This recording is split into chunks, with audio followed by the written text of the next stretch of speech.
Run when the rhythm's right. Go into the night. Throw until you're out of sight and you're out of my mind. Run when the rhythm's right. Go into the night. Floating as the river flows, easy as it goes to the ocean. So walk on by, I've got no reason to love you, but I do, I do, I do. So walk on by, I've got no reason to love you, but I do, I do, I do. Show me colors of the sky, but all I see is gray. You lost me when you lied. Promise me, but you never tried. Secrets in your eyes. You go and run, I'll hide. Show me colors of the sky, but all I see is gray. You lost me when you lied. I don't ever wanna be crowned, just another prize. It breaks my heart, heart. Breaks my heart, heart, heart, heart. Breaks my heart, heart, heart, heart. Breaks my heart, heart, heart. Breaks my heart.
Lost in the midnight blue, shadows of the moon.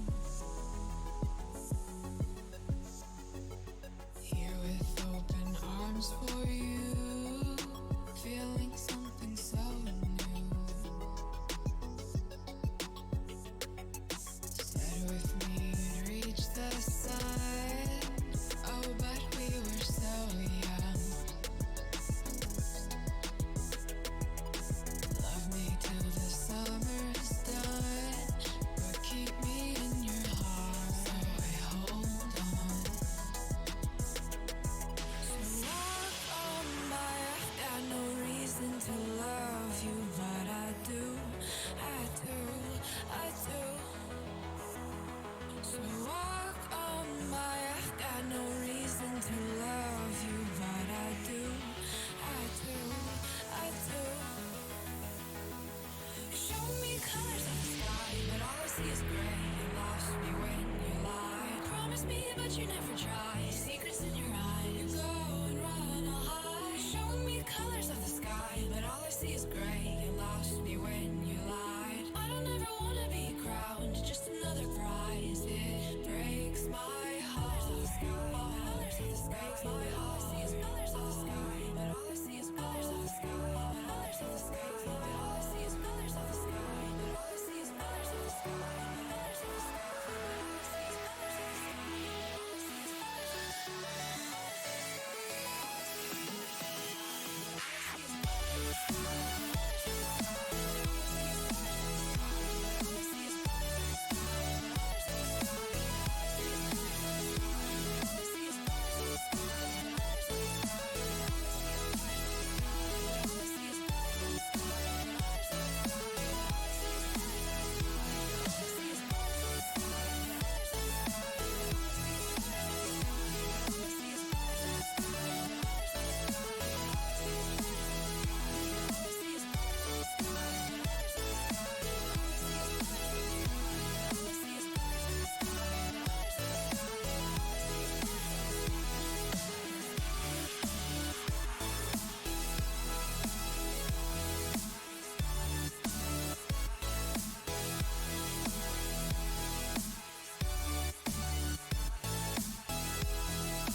to the ground now, and somehow I feel like you don't know me. Shook me to the ground now, I don't even know how. Brought me to a life that you never showed me. Coming from a locked off ghost of yourself, but you're coming from the light.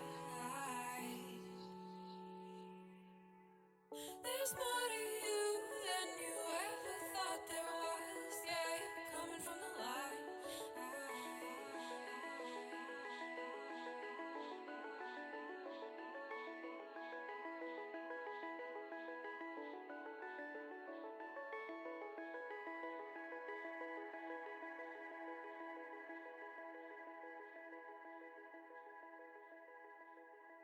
Oh boy, oh boy. All right. I've been enjoying typing in chat instead of putting on my jacket. 1 second.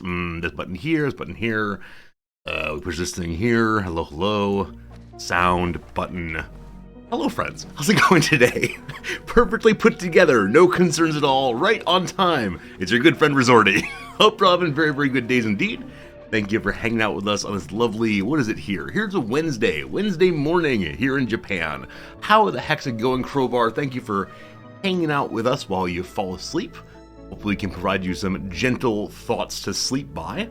All good, all good. Hello, Grobzilla. How you doing? Slivers, hope you're having a lovely one. Pumpkin, welcome back. Axix, a pleasure. Why, hello. Didn't expect to see you there. This is copyright infringing, or I would probably do it. The latest ongoing joke in the Resorty and Noms household is a very small, 2-second long segment from a Taylor Swift song, The Antihero, blah, blah, blah, Taylor Swift, etc., in which she goes, it's me, hi. And so we walk around the house and go into the room where the other person is and go, and then the other person gets the old cell phone out and pulls up the song and then repeatedly plays just those 2 seconds of her singing, it's me, hi, it's me, hi. And so I've been thinking for a while that perhaps that should be the new intro. Instead of blah, blah, blah, hello friends, it could instead be, it's me, hi, it's me, hi. But it's possible this is only funny to Noms myself, but it's the weird stuff that happens when you're married to someone and live with them for a very long time. Anyway, how the heck's it going? Della, welcome back. How's it going? Quick Ben, hope you're having a good day. Kibbs, good to see you. Slivers, hope you have a very good board game evening. Every time you mention board games, I think of all the board games I have not played yet, but they're coming soon. Good morning to you. Shaw, welcome. Marlboro, good night to you. Sleep well. I hope that I populate your dreams with happy thoughts. No frustration at all about why are the dupes doing these things. Just, look, productive base with nice things occurring. No worries at all. Lynx, welcome. Cortraption, welcome. How you doing today, Pepper? Hello to you. One and all. I may have missed someone. If I missed you, I'm sorry. Lost. Hi, friend. Hi, Klaus. Klaus, was good seeing you over on Reddit. Friends. So, as you know, I've been doing the Crusader Kings 3 playthrough off stream and having a great time with it. We're within the last 20 years or so of the CK3 playthrough, and I made a decision. And that decision, when I made it, did not feel like a big deal at all. If you want to do the !CK3 command and see the picture yourself, it's there, but spoilers ahead, ... It's possible I revoked a really minor ducal claim, and every single vassal in the world except for the King of France revolted against me simultaneously. And so the numbers on my side are 120,000 good and strong men, and on the other side are 1.7 million angry vassal troops. I have never made this major mistake in my life playing CK3. I honestly do not know what happened. And yeah, like I mentioned somewhere else, I was very much in just pushing button mode, not at all in the I am strategizing. There was nothing about the decision I was making that felt like it should have led to such bad outcomes. So, as of right now, the game is just paused. I will deal with that later this evening.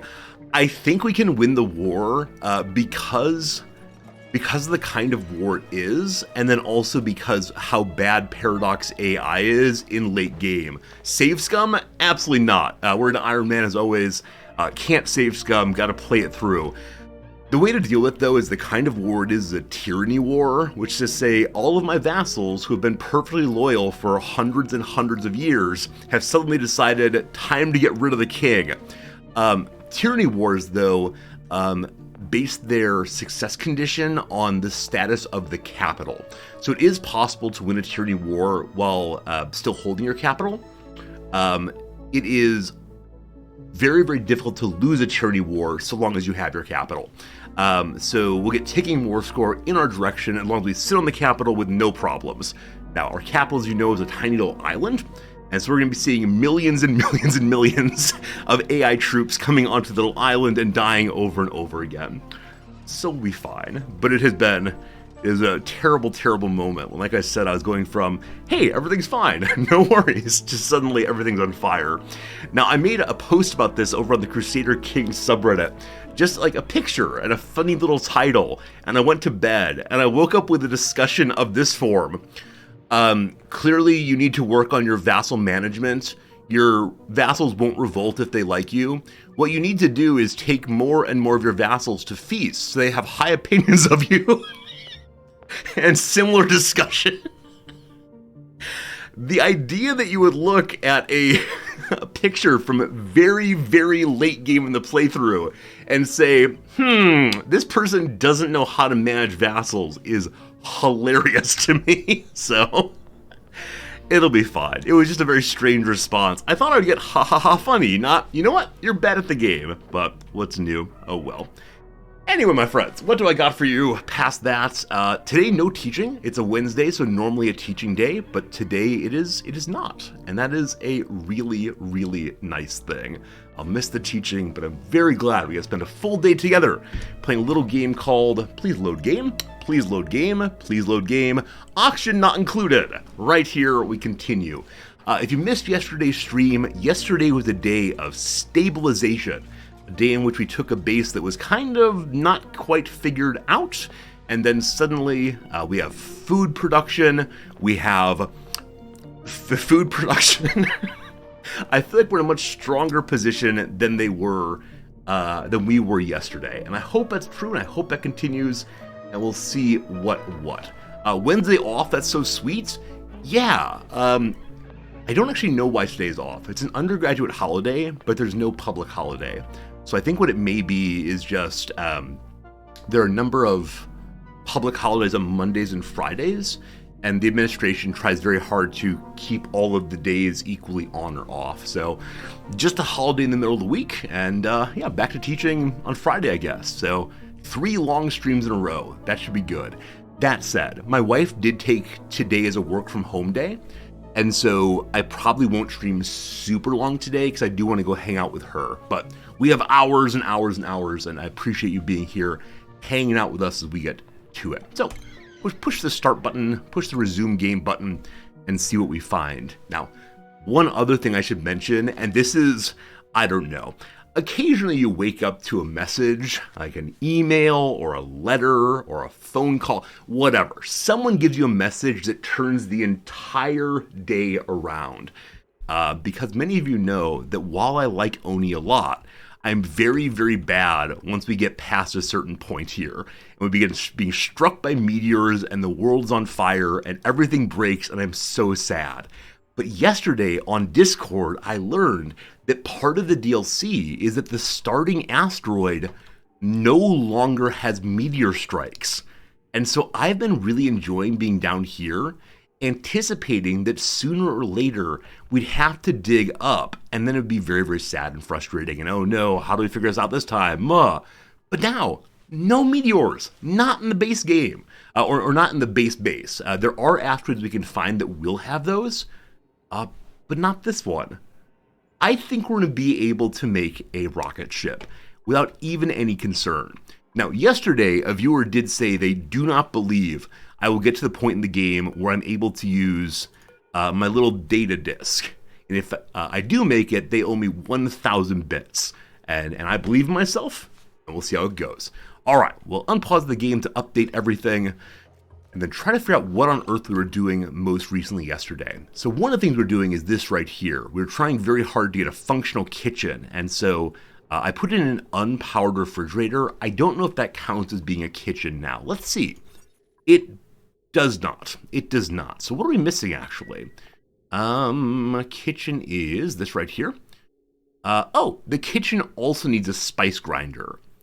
Fascinating. All right, so we need to put one more item in here I actually forgot about entirely, and then maybe it'll become a kitchen. As you see, this just requires a refrigerator. It does not say a powered refrigerator, so I do wonder if we'll have to power it. And the reason I don't want to power it is I want to store all of my food down here, so it's a little bit easier and quicker for the dupes to get it while going into the dining room area. We'll see how that goes. Ramrod, hello friend. How are classes going this week? I've only had one so far, and it went just fine. I gave back the exams, and the students were very dismayed at how some of them did.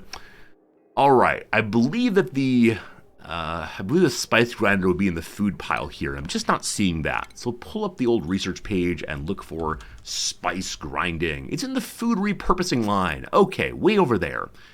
As of right now, what are we in fact researching? We are in fact researching genuinely nothing. So let's go ahead and do the spice grinder next. Produces ingredients that add benefits to foods prepared at skilled cooking stations. Now, I'm guessing to use the spice grinder, one has to have some kind of input. Salt, perhaps, maybe the pepper thing. Pinch a pepper, whatever it is. So we'll click that for now and figure out what we're going to do it later. Just getting the morale bonus for having the kitchen. Is it morale bonus? No, you actually don't get any benefit at all without the functional spice grinder, I believe. So never mind. This is not a high priority. I know that some of these overlays, some of these bonuses rather, are just to morale, which would be very, very cool. But the ones that are instead, like just use this item, we'll deal with eventually. Hello, Tio. How's it going, my friend? Hope you're having a good day.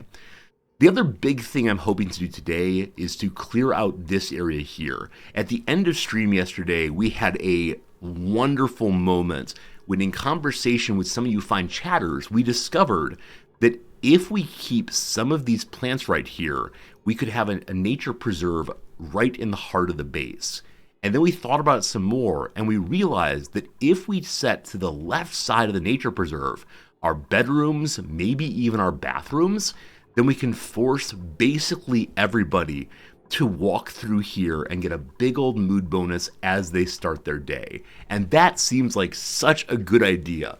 As one viewer rightly said, it is the kind of pro gamer move we never do in this stream. So, yeah, we'll see how that goes. I'd like to do it today. To do that, though, I do want to get this nasty gas and the bleach stone under control. And so we want to do what we can to find a place where chlorine can go and bleach stone can go. And that place will be up here, for sure. So the next big goal is going to be heading up this direction and getting the chlorine figured out to make the water go where it needs to go and be cleansed and so on. Because our bucket of filth is filling ever more. On this side, you see we have millions of germs in every spot. And on this side over here, we have, it's down to no germs. Okay, last time we looked, there were like 700 germs remaining. Oh, there they are. 514, closer and closer to zero, maybe someday. Okay, the other thing we did yesterday was we got our lovely farm going. I'm so pleased about that, and I sure do hope it's the case that it continues working nicely. We found a cold biome here, including this lovely cool salt slush geyser. And there's a cold biome up over this way also with who knows what yet. We have some neutronium to dig out. Gosh, the sky's the limit on things we can do today. Fernanthus, hello friend. You were the one viewer who suggested that my pro gamer moves are often not that pro at all. I think at the end of stream yesterday, I identified some problem that I needed to resolve before moving on with anything else today, but I have no idea what it was. So we're just going to ignore that. We did get our hatchery up and going also. And so little happy hatches showing up.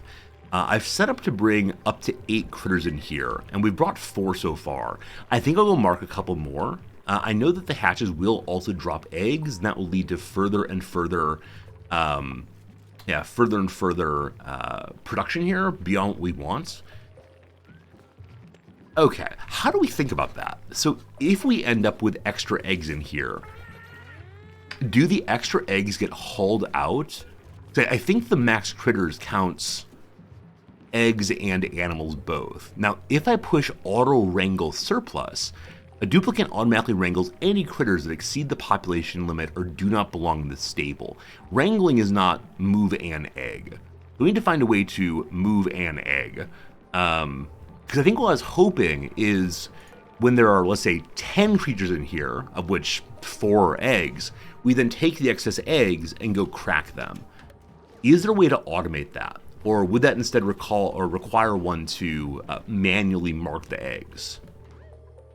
Oh, I have an idea. Can I automate the egg cracker? If it's possible to have an on-off automation here, I could do an animal sensor thing here. I don't know how that works, but I think there's some kind of counting number of animals in a room. And so if it counts more than the 8 we want, we'll say, we could then turn on the egg cracker. Now, the egg cracker does not appear to be particularly electronic, but let's check out. Okay. No, it doesn't work that way. Oh, my best laid plans. My best laid plans. Okay, never mind then. So for right now, we'll just do it manually, and that'll be a-okay, no problem. It's a durable machine. Yeah, they actually pick up the egg and strike it repeatedly. Eventually, the way to automatically move eggs from the ranch. Okay, we'll figure it out sooner or later. Egg cracker automation is one of the most difficult things to do. Well, I like having difficult goals, and surely I'll figure it out eventually. Surely. All right, so the water is moving up from here again. This is the thing we added yesterday, is put the pump down here. Good to see it's functioning. And where's the water going? Okay, it's going up through the floor here.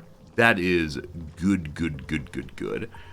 I think we were talking about maybe moving this vent down some so that the water will not just keep flowing up here forever. But I guess there's no particular reason not to let it just flow up here forever. Because as this water comes out, there's more and more space for the carbon dioxide to go down. That seems good. That seems good for sure. I want to be careful not to have any eggs sitting around stifling egg production.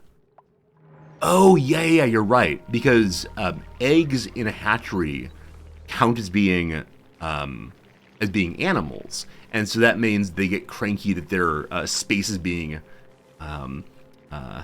controlled by other creatures. Got it. Pepper, you put eggs underwater when they hatch, they die. You're a monster.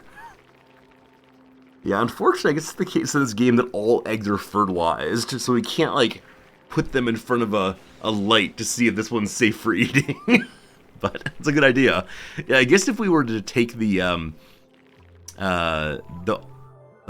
eggs and make an egg box down in the water down here, then when the little hatch spawned, it would walk back and forth and then die. That'd be so sad.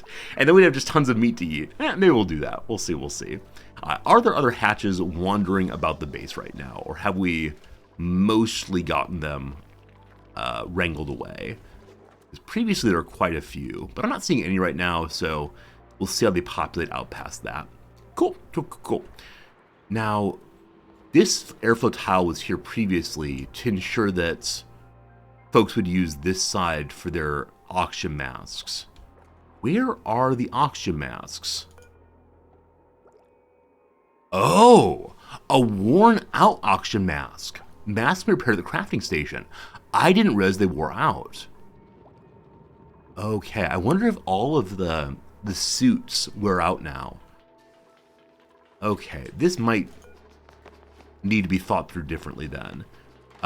So this is make brand new oxygen masks from ore, and this is repair old oxygen masks. So want to say do that forever and a day. The only issue then is be how do we get the oxygen masks from here back over to here, because they can't pass this without an oxygen mask. Maybe they can go right to it, though. I'm going to increase the priority on this crafting station to make sure that gets done ASAPly. And because without that, they can't go down to here at all, and it's kind of annoying. Okay. I know one thing I said I wanted to do yesterday is get the power situation figured out. As you can tell, as of right now, we just have folks running for power, and that's fine, but it's not a long-term solution. I think I would like to continue, digging down this way to get more space for all my power to go. And I want to look at the Abyssite area also. So something I don't quite know how to think about, and maybe you can help me with this, is part of me wants to say, let's just throw our power production right here. Like a gigantic pile of coal to energy burners go here. My sense, though, is that green area is precious, and we shouldn't squander it even a little bit. So does it make more sense for us to go ahead and clear out this area and then put our power production down here? Quite warm indeed already, but in that way we won't have nearly as much trouble with the middle of the base warming up because of the Abyssite line mostly protecting us. So I guess my thoughts are like, option 1, this area is here, why not? Option 2, this area is probably better to use. So I think I want to go with option 2. Are there reasons not to do that? Other than having to deal with all the gases, as always. All right, also, what's this? Granite down below. So, granite zone, 36 degrees, not too terribly hot. This is the terribly hot area. Yeah, we'll just continue working through there. Building in a hot area means I'll have less time before the machines overheat. Well, that's a good point. That's a very good point, Rikapi. Thank you. I know we can build with different kinds of metals to help with overheating. As of right now, I only have copper. I think gold has fairly high overheating temperatures, but I don't know if I have any of that on this map. So we have iron. That would definitely be the right direction. And yeah, what does iron give us? Can we say overheat temperature? It's a soft metal.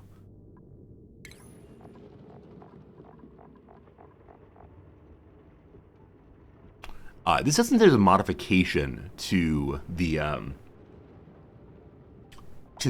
overheat temperature, like plus 25 or something. So maybe not then. We'll figure it out eventually. Right now I feel like I'm doing a tremendous amount of throat clearing. Like, just looking at this, looking at that, not actually changing anything. I promise we'll get changing things soon. First though, what comes out of the box? Hey, it's Rust. Hello, Rust. Okay, I don't think there are any characters missing in the base right now, and so what it comes to is just a question of, is there anyone who stands out so much that I would want to get? And we have a really good doctor already, so I'm going to ignore you for the moment. Hello, Bert. Bert's clapping and showing off. Better crop tending, also better animal husbandry. So this character seems pretty strong at the business of taking care of animals, though is not especially interested in it. And then Stinky, hello Stinky, good at digging. We'll just take the Rust. I don't think I'll use it anytime soon, but sure, why not? Okay, I would like to go up this way next. I think that is the big project for the first portion of today's stream. The reason we haven't done that yet is because this water is relatively hot at, still 30 degrees. So yesterday we threw in 4,000 kilograms of ice, and it cooled down the water kinda sorta. So on this side is 28, 27, on this side is still 37. A pretty major swing from right to left. I'd like to get that cooled down some more before we do anything else with it.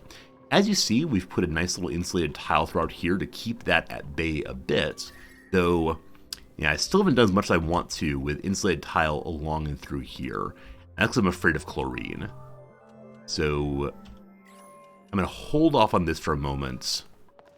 Before too long, we'll do that, though. So how do I get up to here without going through the water? Well, as I said before, the uranium is in the way. We don't want to do that, definitely.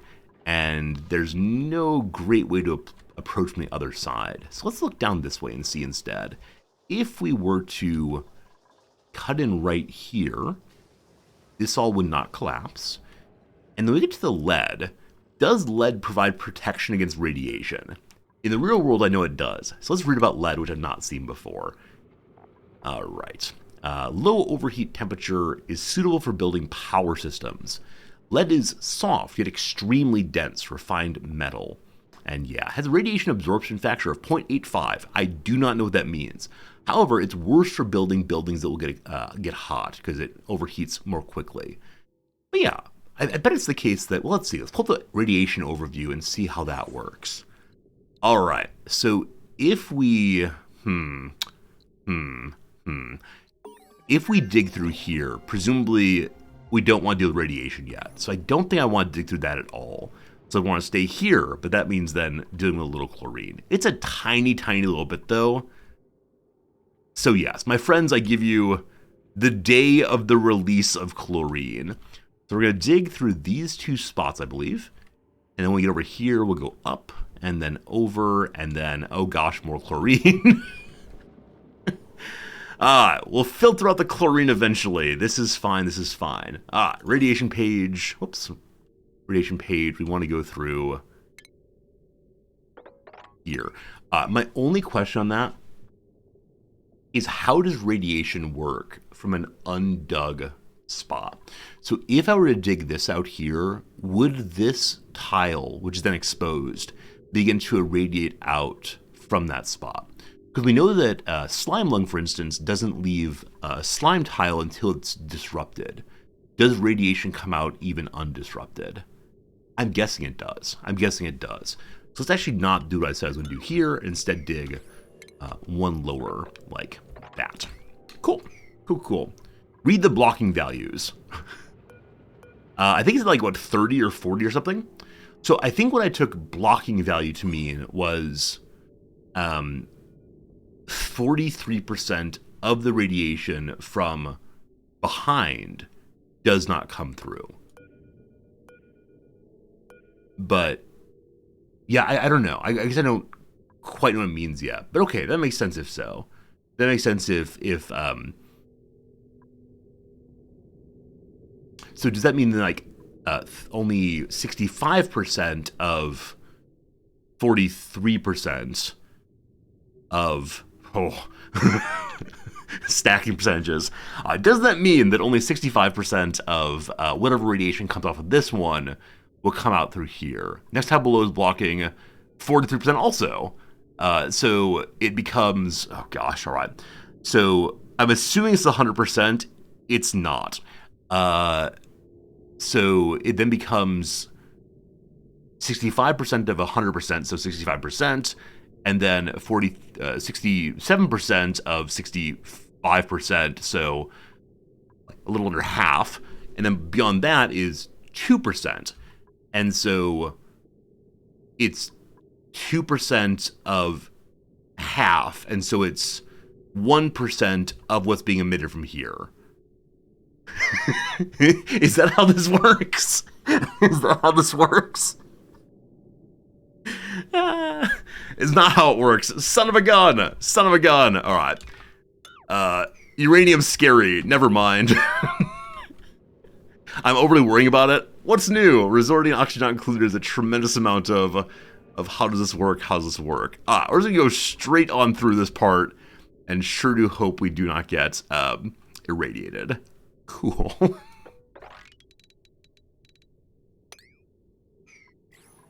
Okay, and I'm gonna cut in here because I want to leave my little quote-unquote park area undisturbed. And so as we dig in this way, we'll then go ahead and put some insulated tiles there to keep the heat back. Now with that said, this area is pretty warm also, right? 35 versus 29. Yeah, so all this is gonna be pretty darn warm. We're allowing hot air to spew out once more. Cooling loop at some point soon, just not quite yet. Cool. Hello, Ladaughter, how's it going? Hope you're having a good day. Playing with slightly warm water, it might be easier than going around. It's 37 over here. You're actually probably right. I know how to deal with this slightly warm water. I don't exactly know how to deal with radiation yet, so that was just a joke, folks. Just letting you practice your building skills by destroying and then remaking. Okay. part of me wants to cool this before moving it. Part of me wants to say, let's just dump it down the hole and then trust that the big pool here will figure out the temperatures for us. If I want to cool it before moving it, I need to get ice or something from over here, but I was not planning to go that way quite yet. 37 is body temperature, perfectly comfortable. Is it? Just by living in a Celsius country, I don't really understand it yet. All I understand is that 24 is room temperature in the old Rim world. All right, let's just dump it and see what happens. Fine. So we'll destroy these instead, and then we'll dig this one out, and let's make sure that it's ready to do what it's doing. Good. Yes. Okay, that should work just fine, I believe. 36.4's body. All right, cool. Thank you. Yeah, unfortunately, though I occasionally talk in Celsius, it's just numbers, man. It's just numbers. It doesn't mean anything to me yet. I mean, I guess I know that we keep our house at 21 degrees Celsius in the coldest part of the winter. We try to have our heaters go for that. All right, here comes some heat. Good.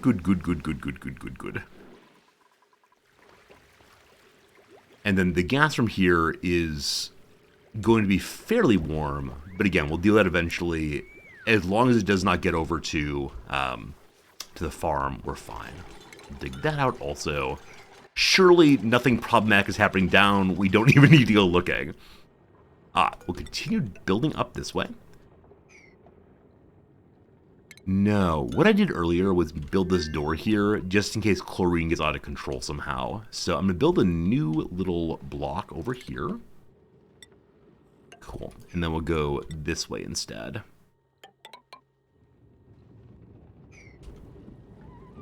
All right, and so we can go up and through. We can find some little pinch of pepper plants. I have such a hard time saying this name. I know what it is. I can read it, but when I make the noises from the letters, I got problems. Pinch of pepper plants. Good. So we can harvest that for now. And the important thing is that it has lower radiation, decent air pressure, and decent body temperature. For some reason I thought that the pinch of pepper seed required other elements for its growth cycle. Maybe it has to be planted in phosphorite. Maybe that's the weird thing compared to the others. Okay, so we can now climb to here, hop to here. Let's go. We could destroy the table, but as of right now, it's giving a decor bonus, so let's not change that. But we have our people. Hello, May. How hot is it? Only 40 degrees Celsius. You're fine. We're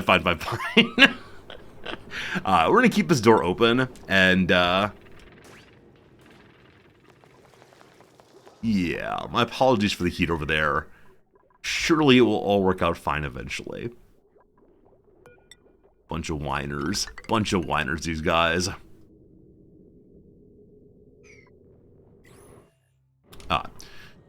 Last one, go root around this thing, see what we find. I'll bring up the inspection thing. I'm not going to read it like I said before, but we got some more little data material for the future, which we'll use very, very soon. And then we don't want to go through this door yet. I don't think anyone would run in there to get these items, but they might. So for the moment... Oh, you have to submit a bioscan. Oh, don't you have to do this from the other side? I'm vaguely remembering that you can't actually open the doors from either side. You have to have a character on this side to open it. And I don't think I can just destroy it. Unfortunate. Unfortunate. We'll deal with that eventually. Probably end up just digging down here instead, which might be better for ensuring that... ensure the chlorine doesn't all escape at once. So we'll want to get this area nice and full of oxygen to keep the chlorine down. So, like I said, we're going to open this, and then let's make sure oxygen gets here by putting in some kind of oxygen-producing machine and connecting that to the main power grid as well. Speaking of the main power grid, how's it looking over here? Also, how's the falling water looking? Falling water is 28 degrees. Yeah, warmer than I'd like. Warmer than I'd like. Happily, the bottom of the hole is only 23 degrees. Much better. Much better. Sorry, wet friends. You'll be okay. Okay, so we're going to go ahead and run a wire down this way. Hey, Kiki Marie Henri, thank you for the follow. I appreciate it. Hope you're having a good day, my friend. Run this right along this way. And then let's talk about power situation here. So this wire is potential load of only 650. So there's no problem at all with adding yet another object to this wire. So let's plug that right in to this same one here. Cool. And I'm trying to remember how much I've had on one single circuit before. I feel like one time I got over 3,000 or so and nothing exploded quite yet. That was pretty cool to see. I want to keep this door open also. These doors cannot be manually controlled, so we'll just destroy that one instead. That makes this no longer a room, but I don't think that's a problem. And then look at these tasty biscuits. Nutrient bar, a nourishing nutrient paste sandwiched between thin wafer layers. This is one of the things I miss from the US. Those, I think, Nesco wafers they're called. These very thin little wafers with like vanilla, or my favorite, strawberry in the middle. So tasty. And can't find them anywhere in Japan yet. Hey, Lazy Device, thanks for keeping your Prime sub going. I appreciate it. Hope you're having a good day for sure. Thanks for supporting what we do here. I realize I also need to make an actual refrigerator that I'm going to use to put my gristleberries in, because the gristleberries do go bad as time goes by. Plug that one in as well. And the draw on that, I believe, is only 120. 120! Look at me knowing things. And so this wire here will then be up to 120 plus the hour. Fine still? All fine, all fine. Cool. Work assigned. Got a little bit of polluted oxygen pooling up here. Presumably it's finding its way down. Got trust in the process. Oh, I wonder if the oxygen diffuser here, because it's pushing more and more oxygen out in this area, is causing the polluted oxygen to be unable to escape. What's wrong with the top refrigerator? This one, so nothing is wrong with it per se. The reason I don't want to use it is because then my little dupes would have to climb up to here to get food from it to go and eat. It strikes me as being more efficient, and that's what I care about, to have the refrigerator right here, so they can grab it while running through instead of climbing up and through. Now, this raises a huge question of why do I have my kitchen up here? There was an answer for that at one point. What on earth was it? Oh, the answer for that was me attempting to keep heat away from my early farm. I just wanted to have more things in between. So yeah, we could just move the kitchen downstairs also. But I've started my plan and I'm going with it. Speaking of which, I should make this into an insulated tile at least. Yeah, let's do that. Though, I need to make this look nice also. I wonder why I put this all the way over here. Well, for right now, we'll just put an insulated tile there.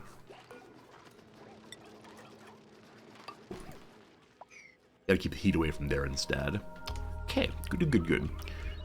Some building got done today. Not a lot, though. I'll replace this with that. No, you were on minor radiation with a problem like this? I don't know what radiation is minor or major yet. It all is scary to me. The idea that my Geiger counter goes beep, beep, beep is a problem. Is it more efficient to make the chef go up and down the ladder? I don't know. What do you want from me? Consistency? It is the hobgoblin of tiny minds. Oh, someone's not in their bed. Or do I have excess beds now? Someone didn't come to sleep. Is that you, Otto? Oh, Otto's having a great day. Holy moly, Otto's enjoying himself. Why is that, my friend? Show me your joy. Soggy feet, yucky lungs, tired. Oh, he's delirious. He's absolutely delirious.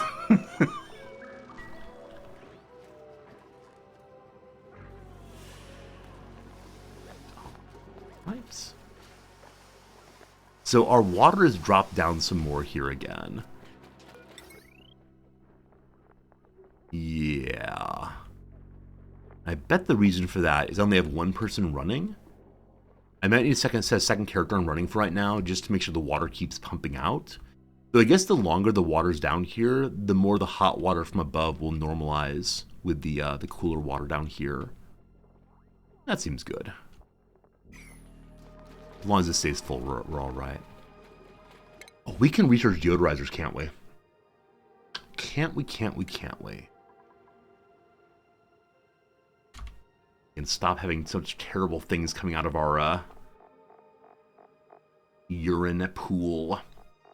Where is it? Deodorizer! I give you the future!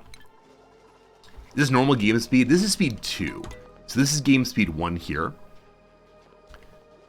It's much more under control.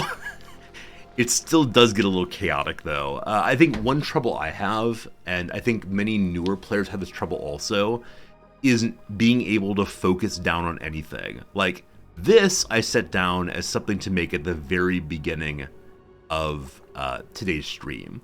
I said, go make this. And that's not been done. And so what the good player of this game does, the under control, not panicked player of this game does, is say, let's resolve why this has not been built yet. And so they work their way backwards. It needs sandstone. We definitely have sandstone.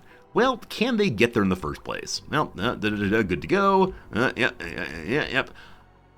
Okay, so what I thought was going to happen is we get over here and the auction mass would not be remade.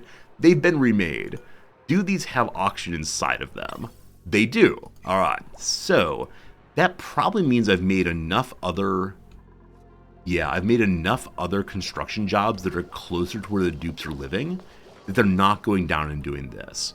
So the way to solve it then is to say, okay, well, make it slightly more important to get that done. And in that way, one gets one job done before moving to the next job. Hey, Crystal, are germs an issue in the base right now? Nope. There are 500 or so in one tile, but it's not a concern even a little bit. Push the panic button. I think we've pushed the emergency panic button twice so far. And both of those times were to ensure the colonists didn't make a mess on the floor. And that's worked okay so far. Hey, Cyberorcle, good morning to you, my friend. This little corner is so terrible. We must fix it at some point.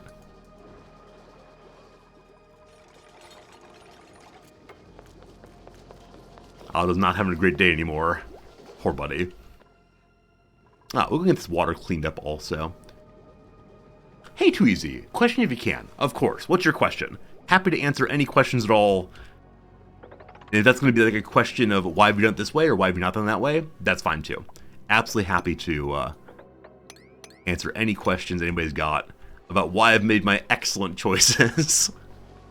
I'd like to get this made also to ensure we stop having food go bad. So we'll mark this as one higher as well. Now, I noticed the gristleberries here have been thrown on the floor. I believe they the dupes, eat only as much of a food as they need, and they leave the other kilocalories behind. I don't know if when they're done eating, if they'll put it away themselves, or if they need someone else to put it away for them. But I'm seeing that hauling is not really getting done. Are gristleberries allowed the elements box? They are, yeah. Everything's allowed there. We'll have to resolve that in a moment. Hello, Tanwin. It's your birthday tomorrow. Congratulations. Happy birthday a little earlier than one may have wanted. Tomorrow I'll say happy birthday too, though. Happy birthday preemptively. What's the opposite of belatedly? Is it really preemptively? Happy early birthday, I guess? Something like that. Okay, so in this box, I want to put things that are what? That are not going to go bad. And what does not go bad? I don't know. Hey, Too Easy. You have a heater and polluted water to remove germs. Will that work? So let me say, yes, it will work. It's not the ideal way to handle it on the normal starting asteroid. So the first time I ever played this game, I thought this was cool too. Because I said, okay, well, I've got this polluted water down here that is totally full of germs. Germs awful, germs bad, must destroy germs.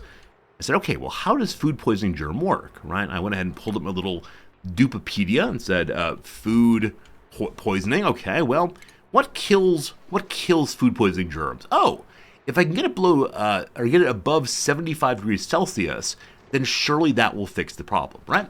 Absolutely. And I said, okay, must kill germs. In the real world, we kill things with great amounts of heat. And so I put a Aqua Tuner, I think it's called, something like that, the little fire machine in here, and cranked it way up. And yes, indeed, all of the germs died. And that was great. Great. Unfortunately, as you know, heat's an issue in the game.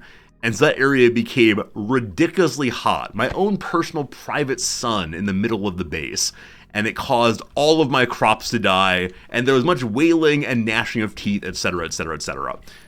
So yes, you can do that. If you want to do it that way, I would encourage you to put it very far away from your base in a hidden little corner where the heat won't cause problems. The way I do it now, which I think works pretty well, I've not set up yet. I will be setting up during today's stream. The long and short of the story is that I take the water from here and I run it through a chlorine area. It needs to spend time in the chlorine. You can use the liquid reservoirs, which are little 2x2 boxes, and fill them with the chlorine, fill them with the polluted water rather, and that will cause the germs to die out more quickly and more safely. It's far from your base. If you want to do it, you can do it. I guarantee it's a cool way of doing it. If you're not afraid of heat, then sure, yeah, burning it to death works fine. I prefer chlorine because it then saves time on having to take it so far away. But yeah, heat works too. But that's what we're working on right now, is getting ourselves over to a position where we can do this. What was that? You missed the boxes in chlorine. Yeah, so I don't think I've researched them yet, have I? Pretend this is a liquid box. So if you have a liquid box here, and you, let's see here, run your inputs of nasty, germy water in on that side, and then you have an output on this side, and you ensure that the liquid stays inside a liquid box for a while. And I don't know exactly how long a while is. I'm sure someone knows exactly how long it is. If you leave it in a room that is fully chlorinated, I think the more chlorine you have over the box, the better. Then the chlorine will kill the germs. And you might say, Resorty, how is that? How is it possible that the gas from the inside touches the liquid, or the gas from the outside touches the liquid on the inside? I would say, I don't know how it's possible. It's just how the game works. And then you can pump the water back out. It'll still be polluted, but it will not be germy. And so I usually end up putting together some kind of automated timer system, which inevitably fails, and I get germy water throughout my whole base. But gosh, it seems like it's the right way of doing it.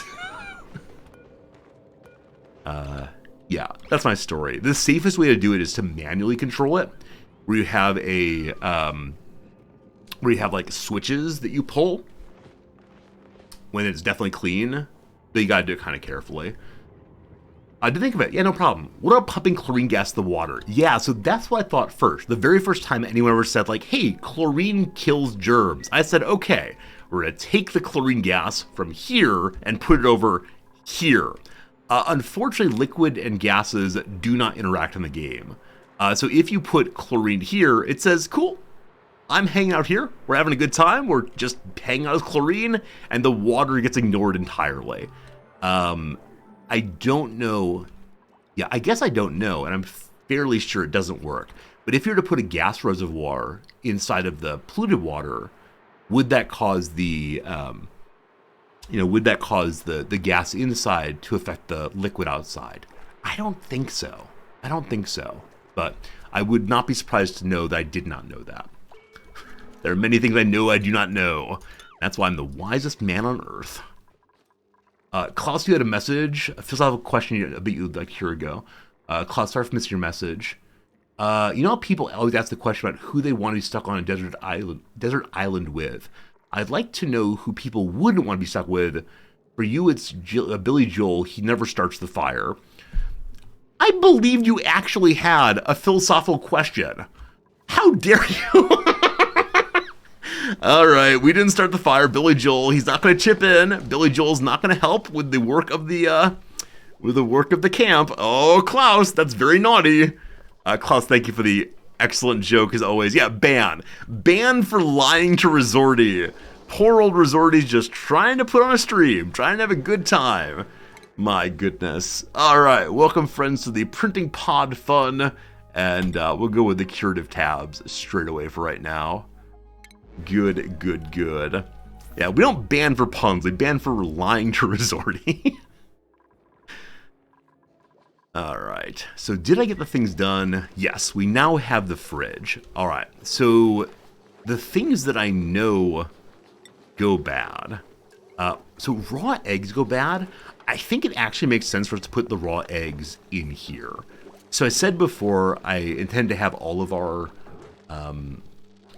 rottables downstairs, but having the egg here makes perhaps more sense because we'll crack here, egg goes here, and then cooking. But with that said, the cook can just walk back and forth without too much trouble. So in here goes the egg. Barbecue goes bad. Gristleberry goes bad. Lice loaf goes bad. Meat goes bad. Omelets go bad. Past that, I do not know if they go bad. And then medicine, I think, does not go bad. Mushrooms. Mushrooms go bad.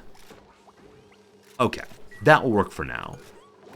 And then on the same side, we want to remove from the ration box the things that we know that go bad. Eggs, for instance, barbecues, gristleberries, the loafs, meats, the mushrooms. What do you want to bet that absolutely all this goes bad? And I'm wasting time by choosing between them. One thing I didn't put in there was the mealworm thing. Or lice is nice. Do meal lice go bad? They do, in 8 cycles. Okay, so they get moved over too. We'll check the bristleberry next. Yeah, what do we want to bet that the fridge is a straight upgrade from the ration box? No need for both of them. Alright, so bristleberry, not gristleberry. Goes bad too. Alright, we're going to say absolutely everything goes in here. My apologies for even thinking about it. And then this I will also allow everything to go into. But I'll make it much, much lower priority, which I believe means they'll move everything from this to this. Cool, should be good.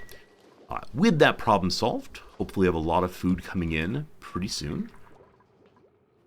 And this has not gotten done. Otto, are you coming to work? Otto's coming to work. As of right now, they're just building their way up to this thing, which is exactly what we want. With the auction here already, I was thinking, oh wow, they've done a good job of making auction up this way. But no, that hasn't happened. And I am seeing more heat than I'd like. Surely this is fine? Surely this is fine? No worries, no worries, no worries. I do want to increase this as well, because I recognize that what's happening in this room is a lot of CO2 is pooling there because there's the wall, but there's no way for the CO2 to pass through. It can go this way, but both ways is perhaps better. We'll see. Food conservation got a big update on the DLC. Didn't see it. Nope. Haven't really looked at the DLC at all. I know like some general hand-wavy things about it, but very little in terms of what actually is contained. All right, we have finished deodorizing and the better airlock and the carbon skimmer. We'll surely work with the carbon skimmer eventually, but not yet. Right now, all I want to do with the deodorizer is keep this under control. And so, this will take the fluid oxygen and make it into oxygen, right? I think that's right. And then ideally I want to put one of these on the other side as well. What we can do is if we put a mesh tile here, this will let the liquid still fall through, but the deodorizer will help on both sides now. I'm actually surprised I'm allowed to build right here. I was thinking it had been consumed by part of the emptier, but I guess not. Cool. We'll go ahead and get that done first. Now, I don't think the sand is just out and out consumed. Good night, Otto. Sleep well. I don't think the sand is just out and out consumed by the deodorizer. I think it outputs something polluted-y, right? Ah, clay. Clay is produced. What is clay used for? I have no idea. I have absolutely no idea. We'll figure it out eventually. If only I could make some pots. That would surely do it for us. Okay, happy to see. Oxygen is now being produced over here. Click on it. I have clicked. Click on it. I don't know what it you'd like me to click on. I'm happy to click on any it. There are many its, unfortunately. Pronouns are hard, okay? Okay, power is still questionable. So I'm guessing it's the case that Run here is not producing enough power to fill the battery. Because it only makes 400, I believe. And we're definitely drawing more than 400. So I think I have 2 runs on this line. And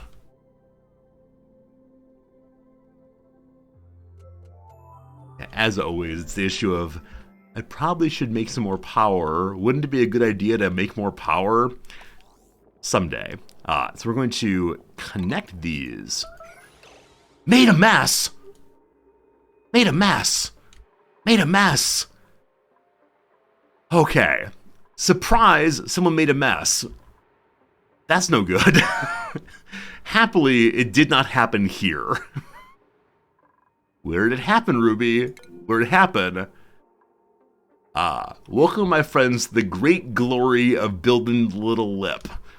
This is why we build a little lip. I'm sorry, Ruby. I'm sorry. This is very embarrassing. Live on Twitch TV. That's right. Go run it off. You're going to feel much better. That's pretty gross. That's pretty gross. Okay. So I think we've reached the point of the base where we need more than 3 toilets. That said, if people would just stay on top of attending to them, that'd be a good thing. We'll figure that out in a second, but straight away, we definitely got to remove this water. Now, I don't know if water rolling onto this farm tile will cause the mealwood to pick up food poisoning. I don't think it will. I hope it won't. But someone gets a little taste of Ruby. All right. Get that removed, no problem. Turn up toilet priority might indeed do it. I haven't done that yet. I'm also not sure I have enough people on this kind of job for... Catalina?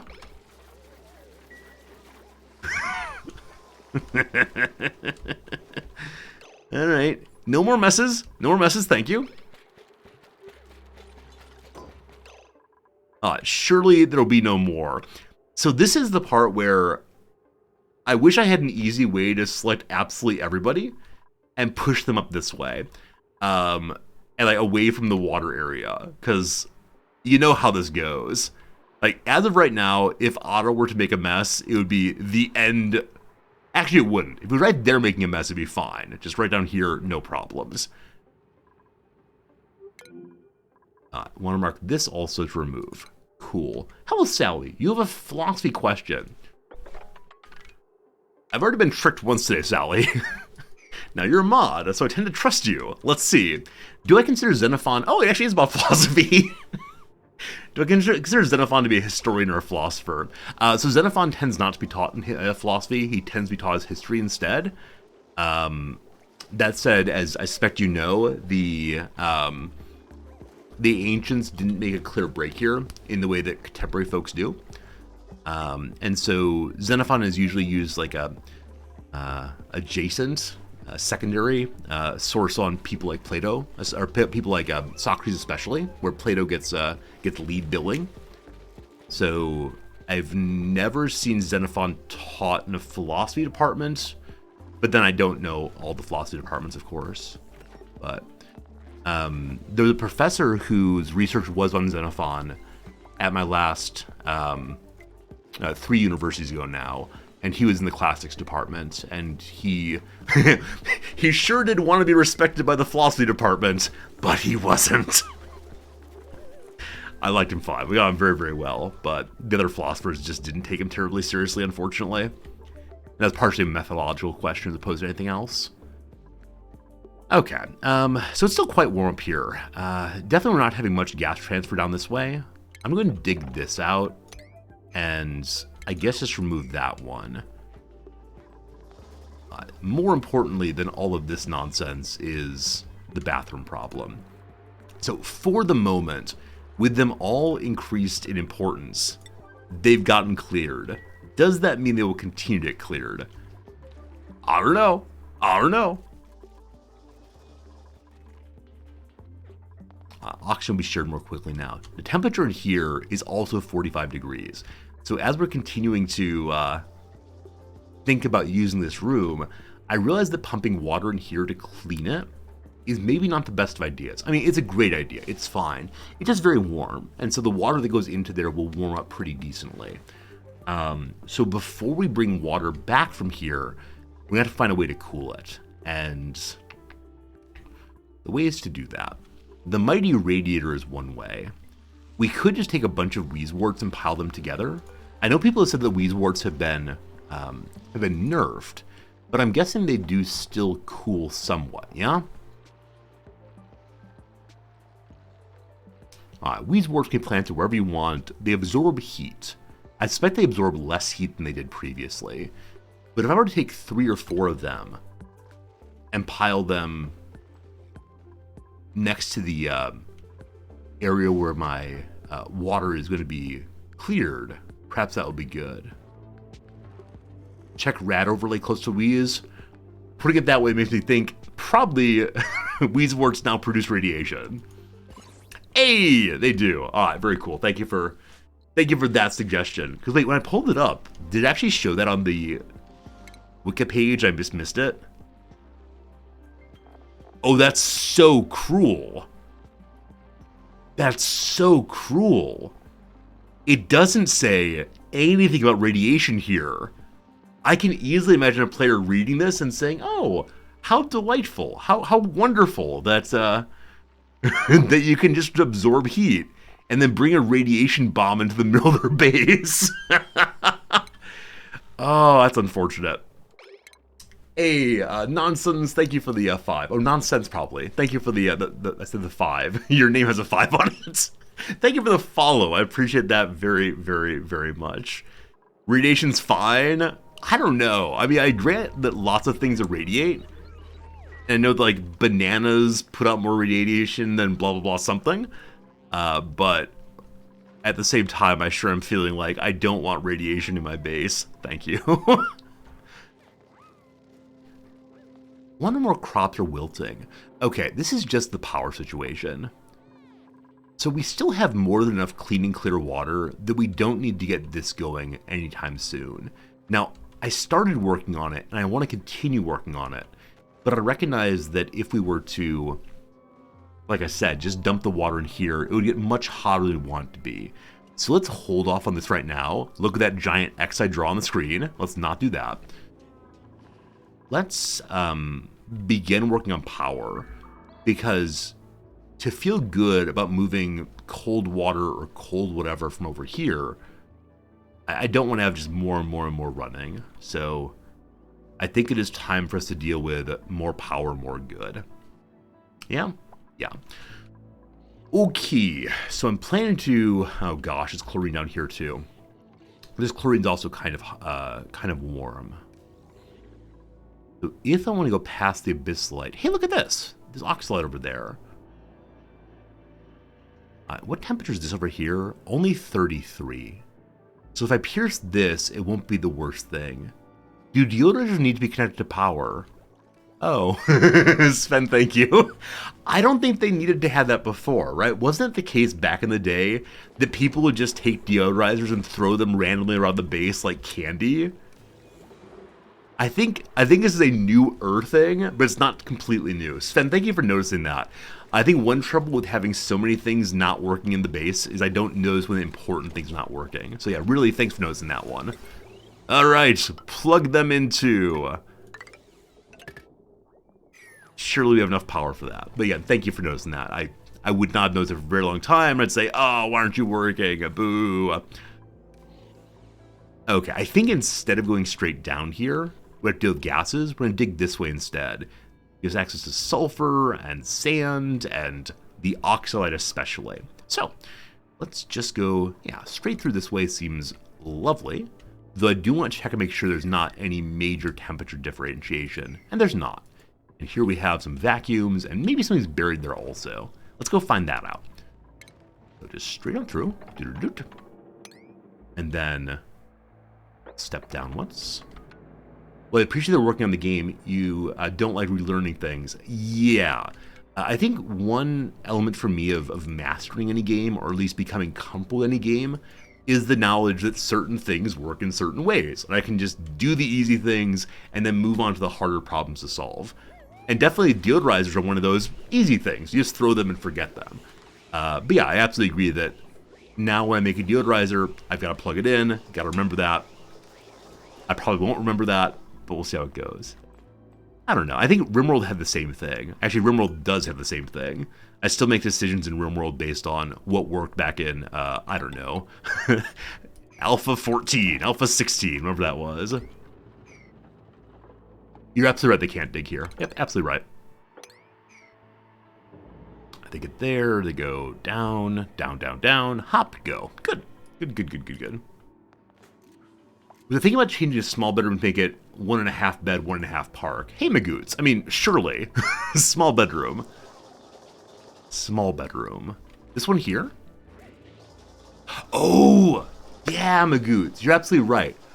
So, initially I made it like this, hoping / wondering if it could be both park and also bedroom. And then we discovered it can't be unless we move these back one step. And so we dug that out, and now we intend to move these back one step and put a wall here with a door that will allow them to run through a park on the way out. Magoots, thank you for remembering that. That's something I did right at the end of stream yesterday and said, oh, I'm sure I'll remember to do that. And as usual, that's just not true. That's not true. You all are a nice distributed memory for me. I know some people talk about having their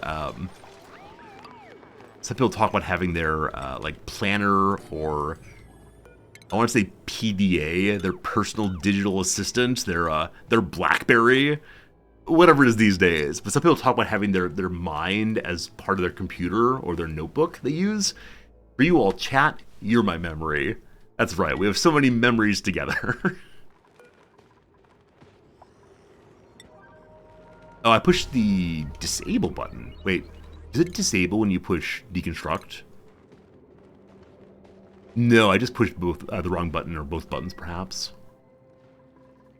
Tonight people get to sleep on the floor. That's fine. They'll figure it out tomorrow. Okay. I want to bring this water down. It's a very small amount, but we can do that. They can climb here and dig across both sides. Neat. This is a bunch of fertilizer, it looks like. Oh boy, the stockpile's all full again. Part of the reason I'm excited to get power going down below is that we can then move these generators and batteries and move this upstairs and then have more room for stockpile bits. But what I'm seeing is that every single thing in here is already full. Except for this one, which I said is for databanks. Alright, you're gonna have some friends as well. Databanks and seeds are not enough. So let's see what we find thrown on the floor somewhere. Well, coal, clearly. Eventually we're gonna have all of our coal down in the generation room.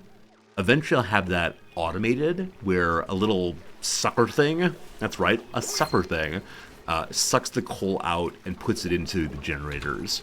And I know there's an ideal way to set up a room for that. I don't remember it though, so we'll figure that out together when we get there. And you, my friend, what else do we see on the floor? We see some sandstone. So once again with the raw minerals, except. The raw minerals up here are a little bit warmer. I never quite know, like this igneous rock, 43 degrees. How do we ensure that a warmer thing here doesn't get brought to the middle of our base? Like there's not a temperature check on these bins. Is there a way to automate temperature checking on items that are being carried? Welcome to the world of automation. Okay, there definitely is a temperature check machine.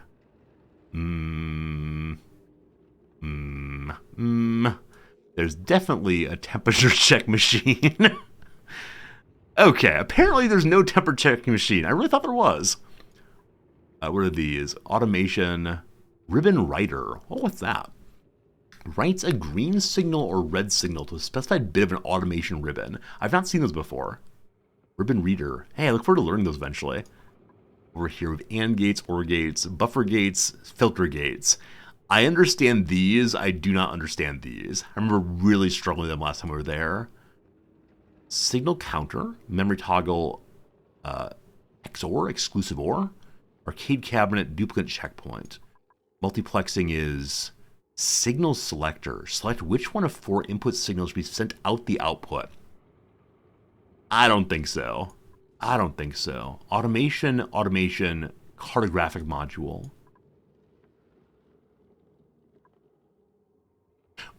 Weren't there other kinds of sensors? Is this really all of them? Because wasn't there like a count how many animals are in a place sensor? Am I correct in thinking that there are things to research that are not on the research tree when you start now? Oh, the sensor in gases and liquids. Got it. Aha. Pipe thermal sensor, gas pipe element sensor. But probably the animal one I'm thinking of is up in the animal zone.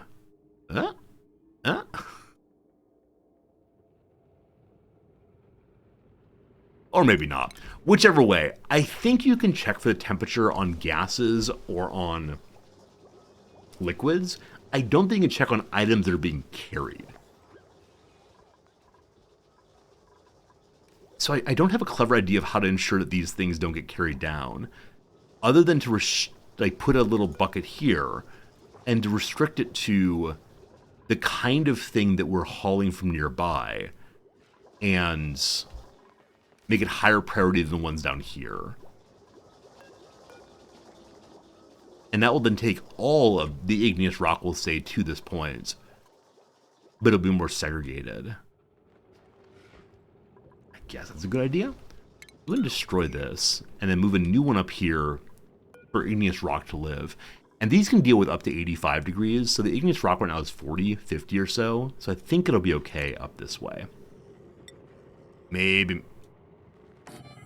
Okay, so they can't fit there because the pincha pepper plants, grow one longer, I suppose. But we'll put it here and hope that will solve all of our problems. Cool.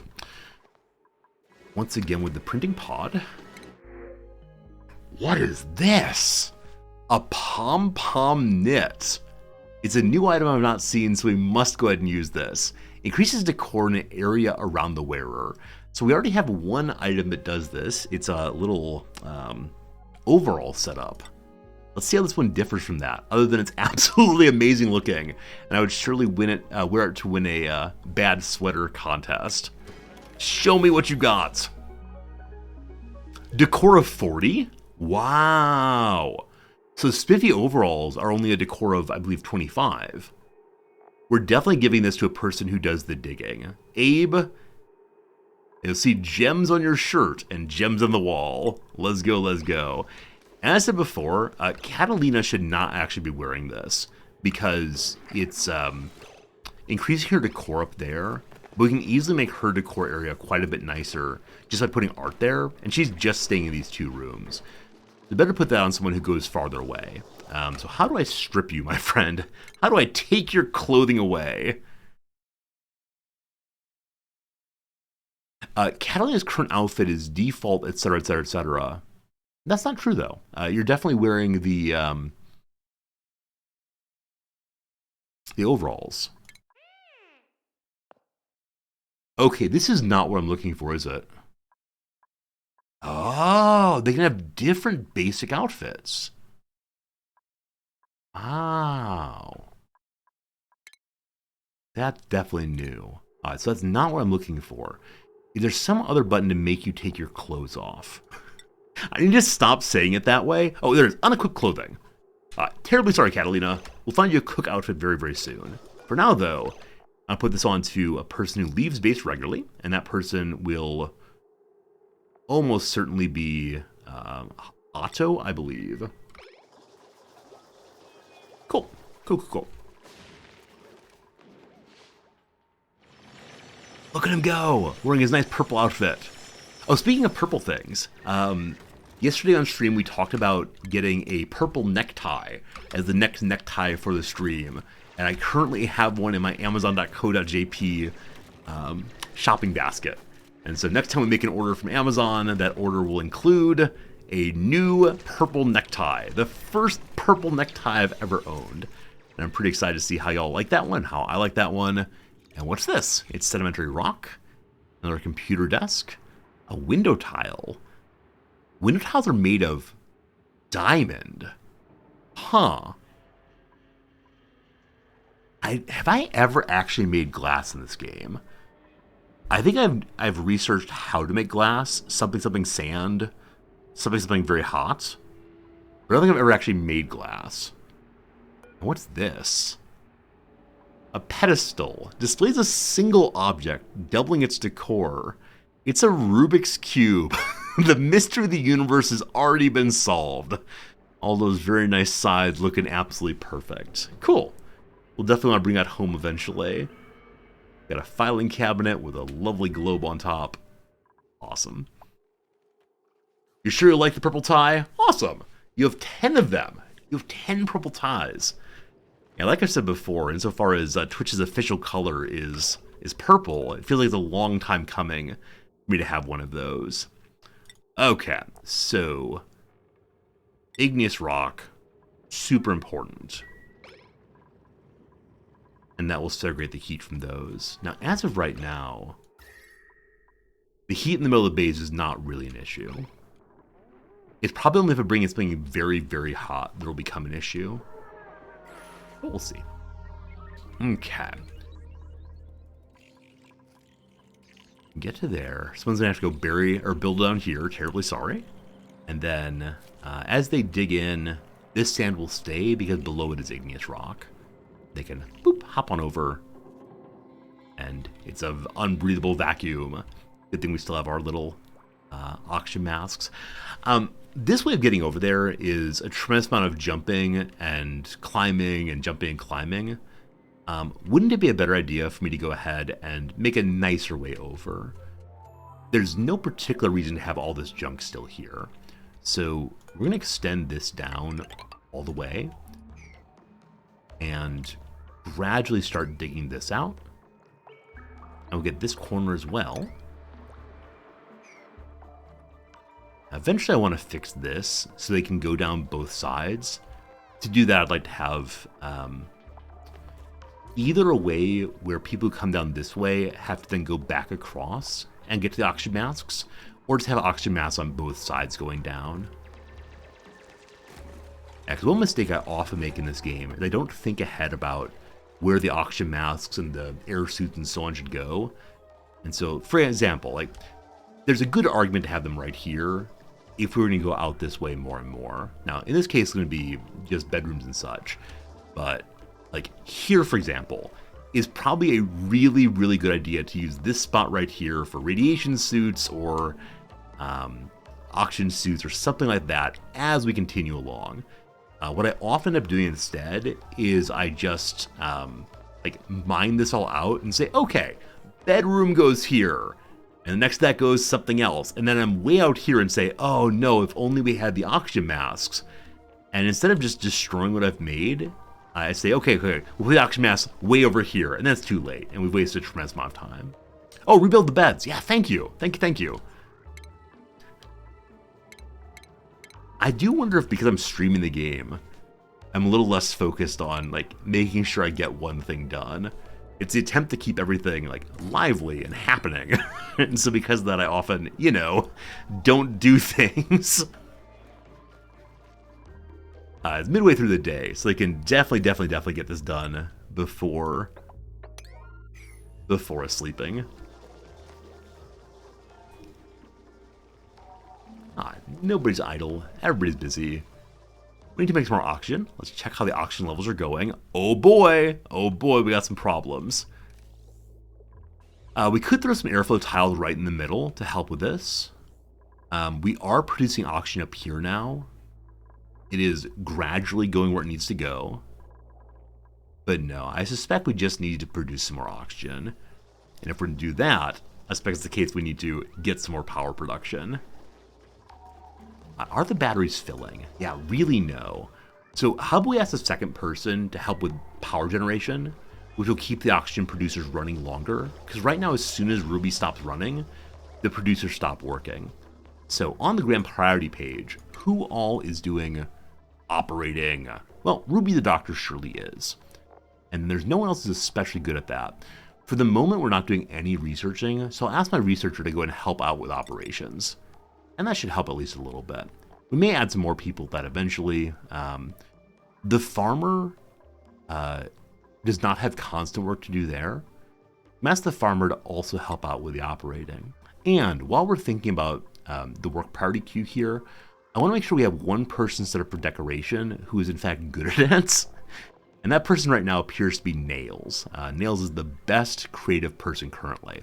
So we want to say, of new people, you're not allowed to do this. And in fact, only Nails is allowed to do so. Because decorations get made once, and they want to be made by the person who has the true talents for that kind of thing. Okay, that seems good. Want to have a nasty coal generator. That is what we're working on right now, actually. So we're currently in the process of digging up and through here just to discover what's inside. And then when that's done, we'll be going and putting coal generation over here somewhere. I want to put it past the abyssalite. That is, the intention is coal generation goes here sooner or later. Speaking of generation, we have a spot that makes natural gas. What temperature is it? Temperature here is currently only 32 degrees. At what temperature does it come pouring out, though? Does not say. Does it say here? Yes, 150 degrees Celsius. So that's the kind of thing we can definitely use eventually, but not anytime soon. Oh, have we reached the edge of the world? Okay, I think we've reached the edge of the world on the left-hand side. When I go that direction, it just hard stops instead of going into blackness. I know the asteroids are now smaller than they were in the base game, so it's not too surprising we reached that. In the middle of the base, we have a chlorine pocket. Here, I'm guessing you mean. Ladder on the right. Okay, the liquid locks thanks to some water. The CO2 is stuck there. Okay, I don't think you mean there. Oh, I made an actual liquid lock. I never make liquid locks. But yeah, so those of you who wanted to see a liquid lock yesterday, this is one I've inadvertently made. If I had a ladder to here, it is possible for dupes to go through here with some slight changes. It's not possible for gases to go through. So the gas on this side and the gas on this side will never, ever, ever transfer between themselves. And that is slightly annoying. Thanks for catching that. I was so confused why we weren't seeing better sharing. And I threw these airflow tiles in thinking, oh, that would fix it. But no, actually it doesn't. What I'm going to do is put an airflow tile here, which they can build with current setup. That'll push the water up, which will continue the liquid lock, but we can then remove it with mopping. And speaking of which, why don't we just mop out all of that too? And all this too. Just the random water on the base we should probably get rid of. Cool. And now we see that, yes indeed, Pei is helping out with the running. 2 people are going at once. Now these 2 are going on 2 different, what are they called? 2 different circuits. The 3rd one on the main circuit. I want them on. But it probably is a good idea to at least occasionally come here and run. I think we're getting a little bit of overload, you may have seen. Little bit. You'd like to see how natural gas generation works for power setup? I'd like to see that too. I think we'll get that done next week. It's one of these things that someday we'll get done, but not quite yet. I don't make any big promises from stream to stream. If you do exclamation point goals, you'll see the goals for today's stream. And I set very, very small goals, so I know if I do anything big, it will never, ever, ever get finished. So we can mop this out now, and that will then let gases go through. And that will be lovely. We dug this out and found nothing. So maybe there actually is nothing here, but for the lovely window and the lovely carpeted tile. But we'll dig through again and see if there's anything in this spot. And if not, I'll probably just destroy all of this. Yeah. I think if something were buried here, we'd either see the cracks or the game would say something is buried here.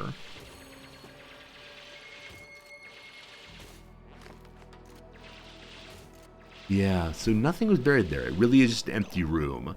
Presumably when the Gravitas people were abandoning ship, they took whatever machines were hidden there. We'll see, we'll see. Harvest diamond for base decor. Okay, we could try that. Temperature here is 32 degrees. That's fine. I don't really know much about how diamond works, but sure, we can dig it out. And I want to dig out some of the rest of this maybe. We can just leave it for now though. And go down this way, fetch the oxalite, dig us out. Hey, it's more oxygen. Alright, hello little buddies. So Sweetles can just be normal wrangled, I think. And Sweetles make sugar if they have sulfur. And we're digging out sulfur right now. And I think I might have a sulfur producer somewhere here. I don't recall where though. Coal generation room? We have a coal generation room over here. Look at all the coal. Yum, yum, yum, yum, yum, yum. No. Unclean, unclean, unclean, no. So there's still rocks on the floor here which have not been hauled. As you recall previously, we are struggling with space. So we need to get all the rocks out of here ASAPly. Should have noticed that already. So when the normal hatches eat the rocks instead of sandstone, they get stone hatches. What's wrong with stone hatches? So stone hatches will they'll only eat metal, right? Or will they eat any kind of rock? I know they have a limited kind of eating they can do. Pardon me while I bring up the Wikipedia. I was worried they only eat metal, and I don't want to feed my metal, which is kind of limited to them. Let's see. If they do, though, eat sandstone also, then there's nothing wrong. Let us see. Yeah, so they don't eat precious sandstone. And I don't think I have enough of igneous rock or granite to feed them right now. So I think that's why I don't want them currently. I hope it makes sense. I hope that's a good idea. Where the big boys up top, the normal ones will eat the sandstone. So I want to go ahead and destroy this egg. That's right. If you're different, you get destroyed. And I think I'm going to say destroy these forever, yeah? Yeah? Yeah. And hope we end up with some normal hatches. Okay, I'm going to mark all this stuff to sweep, which means they should be getting it first. And with that in mind, dirt, coal, some sandstone they can leave.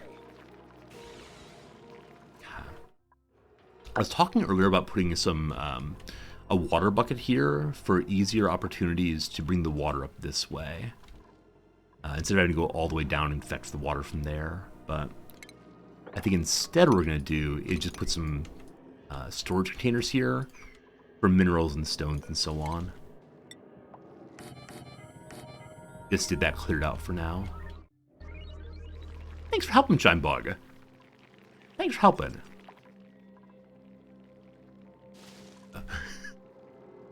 This doesn't matter, but I know it's a slight mistake I made. To have rooms, you need to have doors. So these don't count as being farms yet. This one never would because it's too big. We don't need to have them as proper farms until the until we're doing the micronutrient such and so. But while I'm thinking about it, let's go ahead and throw some doors here. And then we'll work on sealing this up as well. This will be our secret stockpile of gosh who knows what for the future. Very glad to see that having modified the power slightly, we are now producing enough oxygen day to day. Cool. We'll remove a little bit more of that, and we can remove none of that yet. We'll do that in a bit. We'll remove this hop, hop, hop line.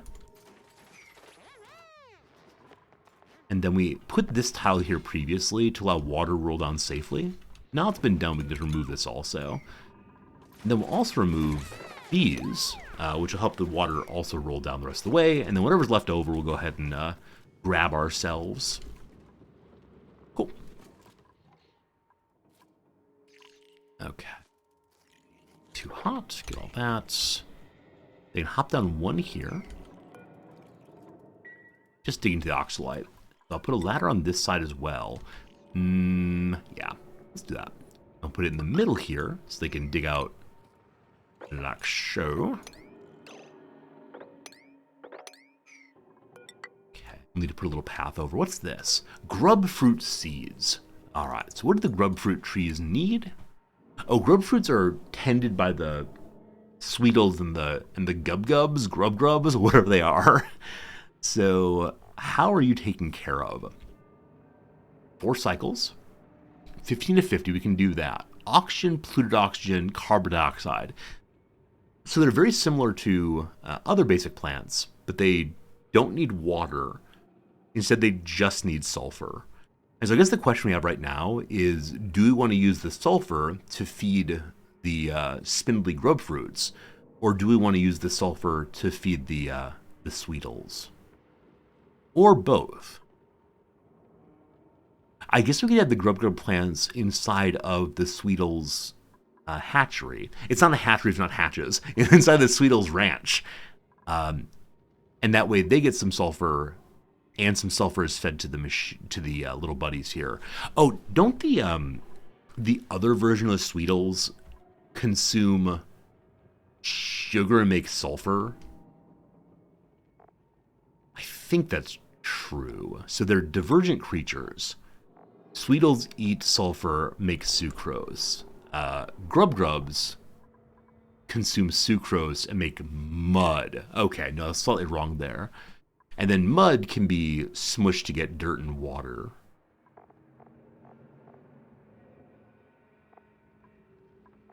We don't have any cute way of making sulfur quite yet. And so the question is, how long can we maintain our sugar and grub fruit production on just the sulfur we have in this base right now? I'm guessing the answer is not too terribly long. Now, with that said, we could just make this spot over here into a little harvest, or a little ranch for them over this way. That's kind of far away, and I don't want to have people walk way down here for that, because they need to be tended to still, right? You have to love them and pet them and so on. So we're going to ignore this for right now, but a little later we'll do something else to get sugar going. Only way to make sulfur is a volcano. Okay, cool. They can't hop down there yet. What I'm planning to do instead is make a little path on over. So borrow you, and go across like so. And then go on down and release the oxalite. Cool. Okay. I think I would like to move these two down a little bit more. Just have one flat floor across. Definitely move that for now. But probably better just to get rid of this ladder down, just build straight across. We'll do that first, and then... Yeah, do that first and then remove the area below. If they build a first floor, they'll be sticky if below. If they build the floor, they'll be stuck below. Oh, I see what you mean. They seem to be okay. It seems to have worked out in my favor. I think we're okay there. Yeah? Yeah. Unless you mean this one over here. In which case I think we're fine. Okay. Okay. We've not tended these in a very long time. They are tendable. I wonder if there's just too much emptying work happening. Let's move you over to here. Yeah, no particular reason to have our poor little character running way over here to do the work. We can just put it here and trust the oxygen will go in both directions. So we're gonna make copies of you. There and there. And then destroy both of these. So I just saw that my digger returned up here with just a tiny bit of oxygen left in his oxygen mask. I wonder if that means that he stayed down for quite a while and then came back, or if maybe we're getting far enough away that there's insufficient oxygen availability to go do much work. Beautiful oxalite. Beautiful, beautiful. Hello, Vera. How's it going? All right. What are the further printables? Show me what you got. It's food. I see food. I take food. There was a grease monkey in that. Part of me thought I should take that person to help with the operating. But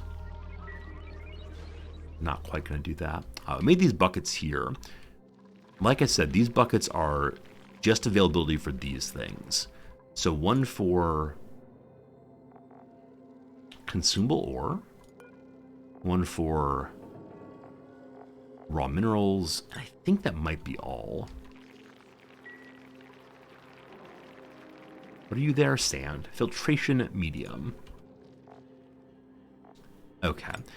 And I'm going to set them all to top priority, and I'm marking them all to be sweep only, so they just fill with the things that are upstairs.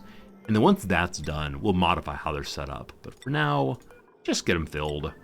Hey, thanks. How good is the game so far? It's going great. I'm really enjoying myself. Things are good. This is still liquid locking. I need to go look at the giant pile of priorities probably and figure out why this is not getting done. A little higher priority. It's definitely reachable. Is this now functioning as a park? It is. So these characters in the morning always get a morale bonus. And then these characters in the morning also always get a morale bonus. So right now, everyone's getting a morning morale bonus by waking up and going about their day. That's pretty neat. That's pretty neat for sure. We gotta get this part cleared out. For that, we need a ladder. Someday.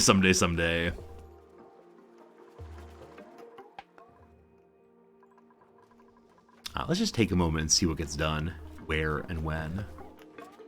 I'm noticing a lot of mopping is not quite getting finished,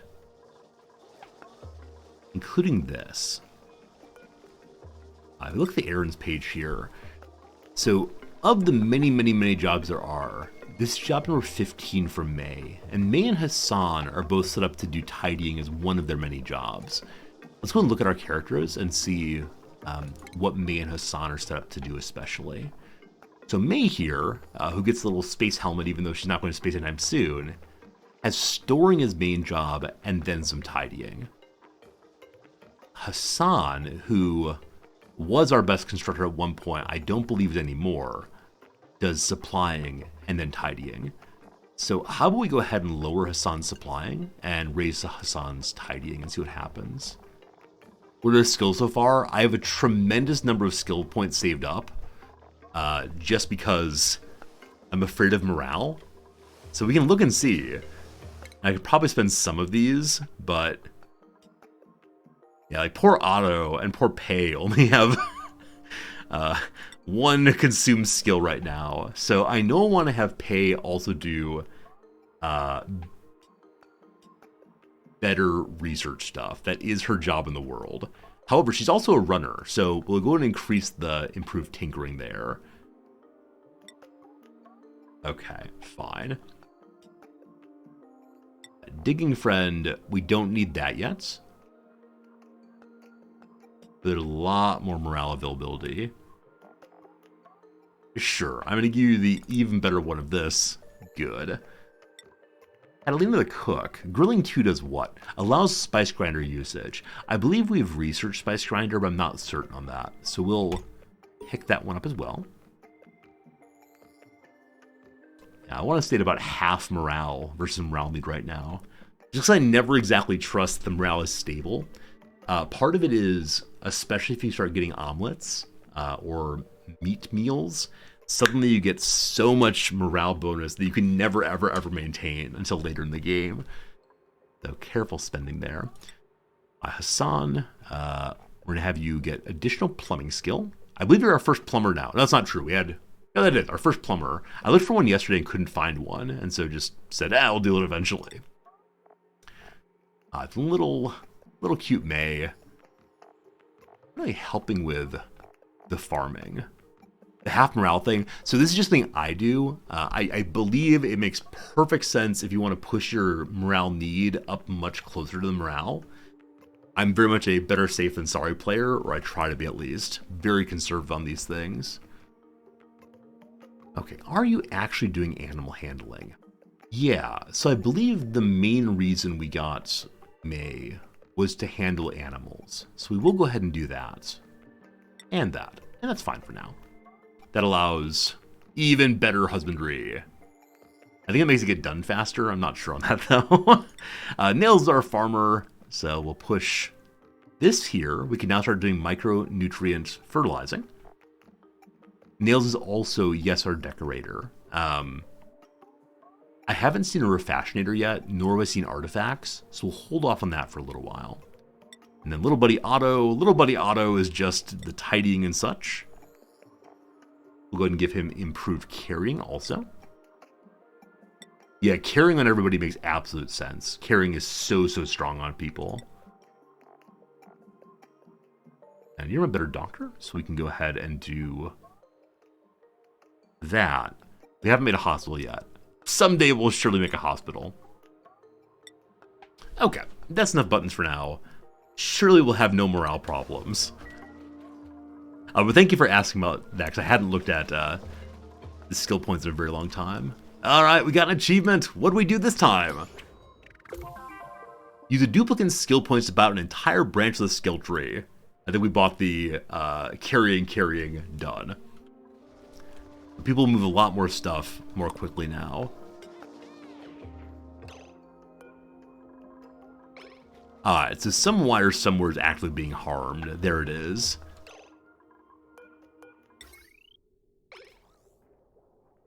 Okay. Gotta fix this.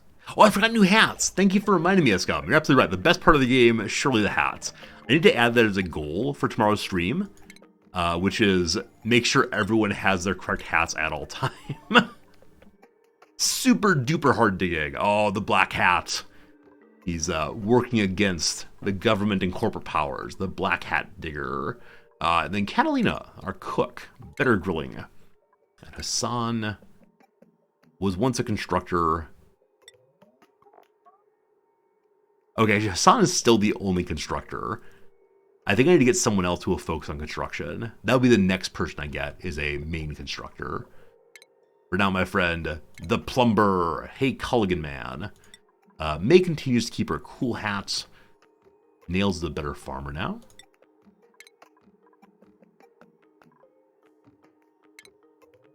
Fancy orange. Otto, just supplying and such. Better carrying, better good. Upgraded research. Oh, we actually didn't increase research. We increased the electrical engineering instead. Yes, you studied hard and went to class and did your math problems. You're going to be an electrical engineer. And then Dr. Ruby, you're going to be a better doctor. There we go. Improved hats, improved good.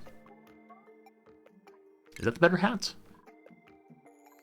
Oh, we only have one level of doctoring. Yeah, Dr. Ruby is still Dr. Ruby. Hello, Pacific Rim. Thanks for the ongoing Prime sub. I appreciate it. How many planks need to be replaced on an old ship before it's qualified as a new sailing vessel? That depends on if it's owned by a man named Theseus. I think it all comes down to a question of ownership and narrativity. When you go to the ship repair shop and say, Fix my ship, please. At the end of it, they say, here's your ship. And even if it's a completely different pile of items, it is still the same thing. In the same way that every 13 years, the human body loses all of its cells, and you have no common cells from last time around, we checked on you, you're still the same person, and responsible for your debts, etc. So, yeah, for me, identity is about narrativity primarily, non-mathematical identity. There you go.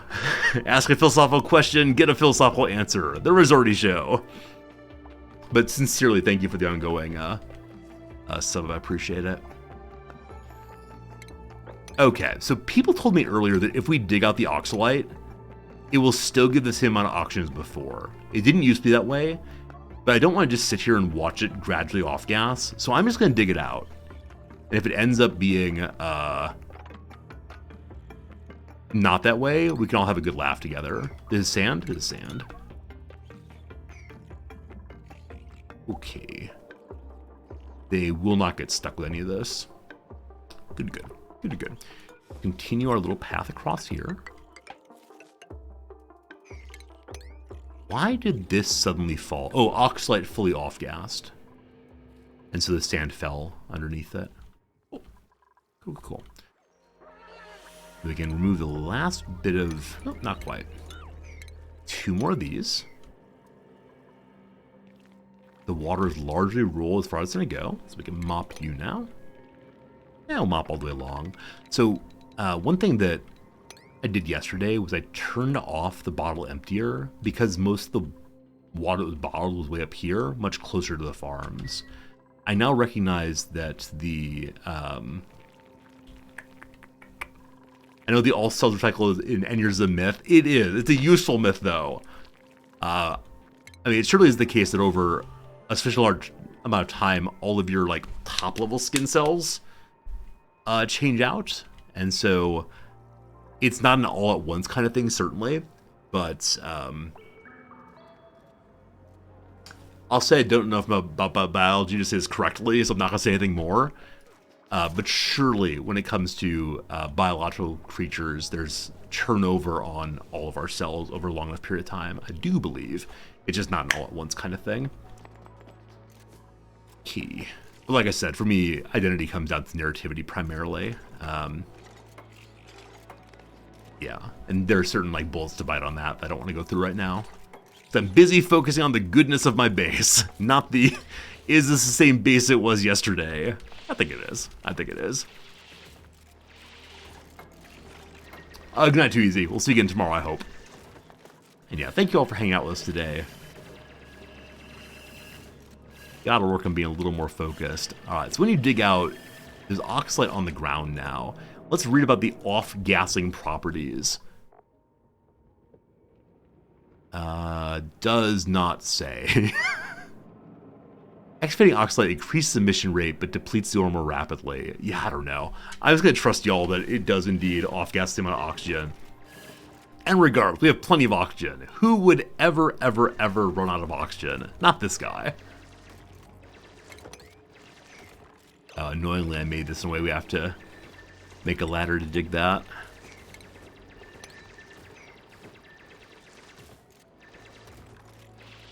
Cool. I think I said I was going to try to dig us out in such a way that the sand didn't fall, and yet the sand definitely fell. Whatever. All good, all good, all good. If we dig that out, then we can't get to here, but it's okay. Hello, Emu, how's it going? Is the oxygen included? I mean, I paid money, they better have included the oxygen. If they didn't include the oxygen, why did I pay for this game? Oh, Ruby puts her hat away when she runs. I didn't know that. I think I assumed they wore their hairs regardless. Their hairs? they wore their hats regardless, I thought. But seems like no. Probably because the hat would interfere with the movement of the running. So I sure wish we could see the hat on the floor next to the running spot. Or maybe like hanging off their chest as a badge instead. So though I'm well aware that my power line is overcharging, that's not the word for it. Carrying too much charge, blah, blah, whatever. I'm just gonna ignore that for right now. Emu, you started a new base, is going poorly. I'm sure it'll work out. Don't you worry. I'm sure it'll work out. Okay, so we removed the Terraria here. I want to go ahead and haul this water out. Oh, it's just plain water. It's not polluted water. Okay, I'm going to go ahead and turn this thing back on again and set it slightly higher priority so it gets done soon. Yeah, because I want to get those moved out so we can go ahead and remove this section. I guess the other thing I could have done, I said earlier, maybe it'd be a good idea to have ladder down here that leads over to this side without going all the way down. So if I want to do that, then we don't need to remove these tiles. We actually want to add more tiles across the way. Does water on the floor cause a problem? If you mean like the standing water, yes, absolutely. It leads to them getting wet feet, and wet feet leads to increased stress. So stress is something we've not really gotten into yet, because our stress up here has been mostly 0. It got up to 3% on one person when they got sick, but it's largely been fine. I think they may also move more slowly through standing water because they stop and kick their little feet. That's right, they have little feet to clear off the little bits of water. And so they prefer to avoid standing water. If it's in bucket form like this, it's not such a big deal, but it should get dumped out here. Now I'm going to do the thing I haven't done in a very long time, and I'll see if I regret doing this thing, which is, are there any germs in my water supply here? There can't possibly be. Hey, there aren't. Awesome. And then the other one, there should be a teeny tiny little bit of germs unless they're actually gone. They are actually factually gone. Also, the water is starting to overflow. Amazing. Amazing. This is about halfway full now. Less amazing. We have lots of time to deal with, though. All right. So let's continue thinking about the business with the coal plant generation. So we're gonna dig out everything down here that is non-abyssalite. Is that true? That's true. And this little spot here is... Oh, I thought it was going to be chlorine. It's actually carbon dioxide, but green tinted. Wonder why that is. Probably because the background in this area is green. Get those as well. And then I'm going to try to make this area right here into carbon dioxide fun. And use Sweetles. I don't know. Do Sweetles only eat sulfur? They do. They do. So if I want to go take them and have a farm, I need to feed them with sulfur regularly. They have 20 kilograms per cycle. There are currently 1, 2, 3 of them and a babby. So this pile here is 723 kilograms. Again, they consume 20 kilogram per cycle. Surely if I dig out all of the sulfur over here, they'll have enough for a time. And then I'll be able to use this area for additional power production, and that's like a really good idea. So my apologies, Sweetle, I'm destroying your natural habitat. Poor little buddies. Sand will fall. Sand will fall. Now the other thing I'm curious about is that little plant in the middle. I don't know, or don't remember at least. Called the Bliss Burst. Requires a temperature of 20 to 50 degrees, decent air pressure, very, very low radiation. The lowest I've seen so far, I believe. And then use oxygen, polluted oxygen, or carbon dioxide. Bliss Burst releases an explosion of decor into otherwise dull environments, plus 25 decor. So I assume it can be dug up and put inside the base, and we'll definitely do that. So let's go ahead and dig out this way also. Though I want to think about where the Sweetles would go first, and the Bliss Burst. So we haven't done hardly any decor at all. I think I want to put a little decor right here, because this pit is so unbelievably sad. So let's make a little plant pot here. Just furniture.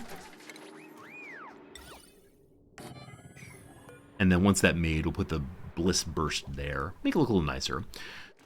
Also, many of you ask, Resorty, why do you make your rooms 5 tall? And the reason why is entirely what I'm about to do now. I realize it's kind of embarrassing to have made them all 5 tall and not done this thing. So many people you watch play this game will have this moment where throughout their entire base, they have lots and lots of the crown molding. So much crown molding. Except when they come through this area, they'll not have crown molding over the top. The crown molding will just stop and then restart. And that strikes me as a profound blight on otherwise perfectly made bases like mine. So I make the entire base 1 taller than it needs to be in order to accommodate what we're doing right now. Surely it's worth it. And then to do that, we'll have to have ladders throughout. And that's just fine. Oh, ladders trust me, kind of annoying here. I believe they can jump from here to here. So we can do that. And then from here they can reach up to there. On this side, we'll go up like so. And just work our way across. And I think they can reach the middle from there, but maybe not. We'll see, we'll see. You do 5 so you can have occasional storage sections too high. Absolutely. Yeah, I was thinking about having that right here eventually. But yeah, yesterday when I started making the base at all, quite a few new viewers were saying, Resorty, it's 4 high. 4 high is actually not included, not 5 high. Yes. Fine. Okay. Beautiful oxygen. So the oxygen's not being shared out very well because of a lack of airflow tiles between here and there. We can also just destroy these two. But no, I was planning to destroy this entirely, actually, factually. We'll get rid of that bit, and then I'll replace with an airflow tile once that's done. We'll have this go down the rest of the way for now. And dig up this section, too. Cool. Alright, let me read the sweeties again. Sweetles, whatever they are. If you can't beat them, sweet them. 10 to 20 degrees comfortable, 30 to 70, negative 30 to 70 livable. I'm sure it'd be nice if they were being comfortable, but I recognize right now that I'm just not going to be able to do that for the time being. So let's make a little Sweetle farm somewhere. Again, they're finding carbon dioxide, right? I keep looking and then forgetting. Okay, it does not say they're finding carbon dioxide. But presumably they breathe the oxygen like the rest of us do. So where in the base do I have space for that? Over here. Over here. It's warmer, but they're fine with that.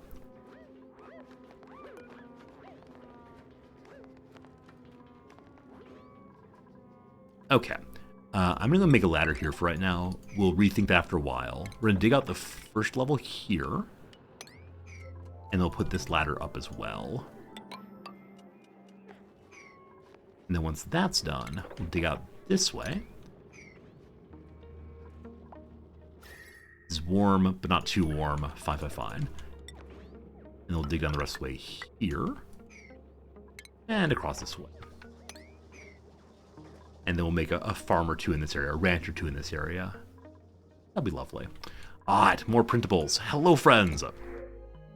More medicine. I want to check real quick. Medicine like this kind does not go bad, correct? Yeah, no data-dependent injury. Tablets do not go bad. You put them in a little bottle. You put them in the back of your mirror, or in the back of your bathroom cabinet behind the mirror, and you never again need to worry about illness or other troubles.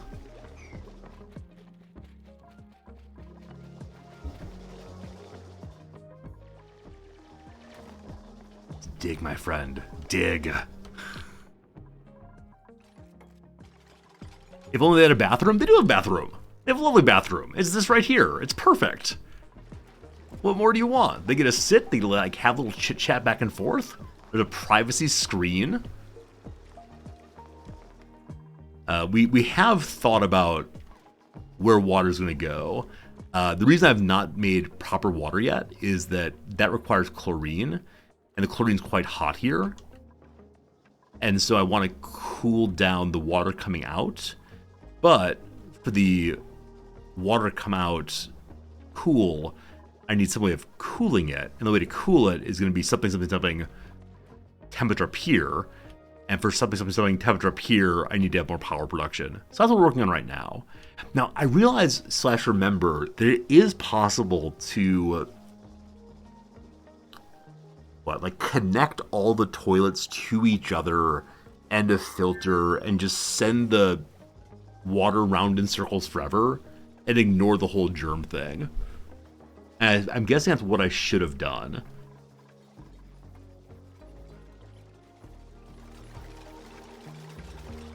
But it's too late now. I'm already all in on making my generators. So everything's been dug out here I was concerned about. As much as I want to do like the haha I'm resorty, let's bring this line over, I realize it's ridiculous. So I'm going to have a more organic moment of the base. Just based on where we dug in, this will be the floor for now. And so I want to put a little farm thing. No.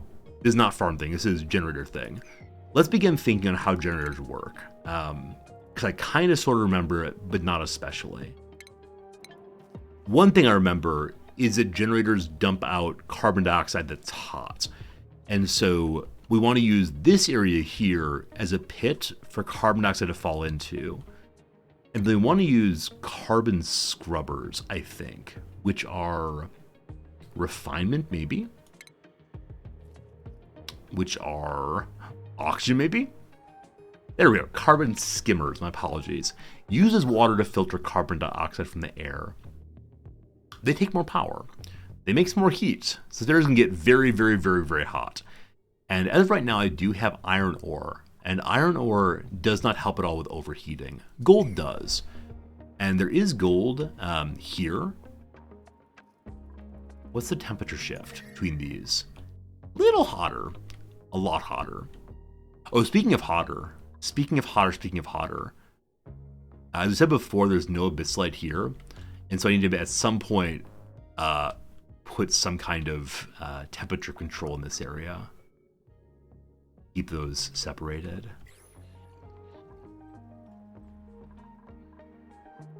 Can't plan for every eventuality. So over here, we're going to have some skimmers that we're going to make out of copper initially, maybe replace with gold later.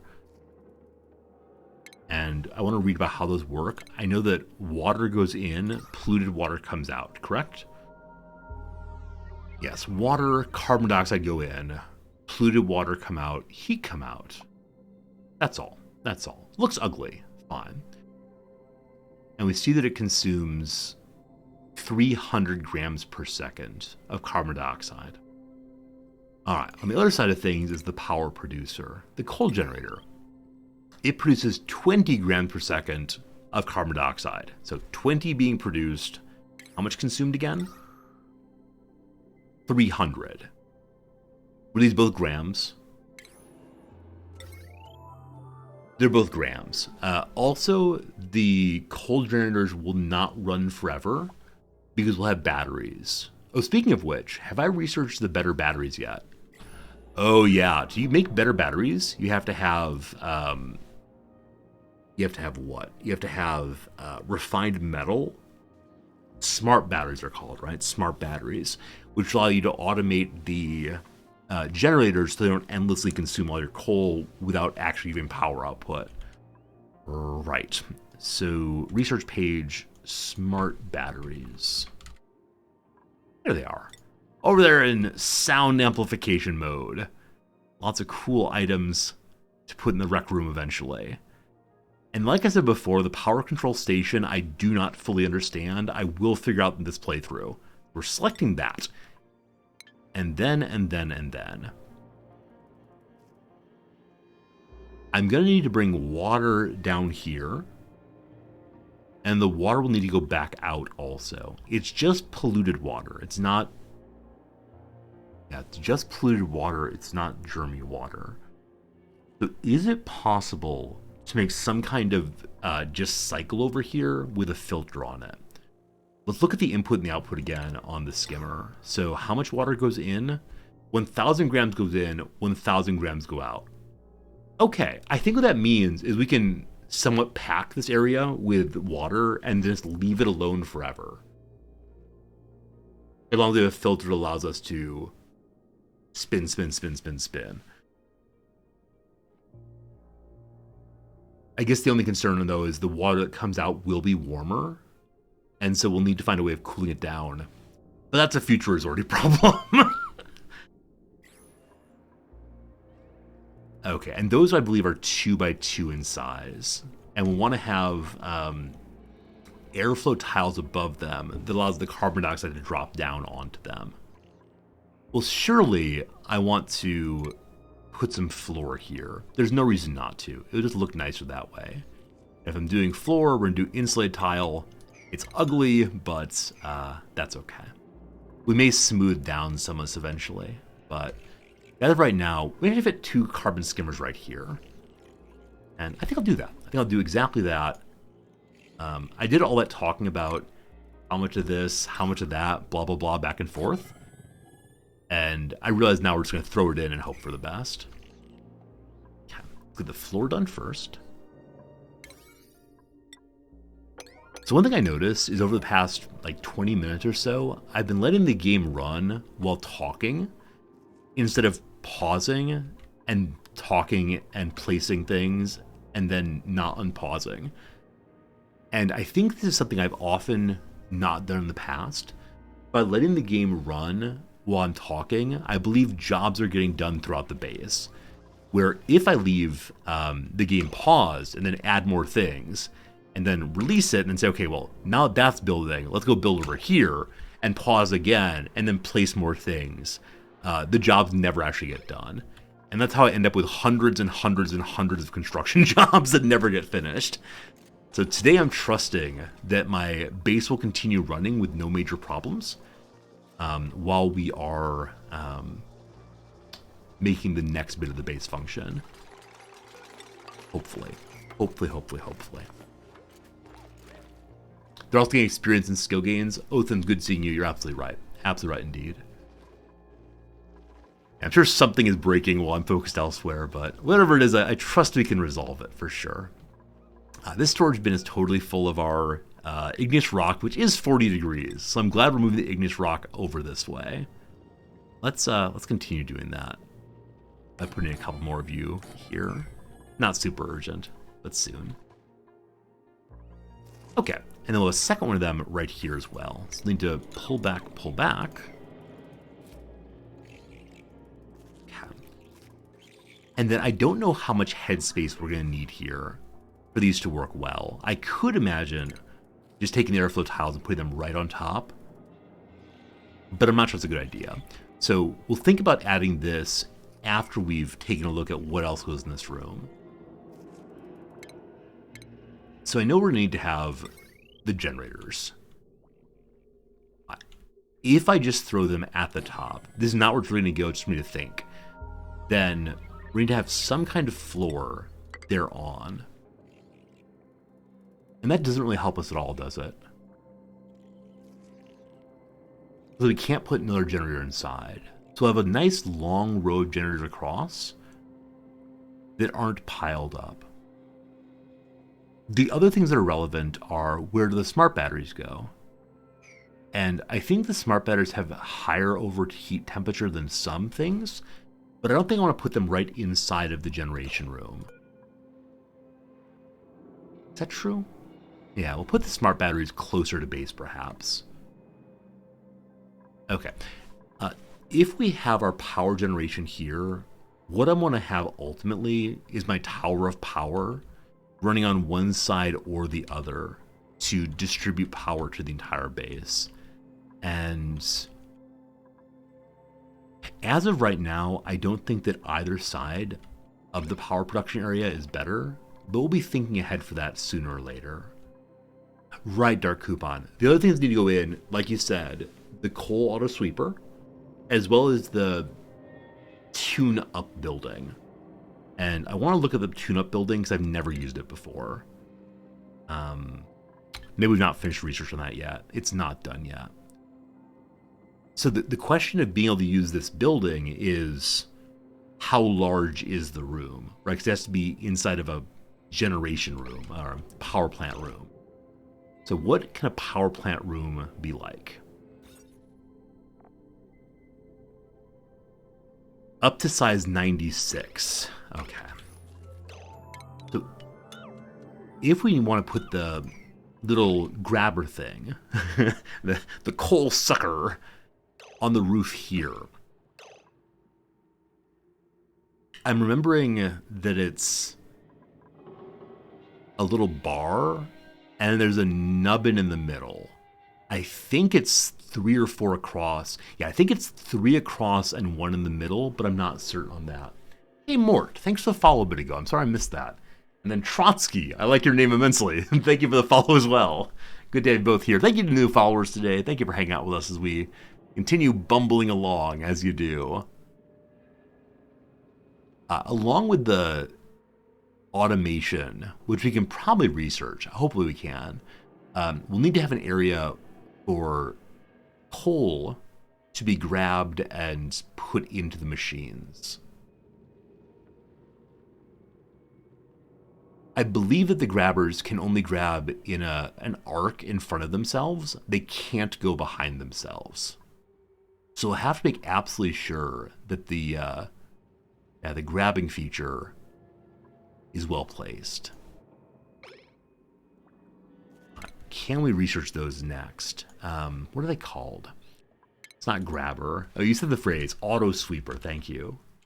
Automatic sweeping thing. It's in smart storage, which is right here. Oops. Which is right here. So we'll do this next. And yeah, we can start setting up our delivering things all around the world. It is 3x1. Oh, really? Really? So it's only this here. It's not, in fact, anything in the middle. There's a graphic for it, but it doesn't block. That's good to know. Thank you. So could I then have my grabber like that, and then just underneath that have the generator, and just next to that have the bucket for coal? Now, with that said, I probably want to have it more centrally placed so it can feed multiple. I don't know how many they can feed. I want to say 2. If no one else who played, yeah, we'll get it researched and then plan it out sooner or later. Ooh, cool. Very slow progress, but progress nonetheless. Our little buddies, we're digging out an area for you. Has that been dug out? Yeah, it has been actually. Kind of, sort of. I think that came to not being sure how much to dig out over here, though marking more below as you see. Getting some more iron. Very cool. Ruby's machinery is now plus 11. Run. Food's decayed. Okay, food decay worries me, because that means... Oh, can food actually decay inside the fridge? Food spoilage is slowed. It's not guaranteed. Alright, so maybe we're producing too much food. Now, I'm okay with that, actually, factually. Right? I'm absolutely okay with that because, as you see, we have 82,000 food now. Things will keep running just fine. But we're probably wasting work then if we're still cooking food after the fridge is full. And speaking of food, how are buddies looking over here? Buddies are looking fine. Still a lot of dirt. Huh. So these 3 bins hold... I thought they held dirt. Maybe not. Consumable ore is not dirt. Cultivatable soil I want. So put the filtration medium and the cultivatable soil in together and actually clear out more of this up here. Now the copper ore is no place to go. I made a new one of these and then didn't make it for anything. You're gonna be metal ore, and then also the consumable ore. Is that good? I think that's good. Eventually all the coal will move down south. That's right, this is south. We'll deal with pipes in a little bit.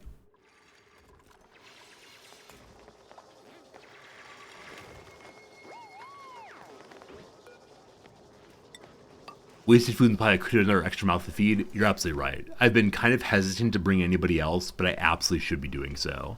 But if we do that, yeah, as of right now, oh, that's not true. I was going to say all of our mess tables are currently occupied, but no. Some are unoccupied. I thought they were grayed out when they're unoccupied. And that's only if they're set off by themselves. If they're part of the giant table, you can instead pack some more folks in there. Oh, also, this is not actually a mess hall, is it? I think because this is an industrial building, maybe? And then also because there's no decor item. Oh, it is a mess hall. We're good to go, actually. And we can fit 2 more people in there. Now, we don't have beds for them quite yet, but we can add another little nook here. More nooks, more good. To go up from being a mess hall to being the Great Hall, we need to have a decor item of plus 20. Oh, I think we got those diamonds, right? And you can show off diamonds to help with decor. Now, what other kind of lovely items can we make? The pedestal would require us having a bit of flooring in there. And for that, we need to have a little ladder up to get there. Now, there's no particular reason for the diffuser to stay here. I believe the reason it went there was because the bedroom above was not having consistent auction presentation. And so our little dupes were suffocating at night. A granite plot plus 20 already? Really? Really? I thought it'd be nicer than that. So we could go ahead and remove one of the mess tables. And just throw a nice decor item inside. Yeah, when we bring up the decor overlay, it gets grim pretty quickly. So, we should probably work on that eventually. There's a lot of things to work on, though. Okay, cool. Gonna dig out this next. And I'm going to let the first bit of chlorine out. It's only 1,000 grams, but that will begin to cleanse the world a little bit more. How did this get marked? There's probably one of those autosaves. Yeah, probably an autosave where it went beyond what I was doing. I don't think it would have... hello? Hello? Please stop digging? What did I mark to dig here? Whatever it is, I can't get rid of it. So I have the cancel tool on. It's set to do all. Where's the anti-dig button? That's marked now. Yeah, this is stuck as dig forever, it seems. A little reminder of when we did things wrong. Unless it's that in the back. There we go. The balm lily is marked as uproot. We can stop that for now. Cool. Otto earned another skill point. Once again with long commutes and new printables. Alright, I will take a new printable. It's food. I need an actual factual constructor. Hello, Steve. So Steve's an actual factual constructor. Their traits do not match that, unfortunately. Use the bathroom more slowly. No researching allowed. For right now, Steve, even though you do not make any sense at all, no, it would feel really bad to take Steve and then not use him in agriculture, correct? All of his positive traits are that. So I need a constructor, but not you. It feels so rude. It feels so very, very rude. No storing allowed. Absolutely not. And then innately stylish. Bonus decor wherever they go. And they do well at decorating. We already have someone who does that. So I'm sorry. None of you are as good as food is. Next time, we'll definitely hire a better constructor. Next time.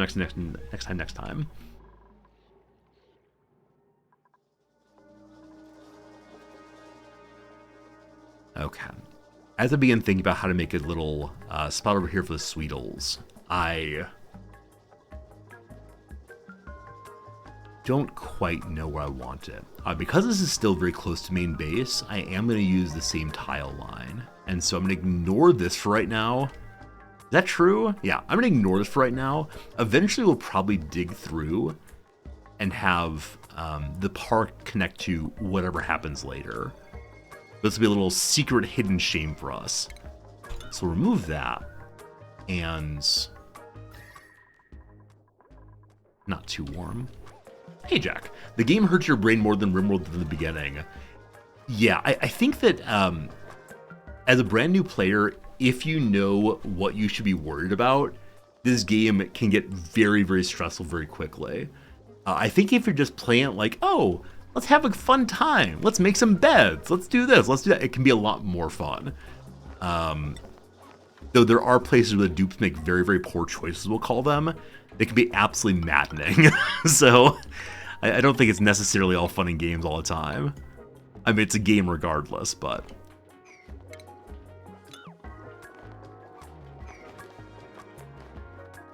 Okay, ranch is going to be up to 96 in size. So if I go 5 high, 96 is well over into Chlorineville. Oh, and Uraniumville. Nope, nope, nope, nope. No uranium allowed yet. So how about we just go to here, and that's fine for now. And then this nonsense up here, I'll just have a little path on over.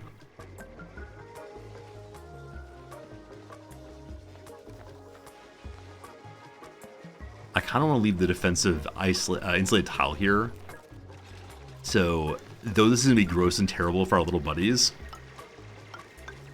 they might do it anyway. Hello, Otto. Oh, Otto, he gotten stuck? Oh, poor little Otto. Oh, Otto's hungry. Otto just wants to be made free. Come on, Otto, you can do it. Yay! Otto's happy that research got done. Happy little Otto. So we should go ahead and save Otto before things go bad. One of these times I'm very, very glad to be looking. So Otto can't find the stone he needs. He's still appreciative. He's still having a good time over there. People are coming to save Otto. No worries, no worries, no worries. Yes, oh, surprise, delight. Everyone's having a good time. Anybody? Anybody? Bueller? Bueller? Here comes Hassan. Wait, Hassan, that's not what's marked highest priority. Hassan, I've used a totally reasonable 7 for this. Don't make me turn on the Wii U.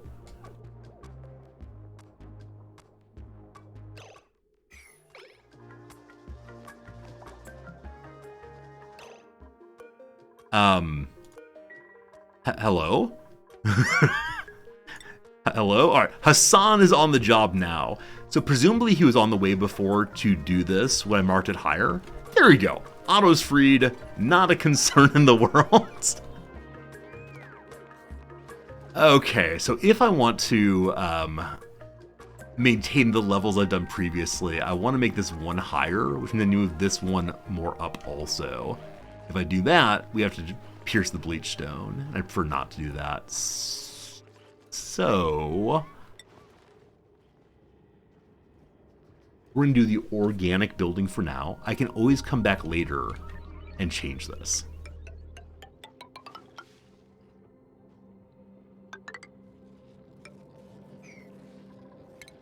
Move these as well. If they do this in the wrong order, someone could get stuck up there. Also, I did that thing occasionally I do, where I marked remove all without realizing I had the wire selected also. Now, earlier, these wires were overloading. So it's probably for the best right now that I leave this off. We don't need to oxygenate this anymore right now. It looks pretty good. Eventually, we'll get that plugged in. All right, we now know about smart batteries. Awesome. And then we want to get the smart storage. So we can start working with the auto sweeper, see how that works. And then on to solid transport. And the big hope in all of this is that I can fully automate getting coal into the coal generators down here. And do that, I'd be the happiest resorty ever. Also, I keep saying I'm gonna make this area look nicer, and then I just don't really do so. Okay, dig that out. They can dig all this out from standing the ladder, that's fine. I then want to go ahead and remove this ladder. So we're just gonna remove buildings. Down to there for now, and then we'll do the rest after a little while. And when I do that, like I said previously, I'm going to make a line across here so that people can get down on this side. Well. I was going to say I'm going to have them go over so they can go down on this side. But I see now that I've jammed up this side so much, there's no place to get down off a ladder. We can just move this terrarium, though. So, do not have sufficient oxygen generation. I've been generating most of the oxygen down here in the pit because the carbon dioxide off gases goes right into the pit then, no problems. Yeah, up here in some living area, we need more oxygen. Let's not add another terrarium right now, maybe eventually. Okay, so right here we'll have a ladder that's attached to this.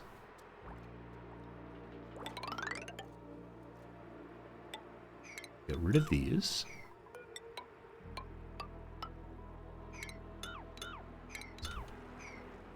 Okay, then once that's done, we can let people come down this way again. Cool. There's a tiny little bit of chlorine here also. Earlier I was blah blah blah, it's not with the chlorine out. I'll go ahead and do so now just to help mitigate heat movement some more with the insulated tile. And now I'm trying to set up construction jobs everywhere, which I really don't want to do. So we'll just play it cool, play it easy for a moment, and see what comes of it. A little secret stash of phosphorite in here. We'll get out sooner or later. I did put down this here and put nothing into it. So there's a bliss burst I wanted to put here, but what does a mirth leaf seed do? It's fine in absolutely any atmosphere. It needs lower radiation, neutral-ish temperature. It'll be fine there. So we do want to plant there. Hello, Relica. Have I played this before? I have. I have. About 383 hours in total. That said, I haven't played it much after the DLC, so I don't know a tremendous amount about the game as it is now. So yeah, I know the game, we'll say, competently, but not well. Hope you're having a good day.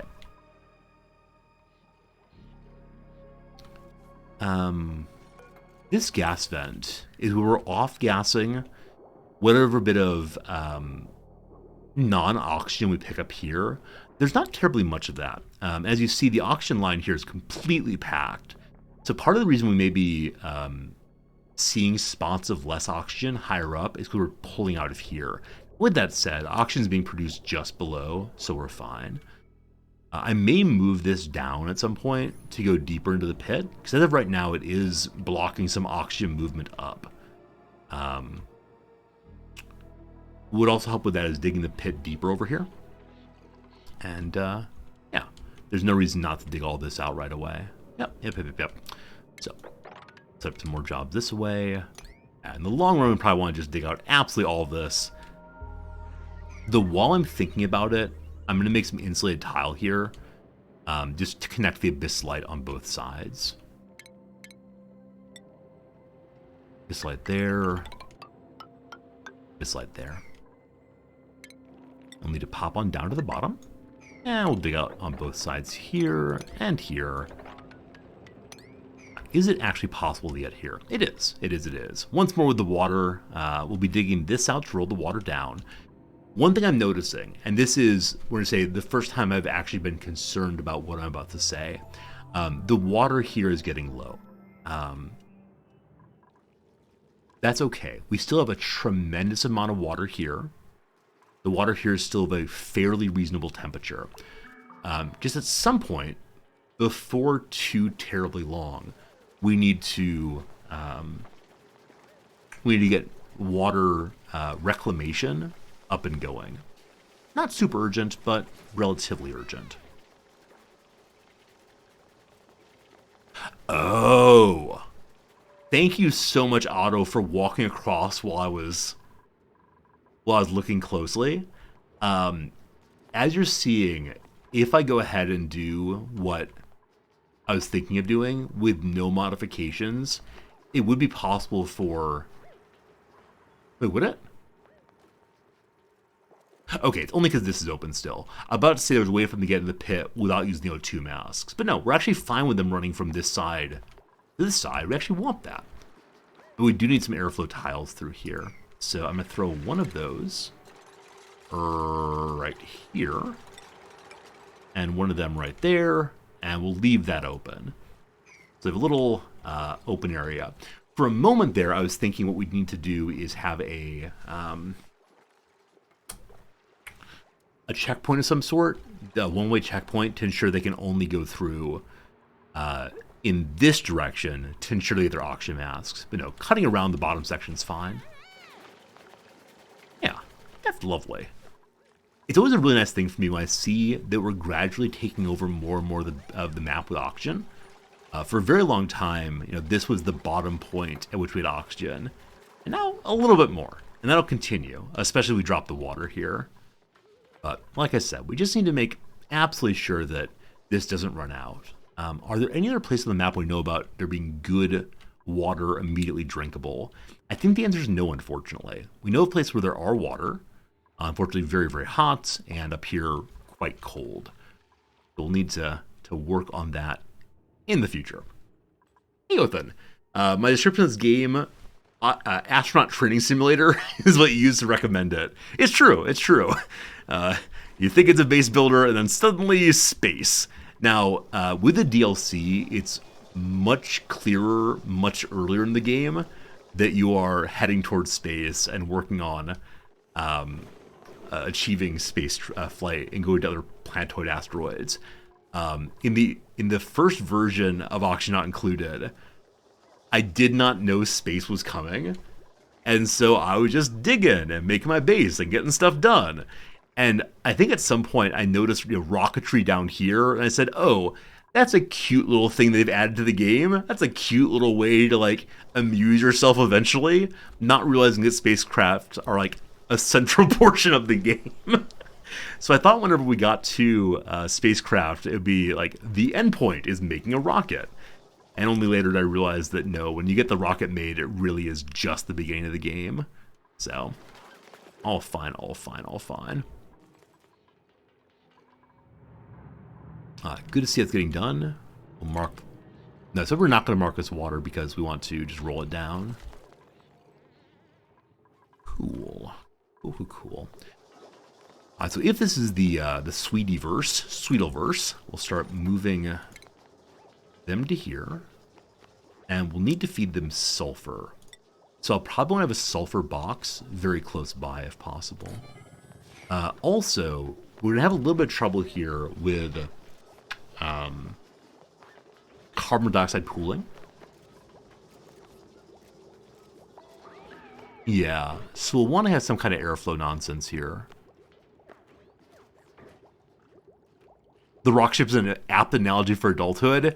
Yeah, man, remember my students, and I guess me also, who said, and I also, who say oh, okay, once I got through college, my whole life is going to be perfect. And then you realize that college is not the last problem in your entire life. So, it's crazy the perspective that one develops as you move through life. And even though older people can say to you when you're younger, when you're older, you'll see that this was not what you thought it was. I still remember, man, when I was in high school, there was a girl, I guess, who I was so into. And I remember sitting down with my stepmother in one of the only real conversations we've ever had. And weeping to her about how this girl is the one, and she doesn't like me, and how do I convince the one that she needs to be with me? And of course a lot of this was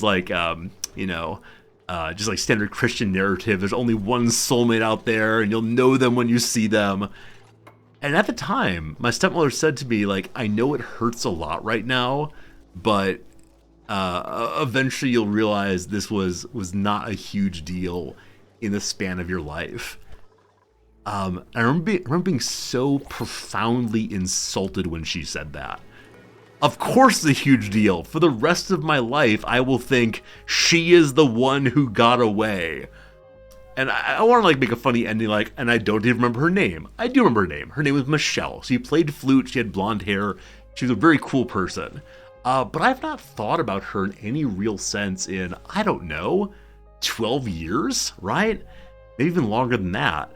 But yeah, that perspective shift throughout life is so crazy. And I think it's important for me especially to intentionally remember that bigger picture. Because, you know, to pick kind of a minor issue, occasionally I'll have a not great stream. I'll have a stream where I think, oh, I wasn't very entertaining. Where I say, oh, I stumbled over my words a lot. And if I'm not careful, I'll say, oh no, that bad stream means I should never stream again. And ultimately, like over the course of hundreds and hundreds of streams, thousands of streams, you'll have some bad ones. And it's not a big deal.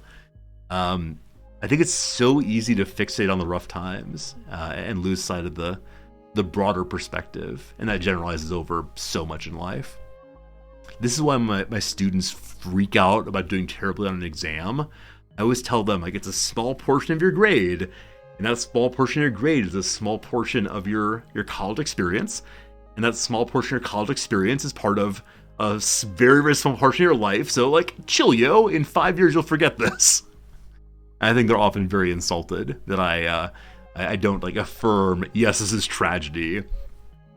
Who we're looking for right now is a constructor. And once again, we see there is no constructor here. I like Ren's dancing, though. Ren's moving pretty fast, moving pretty quick.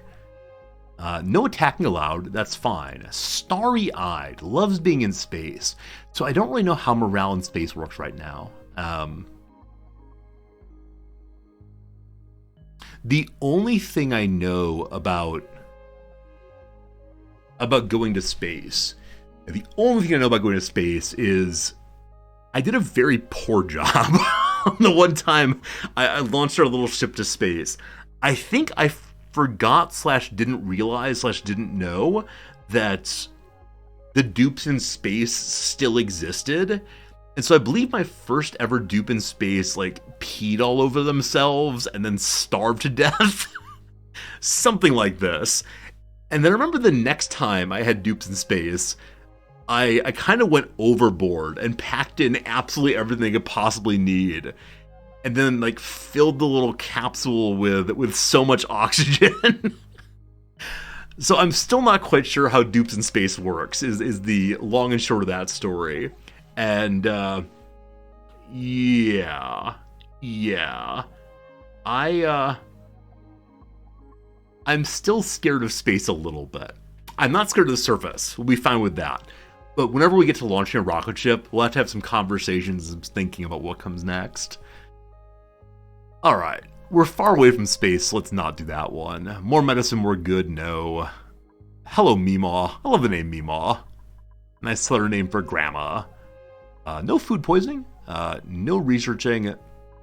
This is a nice character to have. It's not who I need, but that's gonna be just fine. Happy Meemaw! Vomits everywhere. That's good. Old Meemaw here can't stand looking at people's knees. I believe I've had this rant before. But here we go again. The knee is the least attractive part of the human body. Some people say like, oh, when I look at a potential romantic partner, the part of them that I love most is the leg. The leg, though, includes the knee, and the knee looks like a trapped baby face. I need you right now to pull up pictures of knees, and you'll notice there are little baby faces in there. There is nothing attractive about knees. It's upsetting. I don't like thinking about them. I dislike that I have knees. I prefer to have to walk around straight-legged like Hank's father in King of the Hill to avoid looking at knees. This is one of the very few strong opinions in the life I actually have. Like most of my life is like, cool, you do you, fam. Knees though, right out. There's surely people out there with knee fetishes. Oh, I'm sure there are. I'm sure there are, and they're my sworn enemy. If they're this channel, I will ban them right now. All right, come on down. I've watched a lot of Hercules. Wait, Hercules? The Disney show? I've seen that once. If you mean like Kevin Sorbo, I think that was on like Saturday afternoons on WGN in my boyhood. Rather no. Hey, it's your boy Klaus. Thank you for the $5 tip. I sure do appreciate it. Thanks for all the great content and advice since you've been tuning in. Of course. Happy to offer advice. Whatever problems you got, I got the ideas. Klaus, thank you for your kindness sincerely. I'm really glad that you enjoy what we do here. We're just removing buildings, so we can remove absolutely all of this. I believe they can remove this from the floor. Yeah, but Klaus, it means a lot, sincerely. Good. The Disney drawing of Hercules has everything rounded. Wait, I'll look at Disney's Hercules after stream. Does Disney's Hercules have like particularly strong knees? What?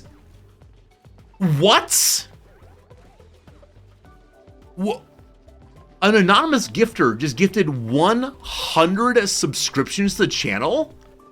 Why? Hello, Noms. Was this you? No. No. Unless I pushed. Oh my goodness. Oh.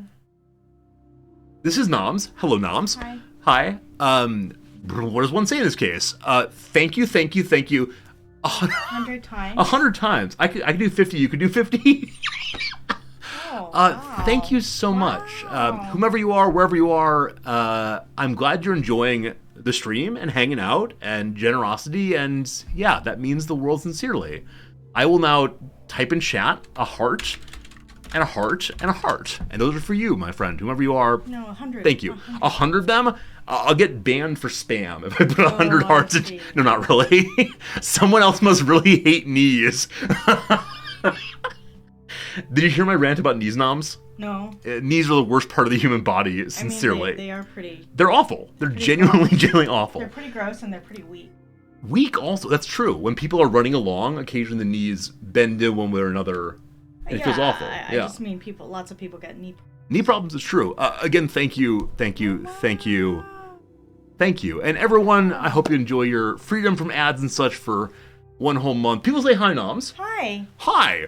Hi. Thank you. I should continue playing the video game, I suppose, but you're here. Yeah, I was just gonna stop in and get some socks. That's all I was doing. Oh, you're going for a run. And then I heard you freaking out, man. Freaking out, man. I'm freaking out, man.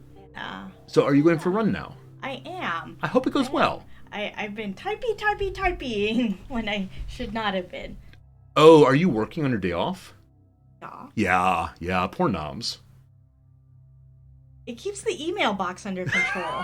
Yeah, this is definitely the problem with Noms' job. The email just keeps coming. Yeah, a colleague told me to turn off my notifications. And I'm like, I didn't want to argue with him, but I didn't want to be like, well, you see, if I don't do that, when I come back, my job will be genuinely terrible. Yeah, there have been times we've gone on like little vacations and said, okay, no computers for a day. And that's fun. Like, it's cool. We get away from the computers. Things are very, very good. But then often we realize that you come back to 112 emails. All at once. Yeah, It's awful. Yeah. But I'm glad you're running. You can't do your email while you're running. Exactly. I'm not even taking my device. That's wonderful. I'm taking my little non your mini non-internet device. Your nano mini. I hope you enjoy the music. Sincerely. I hope so too. Cool. Yeah. Anonymous again, thank you. I feel like I need to say thank you still. So I'll buy you a nice something. What something would you like, Noms? How about a nice Indian dinner? May I take you out for... Can I have a nice cheese naan? Oh, cheese naan. Oh, no. Garlic rice. Garlic rice? No big rice? Not big rice. Okay. Can I have big garlic rice? Big garlic... They don't offer that. No, it's just garlic rice or big rice, not the both. All right. I should return to the video game. Okay. Thank you, Noms. Have a good day. Bye. All right. Excellent. What were we doing? We were talking about the video game. Right, we're working on making a little sweet old bedroom over here. I finished research. Right, the auto sweeper. All right, as much as I want to immediately go over and figure out how the auto sweeper works, I would prefer to make the Sweetle room function first. So Sweetles, and every time I say Sweetle, I think there's some rhyme. There's a rhyme on Sweetle I should be offering. And I realized just now the rhyme is beetle. And they're obviously beetles. They're beetles that make sugar. Sweetles. How on earth is it that I just don't notice this? Is it the case that every single thing in the game is actually just named in an obvious way, and like a cute but obvious way, and I just don't notice? Probably. So Sweetles will eat sulfur, and really that's it. So that's what they get. And then over here, we'll make a Sweetle depository. Like so. The puns in the game are punishing? Yeah. The sense of humor in this game is absolutely perfect to me. I don't know what it is. I think it's just like really cute is part of it, right? Part of it is just the game is saying, like, here are jokes that aren't mean-spirited. Here are jokes that are like funny but not over the top hilarious. And just go, huh, that's cute. So I think in this game, it's not just the graphics that are cute, but also the, not the graphics, but also the humor and so much else too.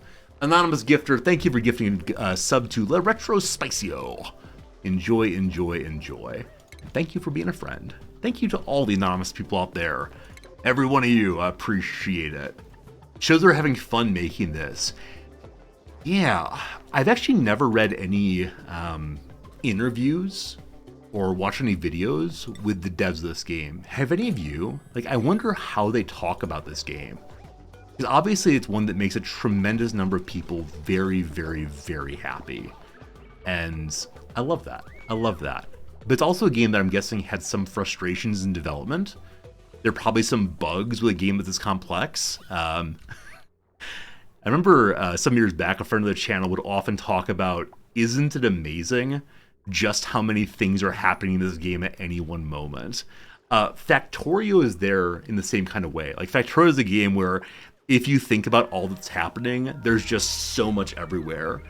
But even though like I'm focused on go make this thing, and I scroll all the way and I watch them make that thing, there are hundreds, thousands of things happening all around the world. And so I can the asteroid. So I can easily imagine it introducing a tremendous number of bugs. The animators did some videos a while ago. Okay, so they've animated shorts. Are the animated shorts set inside the game universe? And so it's like the adventures of Meep. Speaking of which, we still have no Meep. How can this base function with no Meeps? It's Meep possible, or Meep possible, something like that. Yeah, I do wonder like how they came up with the idea for this game initially, because clearly it's a colony builder, and there are lots of colony builder out there, but this one is like so unique, obviously, and I can't imagine it being better. Like every time there's been something that's annoying in the game, they find some way to improve it, and yeah. I don't spend enough time talking about how awesome devs are. Clearly it's the case that the devs of this game are really, really, really cool.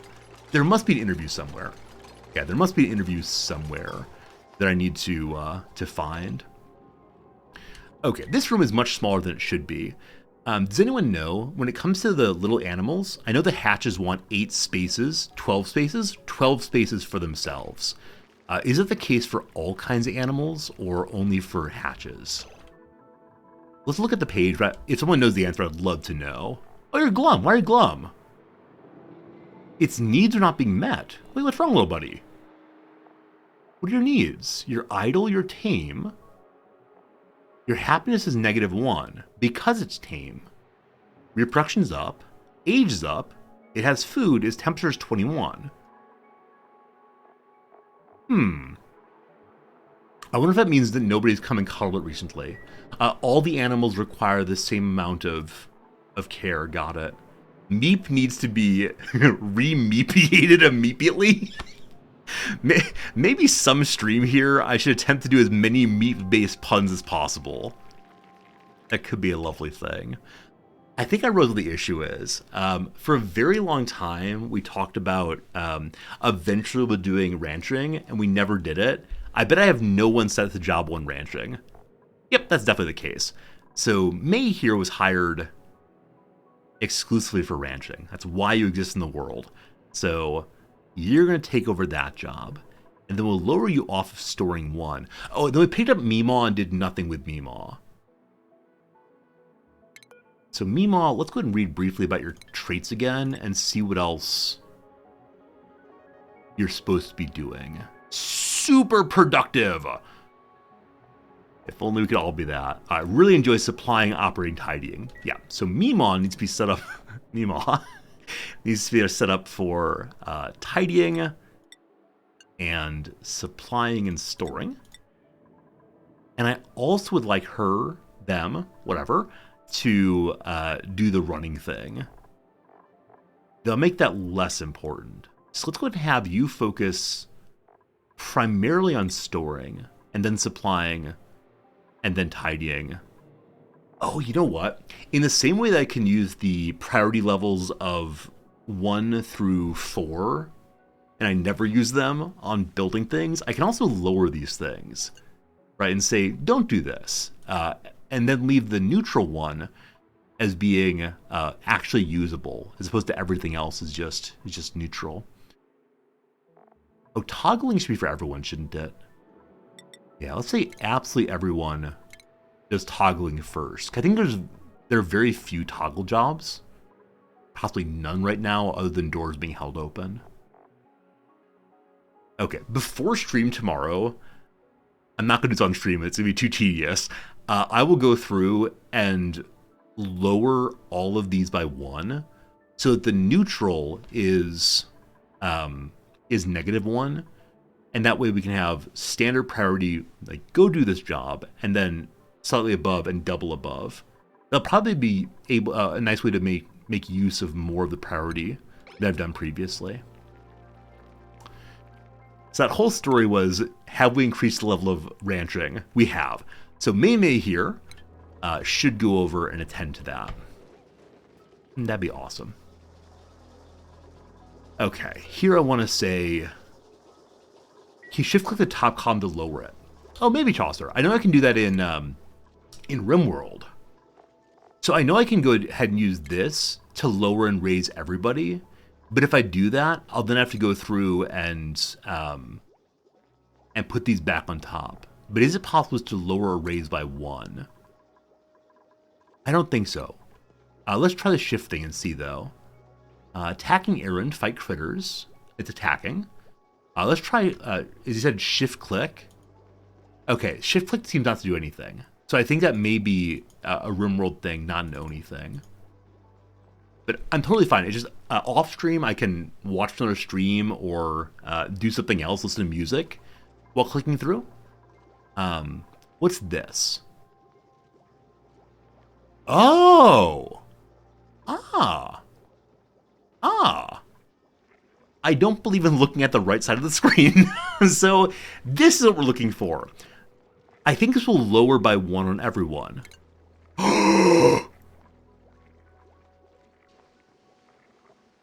Okay. That's exactly what we wanted, I think. So the ones who are previously double high are now only single high. Thank you so much, Dr. Possible, for seeing this. That's great.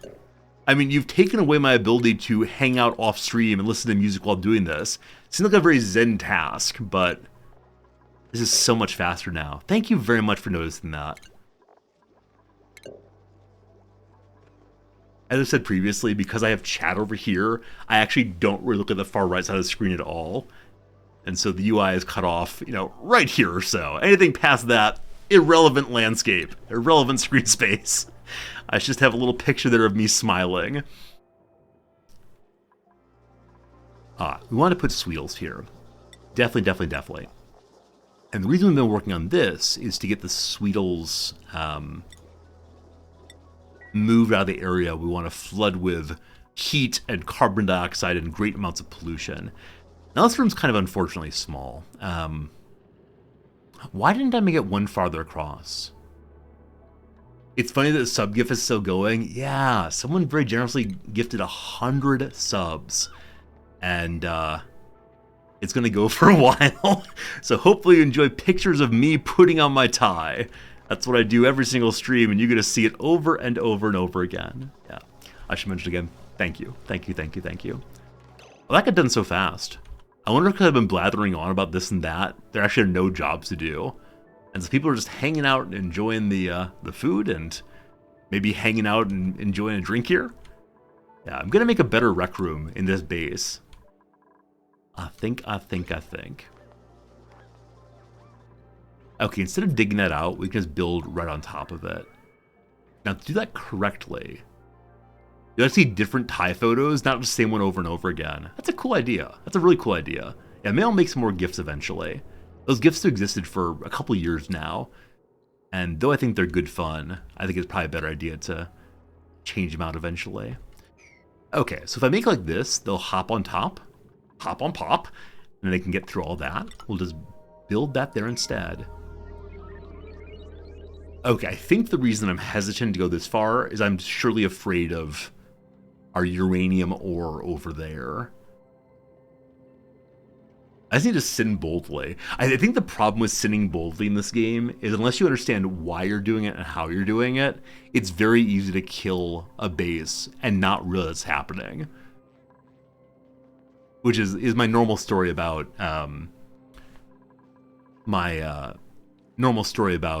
heating up my first base. I did not know what was happening, and then the game was over. And so with radiation, I worry a tiny little bit about, like, is it getting worse and worse? And then the playthrough's over. Now, in this case, I definitely see that it's Abyssite all the way around. And we believe that Abyssite keeps us safe. Now, is that actually true? Is the radiation radiating out? Okay, so radiation is indeed getting to the age right here.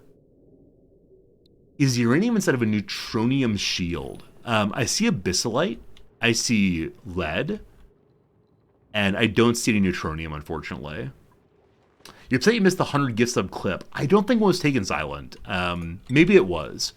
If not, I can definitely do one after stream. I was amazed and shocked and all the things you imagine a streamer would be when that kind of generosity is shown. Were we planting hatches over here? Planting hatches. Were we segregating hatches over here? I'd be concerned about this coal spot being one they could hide inside of. I don't think we need to worry about that. Also, I know that Sweetles were able to, like, kick their little bodies way up, fly into the sky. I hope that the door stops them from escaping. If not, they probably can't climb up the ladder. And that is good. I hope eventually we can change this around some. I don't know how that'll work, but it would look really, really nice. It would look really, really nice. That's not quite right. It'll look a lot better if we were to change this and not have these really tight little tubes. Like poor Meemaw. Her old body is creaky. She has to like pull her shoulders in to be able to fit down the hole there. So, okay. We want to see what size this room is now. It is currently 52 tiles. So a little over half what we want. If I put 5 in there, it takes 50 tiles. Nope, that's not true. That's not true. It takes 12 each, 8 each. It goes 12 each. So 4 little buddies. Okay. 8 times 5 is 40, so we can definitely do 5. If it's 12, that's 50 plus 10, which is 60. 4 can safely go in. Fine. Now, I'm only seeing a little bit of sulfur there. I'm going to increase the priority on that so that sulfur goes there before it goes anywhere else. But I worry a tiny little bit about how long to keep these buddies alive. If they die, I'm going to be pretty sad, because it will definitely be just my fault. Okay, back to it then. Does anybody know if they patched the ability to build through corners? I didn't realize you could do that, but I can try it. I can try and see if you can. So I guess when you say build through corners, you mean, like if this tile weren't here and it was just an open spot, could you have someone stand a ladder here and build that? Yeah, I don't know if you can do that. And I don't see a clear place to do it right now. Yeah, I'm not sure. Sounds like some shenanigans, though. No shenanigans allowed on stream. Okay, I was gonna say for a moment that the dupes can't get down to the floor here. I think they can go here, jump to here, and then walk down. A little bit circuitous, but that's okay. Circuit overloaded. Just a little bit. Just a little bit. Just a little bit more. Yeah, it's when both of these are being used at once that it overloads. And I can't really fix that, so I'm going to ignore that until power's figured out down here. We finished the research on our shipping thing. Right. To use the auto sweeper, we need to have refined metal. So I think now is the part where I usually make the punch thing. Good old punch thing. Now, can I put this out, or at least see the blueprint? No, you can't. So it definitely is, not definitely, almost certainly is 3 wide. But let's just go step by step and get this finished. So then we'll dig these buddies out. And we're going to mark them each to wrangle. And they'll get taken upstairs, hopefully. And I see there's one egg also. We don't want to eat the egg. We want to go ahead and take that upstairs as well. Do I wonder why circuit is 2-syllable, but circuitous is more? Sure. I absolutely am curious on that. What other words have like an OUS ending? Poison and poisonous. Poison, poisonous. Those maintain the same number of syllables, I think. That said, as some of you know, I don't know how to count syllables without clapping. Because as a child I was taught, like, you count syllables by going clap, clap, clap, as each syllable break happens. And because I was taught that way, I am unable to count syllables in any other way. Unless they're written out with syllable markers, then I can do it, because I go 1, 2, 3, but... In the same way, as I said before, if I'm doing simple addition on a sheet of paper, I count the corners on numbers, and that helped me, I go 1, 2, 3, 4, 5, 6, 7, 8. I think had I not been taught to count that way back in 3rd or 4th grade, I would not do that, and then I'd be a much smarter and more able person. Yeah, and I know there's consistent modifications to how children are taught math, and I don't know how kids are taught math these days. Surely incorrectly, but yeah, I do kind of sort of wonder if there's better ways to teach these things that are now being taught that I didn't know. Oh, there's another diamond here.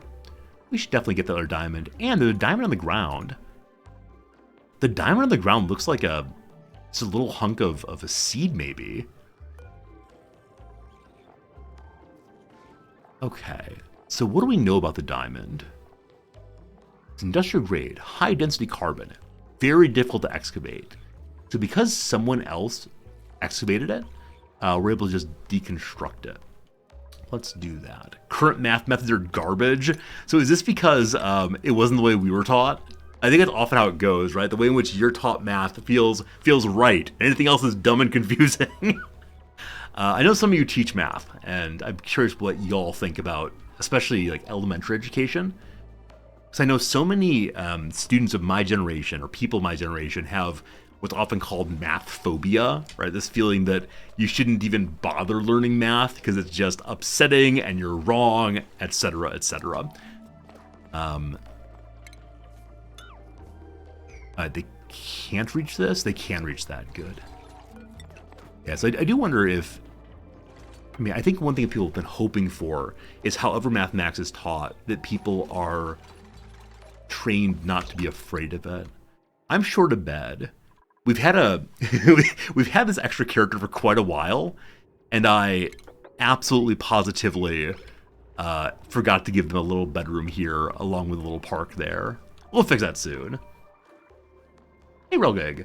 Mook House Grub Grubs and Puffs require 16 spaces. The rest are 12. Okay, thank you. I'll probably forget that. I've never seen a Mook How. I know they are, but I've never seen one in my own base. I have seen Puffs, but I've never, I think, successfully ranched one. They've kind of just like wander on the base, consuming polluted oxygen as they go. and making, clean slime, right?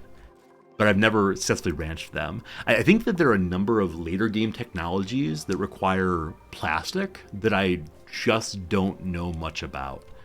And I hope this playthrough is time we get to learn them. Like I said, I'm really enjoying myself right now. I always look at Oxygen Not Included with a certain amount of concern. I'm not going to be able to figure it out, but this time's feeling really good. That's unreachable. Why is that unreachable? Let's work our way backwards and see. So the door is definitely not locked. So they can...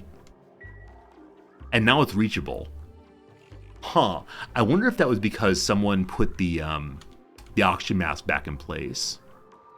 Also, we're missing an oxygen mask.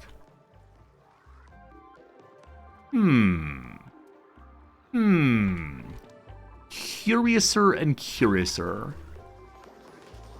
There it is. So probably someone took the, someone took the excess mask here and carried it upstairs to repair it. And it's been repaired, now be delivered back down again. That'll be good. That'll be good. I also just now remembered, one of the reasons I wanted to put this here was so we could plant the spindly grub fruit, I think. Which gives us more food, but needs to be tended to by the little buddies. And so what do they require exactly? Up to 50 degrees. That area is 30 or 40, that's fine. Needs to be oxygen, etc. Okay. For a plant, wait, what's fertilization does it require? Oh yeah. The reason I was back and forth on it is it needs sulfur also. And so if we're going to move these upstairs, we'll need to use sulfur. Oh! Okay, it's probably too late for me to change my mind on this.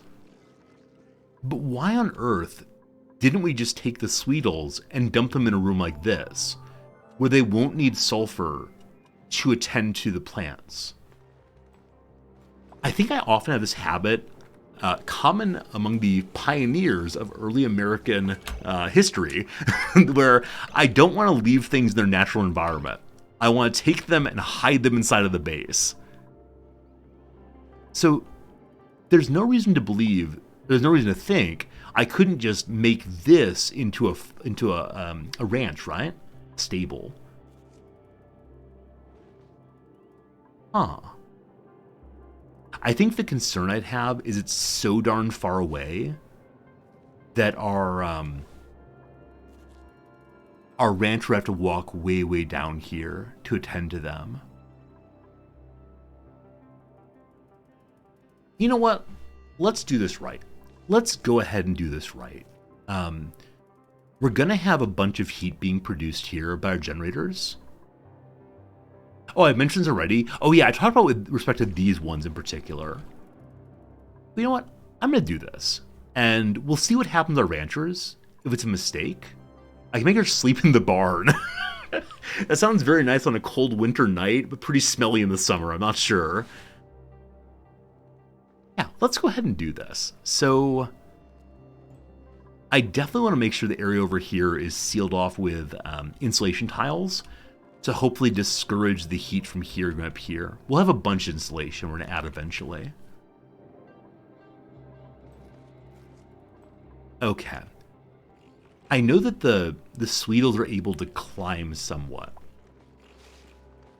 Does anybody know for sure, with the current setup here, which is 1, 2, 3 climbing, am I right to think they would not be able to make that? Is it the case that Sweetles can only climb as high as a dupe can climb, which is too high? So I'd need to put some kind of little step stool, we'll call it that, a step stool, for them to climb up to the top level there. Yeah, this is going to be fun. Let's definitely do this. I just need to think through it in such a way where we don't screw it up. So this thing is buried in sand. What that means, I think, is if I disrupt any of this below, then this will fall and no longer be planted. It's stale. What's stale mean? The food is edible, but will soon expired. Food items become stale at 50% freshness and rot at 0%. It's, oh wait, I have selected the grub fruit itself, not the plant. Okay, so if I'm going to go into here, I want to dig out this and this, but not that. Oh, except it can only be a certain maximum size, so I definitely want to dig out this side so our little buddies can climb up. And I want to think about how to get the Sweetles to climb up to this level. So let's work our way backwards on that one. So we know they can climb too high. So 1, 2. They can climb that. And then on this side of things, we don't need to dig down all the way. They would be able to climb up that. So the question is how we get from this level to this level. And I think that will do it, right? No, wrong. Wrong was already wrong. Because they'd be able to climb up to here and then not climb that. But if we do that, because they can also squish down like Little Mario and go over. I think that will work, yeah? I'm saying yeah confidently, so that will work fine.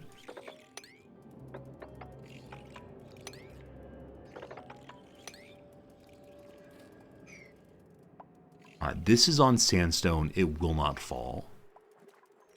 We'll have to help someone get up here to dig that out so that the Sweetles will be able to climb there. Actually, I don't know. I don't know if the Sweetles need a 2 wide to go through or if they can go up on a 1 wide. Let's leave that as is right now and see what happens.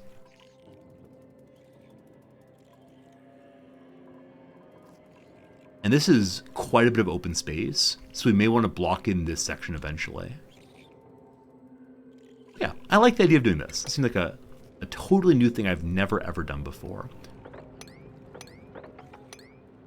Remember a very long time ago I said, today my friends, we're making power. And we've been in the area of making power for quite a long time. Okay, actually, factually, I don't want to wrangle these anymore. I'm terribly sorry, Rancher. Luckily, no one's been segregated up here yet, but now, no one's allowed. Unwrangling. And we're going ahead and remove the wrangle job from each of these. Let them enjoy their life. Oh no, one's missing. Oh, there it is. They run together freely and happily. The reason I don't make the other area ranch is 4 plants at the same level. Hi, Lost. How you doing? Here's how I make decisions. You might be aware, where the regular person, the intelligent gamer, we'll call this person, goes, I'd like to do something. Where would be the best place to do that? Let me consider. What Resorty does is, oh, I see some. We're doing it right here. No, there's absolutely no reason not to do it right here. One nice thing, though, is if we set up 2 ranches, then we won't have an issue with having to slaughter excess Sweetles immediately. And so we'll be able to have both of these set up as ranches. Yeah, that's what I was doing. I was planning for the future. Do you believe me? No, clearly that's right. Clearly that's right.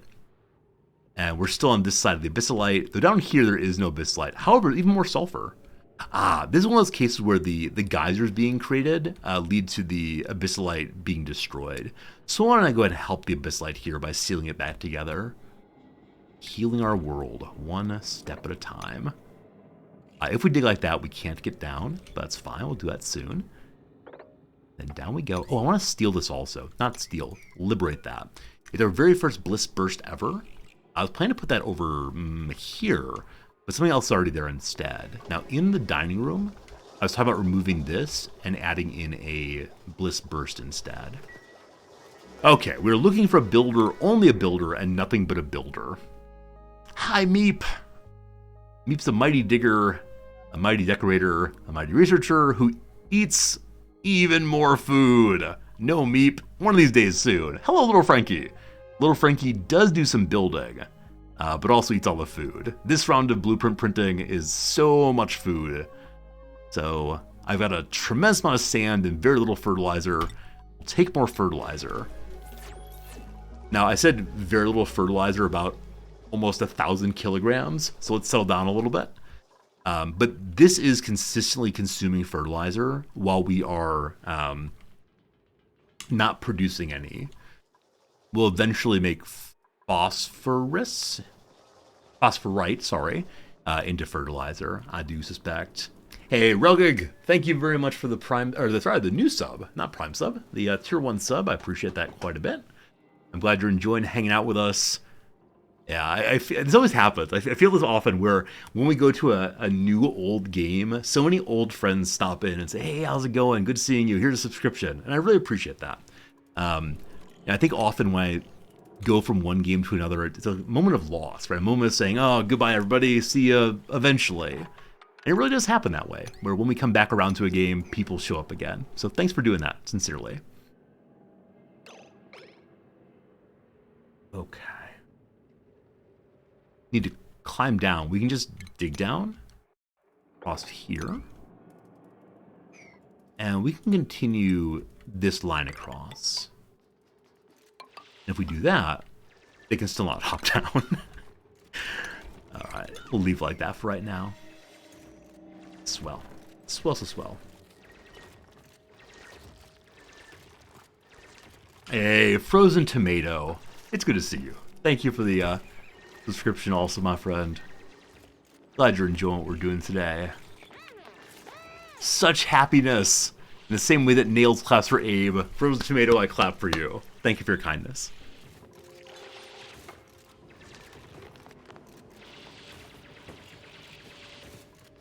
Okay.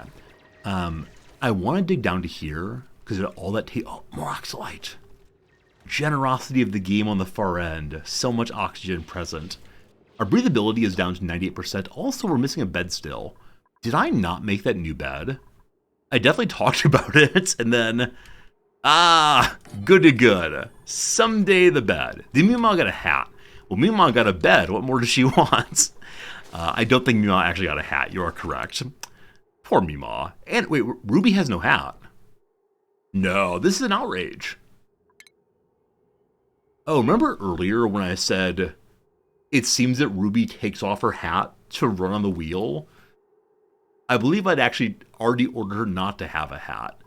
So I think I gave her medicine compounding and then clicked on medicine compounding again. That doesn't seem to take it off. I must have accidentally hit unassigned. Poor Ruby. Poor Ruby. I maybe got a dupe stuck in bottom left. Never. Never.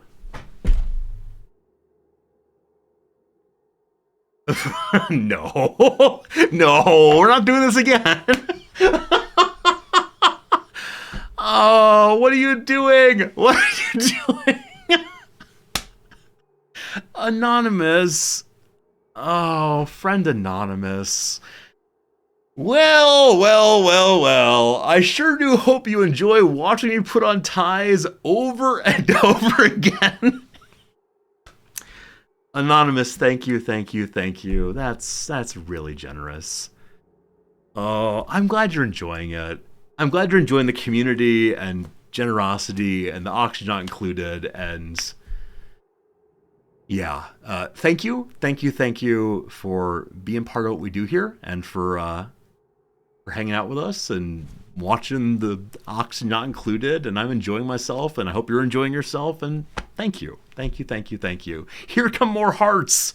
1, 2, 3 hearts. Times a million, billion. Really thank you for your kindness. The Real Olympic, thank you for the follow also. I appreciate it. So many subs for so many folks. Feeling the love, feeling the appreciation. Thanks.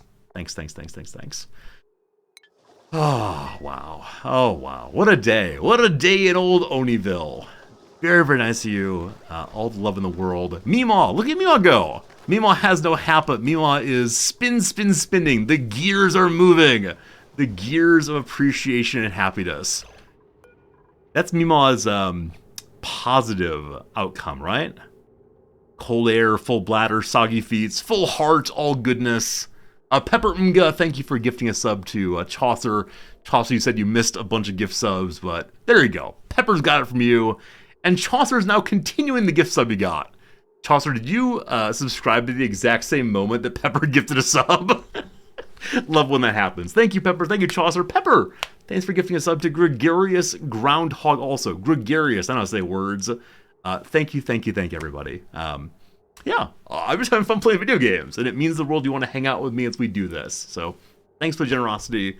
Thanks for being part of the community. And let me say, whether you sub, not sub, just hanging out, means the world. Means the world. Now, why is Meemaw having a good day? Super focused.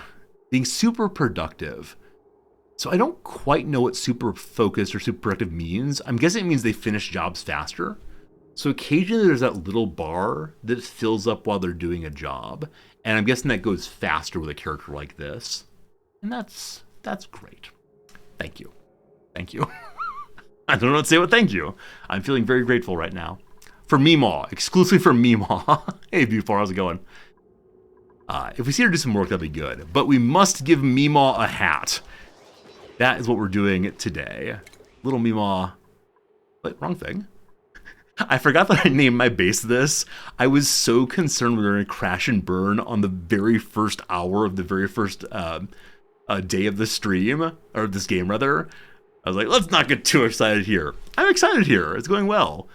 Can we rename this thing? Nope, we're stuck forever with that name. That's probably for the best. Low expectations are best expectations. Adorable little Meemaw. So, I think I hired you primarily to take care of operating and carrying junk around. She only has the one skill point. Do we have anyone wearing an... Yeah, we have someone wearing an operator's outfit already. It's Pei over here. Though Pei is actually our researcher long term. So I'm going to give Meemaw tinkering. And then after that, we'll definitely do strength and carrying and so on. So tinkering for you. And then Pei, I'm sorry. Even though you have the fancy orange hat, you got to be our researcher. That is that. Ruby's capless again? This is an outrage. If I click this twice, does it actually go away? I've clicked it thrice now. We're gonna click off.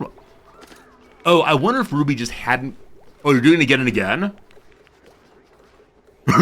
Poor Ruby. Oh no, poor Ruby. Ruby is stuck forever in hat mode. Okay, I think I may have found a bug. I think I may have found a little bug there. So yeah, I think it's the case that if you assign one and then assign the same one again, that they put it on and then take it off. I wonder if you give them all of the hats, like one right after another right here, do they try to put on all the hats one after another? That feels cruel, so I'm not going to do it.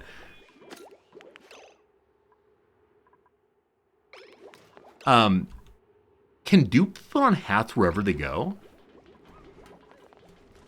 Was she carrying her hat in her pocket? We're not going to talk about Ruby's hat, because some kind of shenanigans are occurring over there.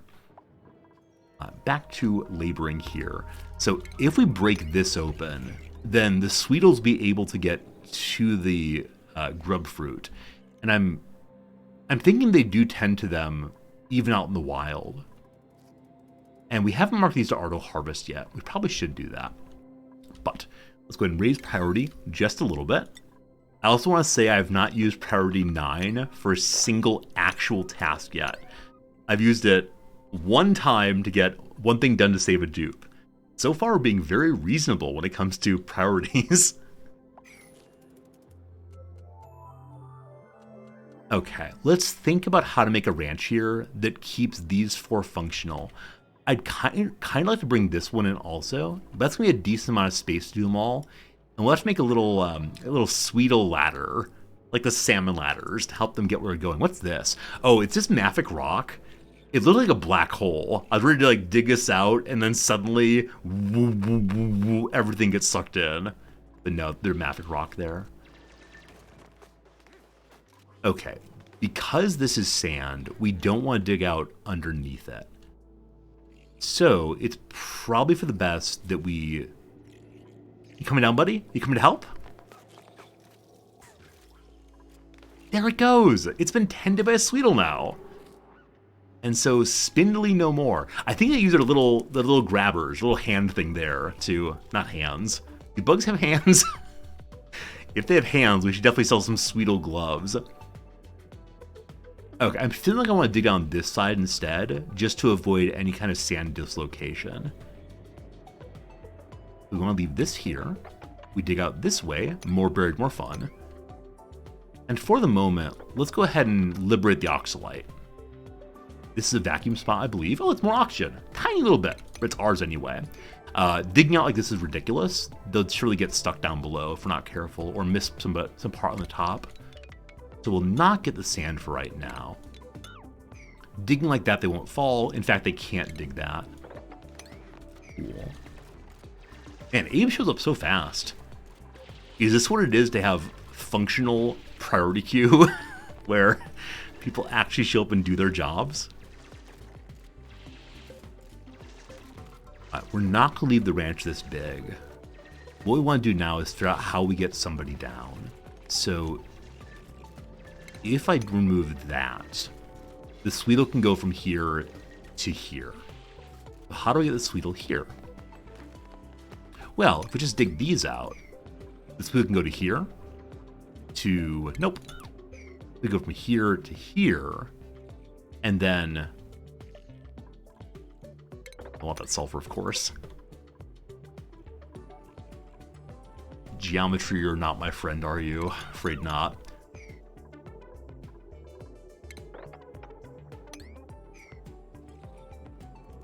Okay, Sweetles do need oxygen. So one thing we have to keep in mind, if we put the Sweetles down here, is we're gonna have to bring them a fairly decent amount of oxygen that's not too hot.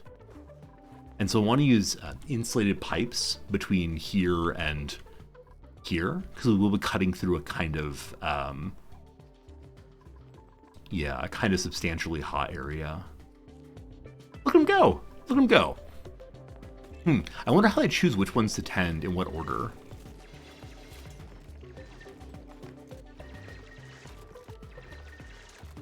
Okay, so they can make that jump. Remove that, we're fine also. Okay, so down they go. And then we can remove this, and they'll go down again. And like I said, I'm not exactly sure if they can fit through tiny little bits like this. They can't make that jump. We have to go down and around. There's probably some much simpler way to do this, but this is what I've created. And so we're going to work off of that and see what happens. Which is always how it goes with me. There's always a moment where I say, this is probably not the best way, and yet it's my way. Hey, more buddies to save down here.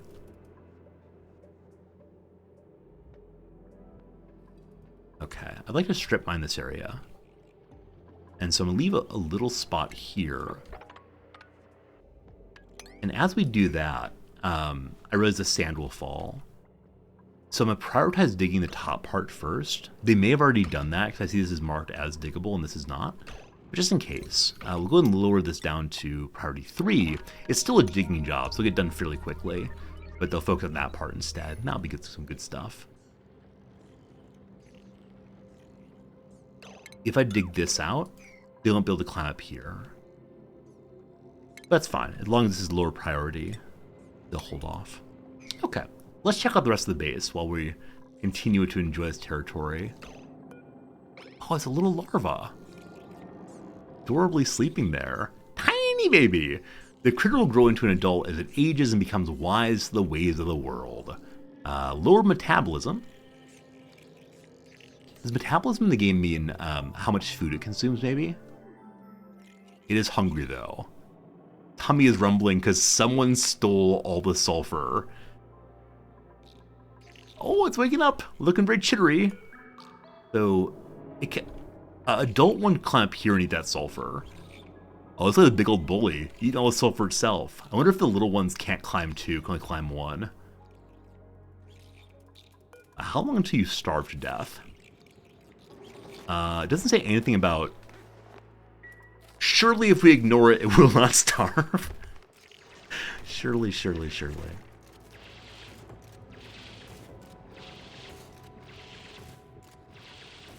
Okay, with that part done, we now want to dig out that way. How great is that? They did exactly what we wanted, because we used priorities correctly. And more Sweetos down here. Yeah, look at them go. I think when they finished doing their gardening, there's a little heart that pops up. Maybe we can learn something from our little Sweeto friends here about the kind of love one can show for the environment. This and other environmentalist messages brought to you by the Ad Council.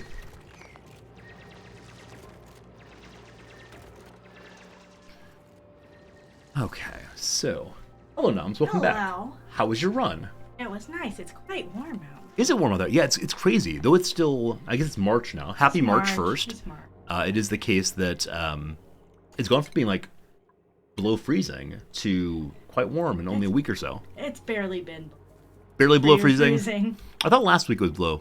Oh, that's underwater. This is not underwater. I agree, it looks like it.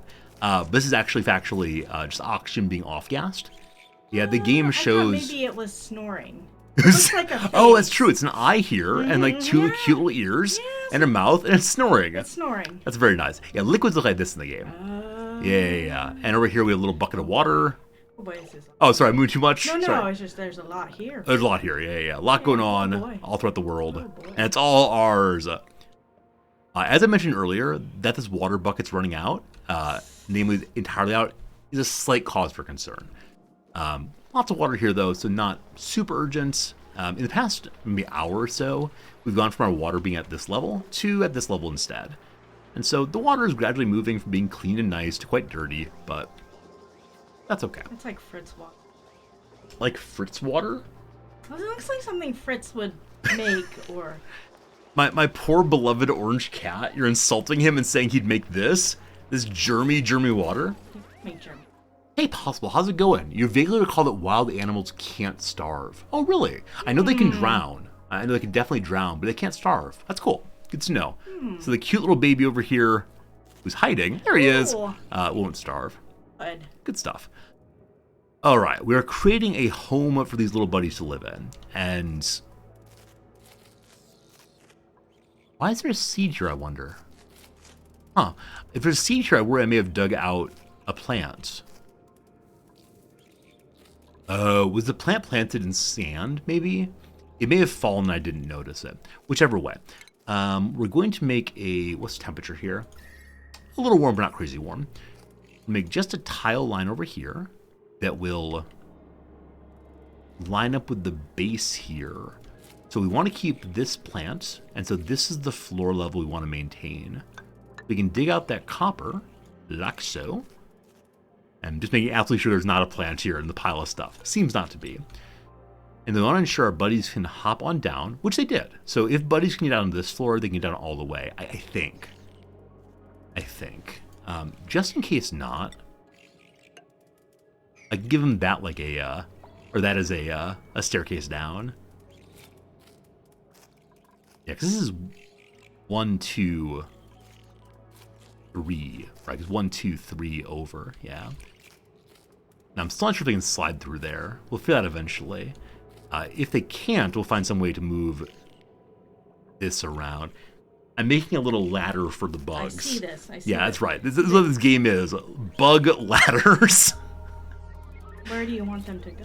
I want them to go to this spot right here. There's a little plant there they need to take care of.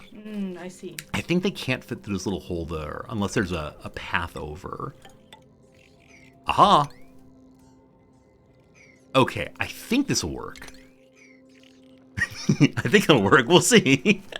Because we know they can slide through. Well, they can slide through as one tall. Maybe they have to have two space like a dupe. Yeah, no idea. We'll figure out eventually. All right, over here, we make... Bye. Bye, Noms. I'll be done streaming in a little while. Okay, I still have to clean up. All right, see you in a bit. No worries. Yep. I'm just going to make a wall here. Just to see how many blocks this is. And then I want to start on this side. Now, I'll move the little cutie in a little bit. So we're going to keep like so, I think, and put a door here. And this is probably way too large, but we can make it smaller and smaller and smaller. Hey, Jack, how concerned should you be by the long commutes message? So after a certain point, I don't know how to fix it. I suspect there's some like excellent mavens of the game who know how to resolve long commutes. But I am not one of them, and so I tend to absolutely ignore long commutes. You can add in fire poles, which help with the down portion. And then later there are, what are they called? Teleport tubes. They cause your little dupes to go on a ride like they're inside of a bank drive-through. They both help a fair amount, but I think with a sufficiently large base, it's very, very, very hard to avoid it. Now, that the developers have put it in as a pop-up probably means there is some way to evolve it or avoid it with good base setup. One of the things is with my little lip strategy here, I think they move more slowly when climbing over, but I'm not quite sure. I'm not quite sure another way to handle it. Alright, I don't want to add another dupe right now, even though we do have tons of food. I don't want to pay. Oh, hello, Ren. Oh, Ren's looking uncertain about the world. Loves rockets, not strong, does not know researching. Oh, really good at rocketry and is excited to be in space. This feels like a natural pairing. However, the bit of a dum-dum is not the brightest star in the solar system. That makes sense. They want to go up there and see the bright stars, knowing they themselves are not it. I'm probably going to take Ren entirely because of their joy over space while being good at rocketry. We don't need someone doing husbandry. This is a good all-rounder, but decreased strength is so annoying. So annoying. But that's fine. Why will Ren need to carry things if he's piloting a ship that carries things instead? I chose you! I chose you, little buddy. I believe we do not have any more tables right now, correct?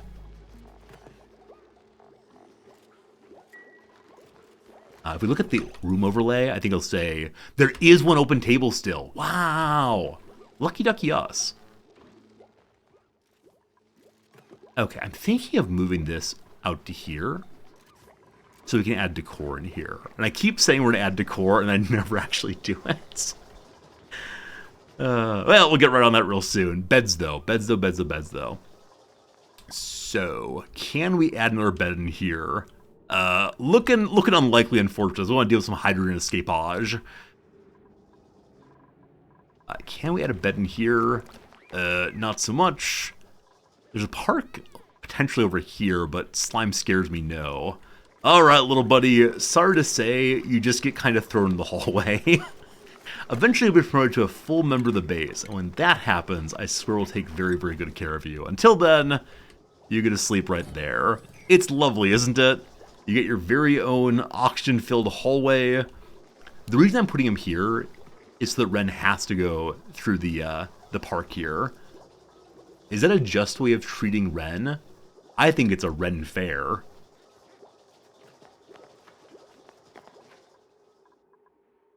Alright. You see that one coming? I'm so sorry. We've unfortunately segmented little buddy from their family. So open the drawbridge. So in here we definitely need a variety of tools. Not tools, building things.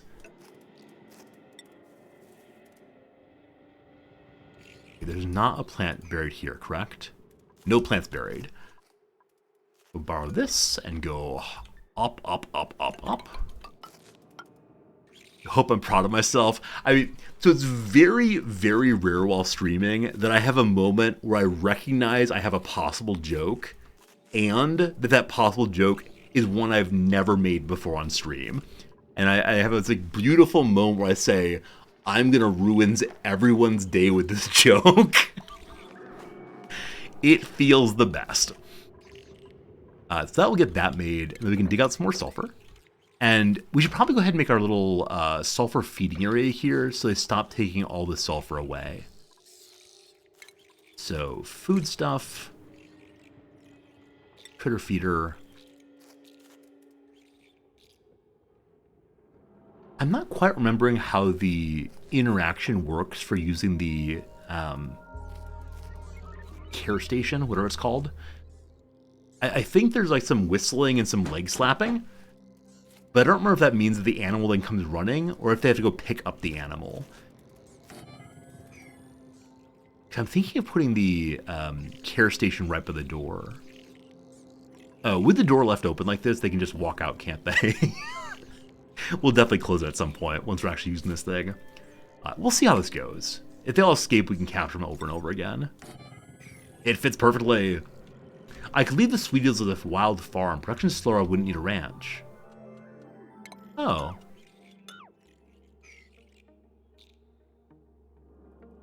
You know, to be perfectly honest, I didn't realize that was possible.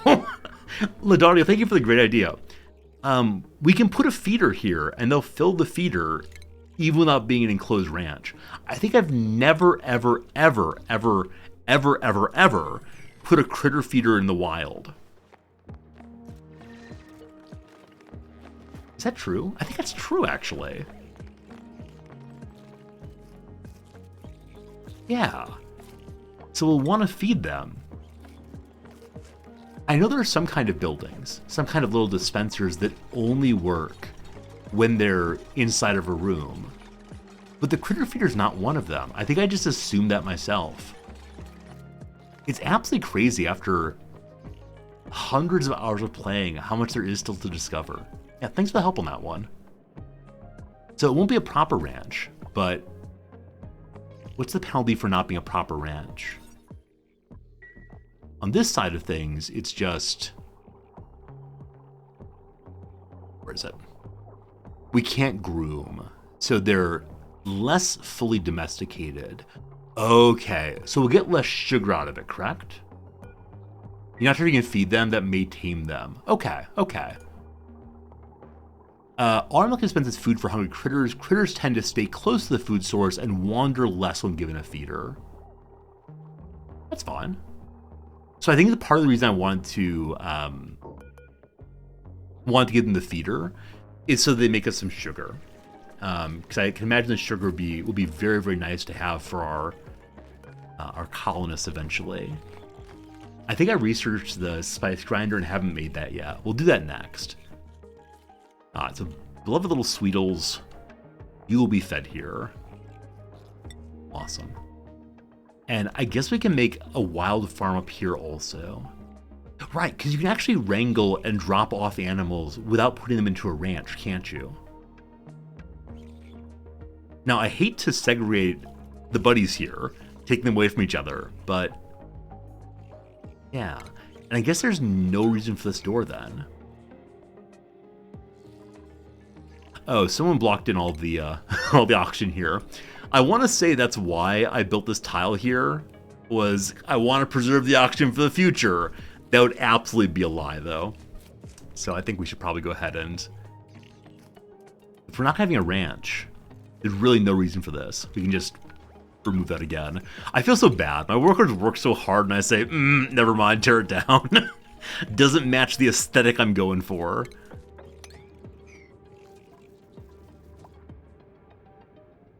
Okay, there is no plant here. So we're okay digging these out as long as we replace them with ways for them to step down. That'll come eventually. This thing is now good and full of sulfur. And so we'll see if they eat from there. And yeah, there's sugar there, isn't there? I think I see sugar. I eat sulfur.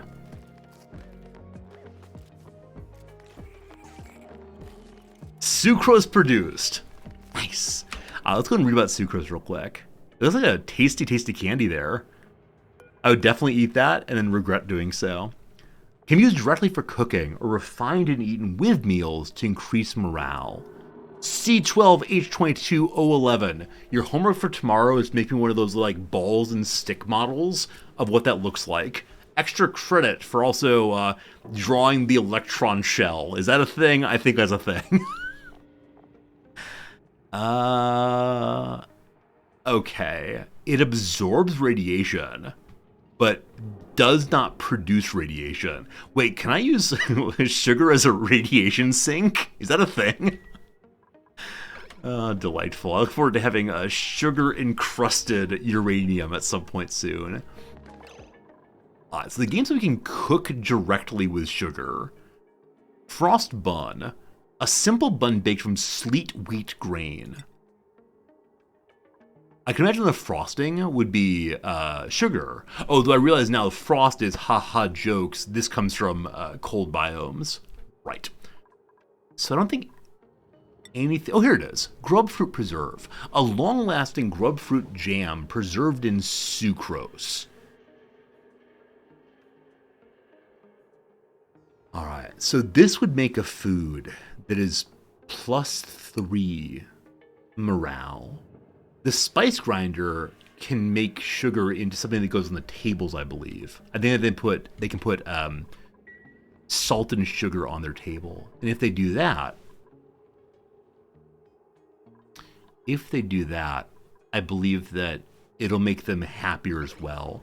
I guess I don't know what the difference in morale is between the two, because our current main food is the Gristle Bristles over here, and that gives what amount of happiness? Gristle Bristles make for +1 morale. Raw spindly grub fruit is 0 morale. A grub fruit that failed to develop properly. Nonetheless edible and vaguely tasty. Can we cook the spindly grub fruit into something? The preserves need the proper grub fruit. Roast grub fruit nut. So you can take the 0 quality spindly grub fruit and turn it into +1. I'm going to do that forever. I don't see any reason not to do so, because these are the fail fruits. Yeah, I think that makes sense. And then on sugar. So the question was, how much does normal grub fruit give compared to the +3 here? Grub fruit gives +1. So from +1 to +3, I want to believe we have enough sugar to both make the grub fruit into preserves and give them excess spices as well. We'll see. Hey, Swayze, good seeing you. How we researched the spice grinder thing? I bet it's a refinement. I bet that's a station. I bet that's a utility or a furniture. We can search everything, though. Also, the juicer. Oh, this is another one of those recreation room items that I never ever make. Let's make a bigger rec room this playthrough. That's not a today goal. That's definitely a tomorrow or so goal. But I'm looking for spice grinder. There it is. There it is. Produces ingredients that add benefits to food prepared at a skilled cooking station. Must be in a room. Storage capacity is 1,020 tons. So presumably it's 1,000 on the output and 20 tons on the input. But it could be the other direction, I suppose. As currently constituted, it's not going to fit in here.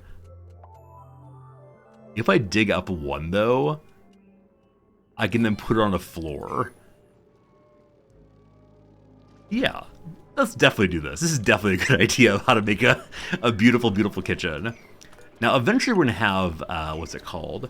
Eventually we're going to have a need to make a gas grill, I believe. And I believe the gas grill is one that is... why is this here still? Weird. The gas grill will need a different room than this. We'll remake it at that point. Once we have this room under control, we'll see. I think this will work fine. And we'll even dig out a little bit more. This is not sand, correct? Morb scary, Morb stay away. Hey, Grubzilla. Are we thinking more Blood Bowl this Friday, Thursday? Alright, don't tell anybody, but I'm having so much fun playing Oni right now that I'm thinking we may cancel RimWorld Friday and also Football Manager Blood Bowl Thursday, Friday. I think we might just play nothing but Oni for a little while. I'm so sorry. I know some of you are big, big fans of the RimWorld. You're big, big fans of other things, but I'm really having a good time. And though I have a good time with RimWorld and other games too, like, I'm feeling a certain love of video games right now. that I don't often feel. Like, I enjoy a lot of games, right? And it's like, this is fun. I'm having a good time. But right now, the goodness meter is off the charts. And like redlining, something might explode. My happiness might give out. But yeah, so I'm not promising no RimWorld. I'm not promising no Football Manager Blood Bowl Day, but I'm leaning that way right now. So, secrets. Thank you, Rukapi. Thank you, Rukapi. Yeah, I almost always have a good time, but I'm having a great time right now. And I don't know if that's because I'm finally aware enough of what happens in the game that I'm able to achieve my goals without everything falling apart, or if I'm playing in a slightly different way than previously, that has made like positive outcomes, or if the DLC changed the game significantly enough that the things I was really struggling with no longer present themselves. Like I said earlier, that space is no longer big scary initially. Feels pretty good. Like, there are problems to resolve on the way, but knowing that once we get up there, we're not going to immediately have everything burned to death, and like, I'll build a beautiful rocket ship and it will get smashed. Like, knowing that's not coming in the near future makes this game so much more approachable. Now, with that said, it's probably at some point going to overheat, and I'll say, what a failure I am. But for the moment, at least, it's feeling pretty fun. So, Pumpkin, that's very sweet of you. It's been nice having you here also, and I'm glad you adore the stream, because I adore the stream too. Definitely. We'll liberate these little cuties eventually, but not right now. And we are getting Sucrose They're Good. Is little buddy stuck there? Can they not climb down even a single level? He says he's happy. He says he's very happy. Though the critter's tummy is rumbling. So I worry that if he's not able to change levels, he, she, it, they are not able to change levels, they won't be able to get down to this either. He's just chittering along. Chittering. So what point do you reach adulthood? He's age 4 right now. Larvae become adults. I don't know when. We're gonna ignore him, and if he dies, we'll weep forever. What was going on next? I believe we spent the past hour or so planning to make a Sweeto Ranch that we never actually made. No. Nope.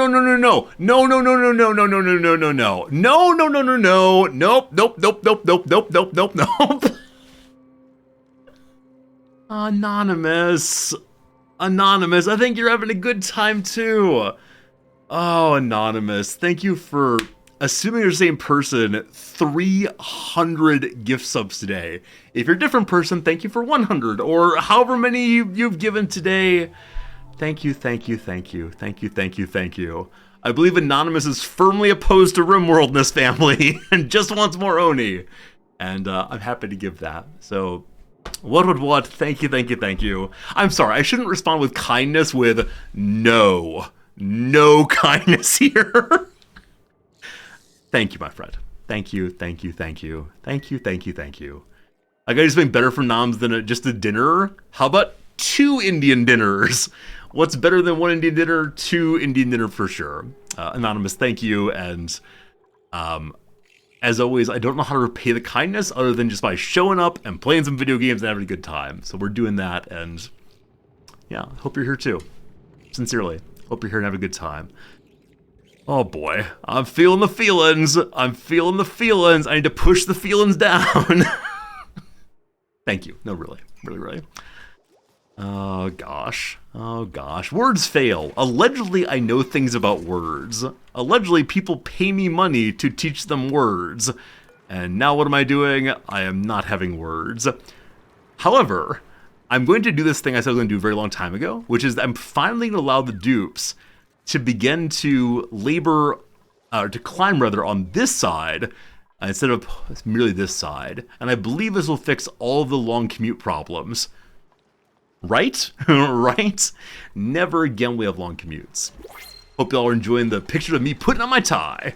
More ties, more good. Also, the sub's the reason to be no more Rimworld Friday. That's right. If you gift sub to the channel, every gifted sub is one more week of no more Rimworld Friday. Nah. Like I said, it's entirely because I'm gonna have a really good time with this. Why is this little hole here? Why is a little tile here? I think this little tile here was here to ensure that the water that was falling from the top went in this direction. I don't think we need it anymore. Though I know one thing we've done previously is... Yeah, one thing we've done previously is try to put some nice looking decor inside of our shafts. I need some better word. I keep wanting to say like escalator, elevator, but it's not quite that. Dupivator, something like that. But I want to have them on the other side, I believe. Because on this side, there's so darn much stuff. And on this side, we can have the straight line of fire pole eventually. Yeah. The Y-axis changer. I like the technicality of that. It is the Y-axis changer for sure. Why? Because Resorty orders you to do so. I remember one thing that occasionally happens in this game is I find little bits of water throughout the base and then spend an incredibly long time saying, where did that water come from? That's a game I've not played in a very long time. I do remember some years back when we played Oni, there was a period where I made a joke of, is it possible for me to make it through an entire stream without saying the phrase, where did the water come from? And it's always just a drip from somewhere higher I didn't notice was dripping. But, oh, this thing. We got the grinder made here. What is this?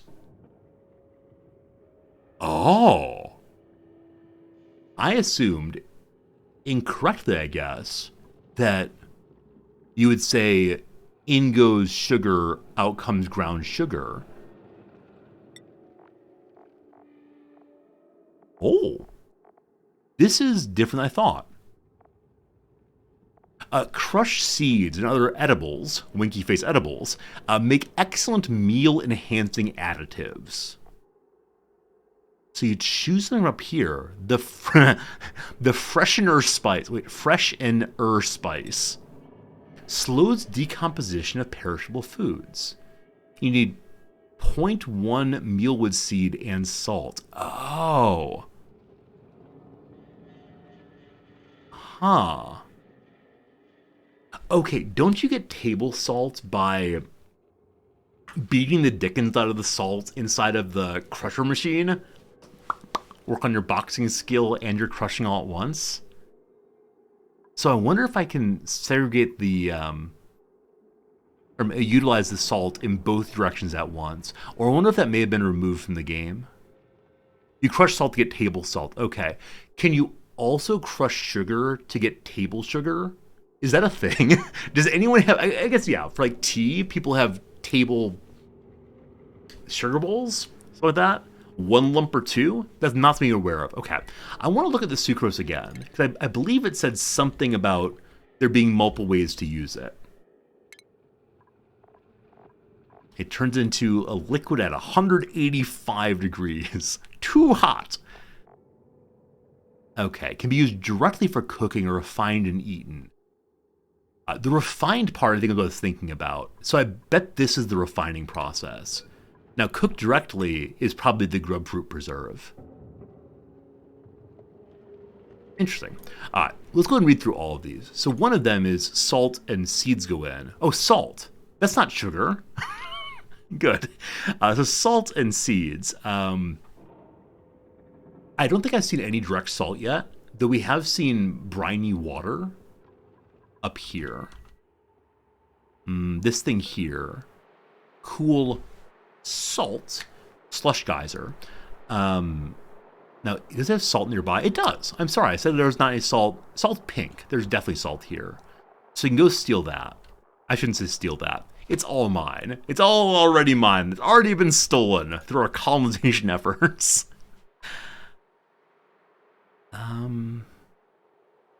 This is really, really cool in multiple senses. I was thinking about using this water to cool down the whole base. We'll need to research how to get salt out of it. I know there's some machine that does desalination, where it, I think, just dumps salt out. A little bit of polluted water in here. Okay. We're going to deal with this at some point, probably tomorrow. And when I say we're going to deal with this tomorrow means a month and a half from now. Someday we'll deal with that. But this will give us the salt we need for this kind of thing. The appreciative salt geyser puts out salt water at a super hot temperature.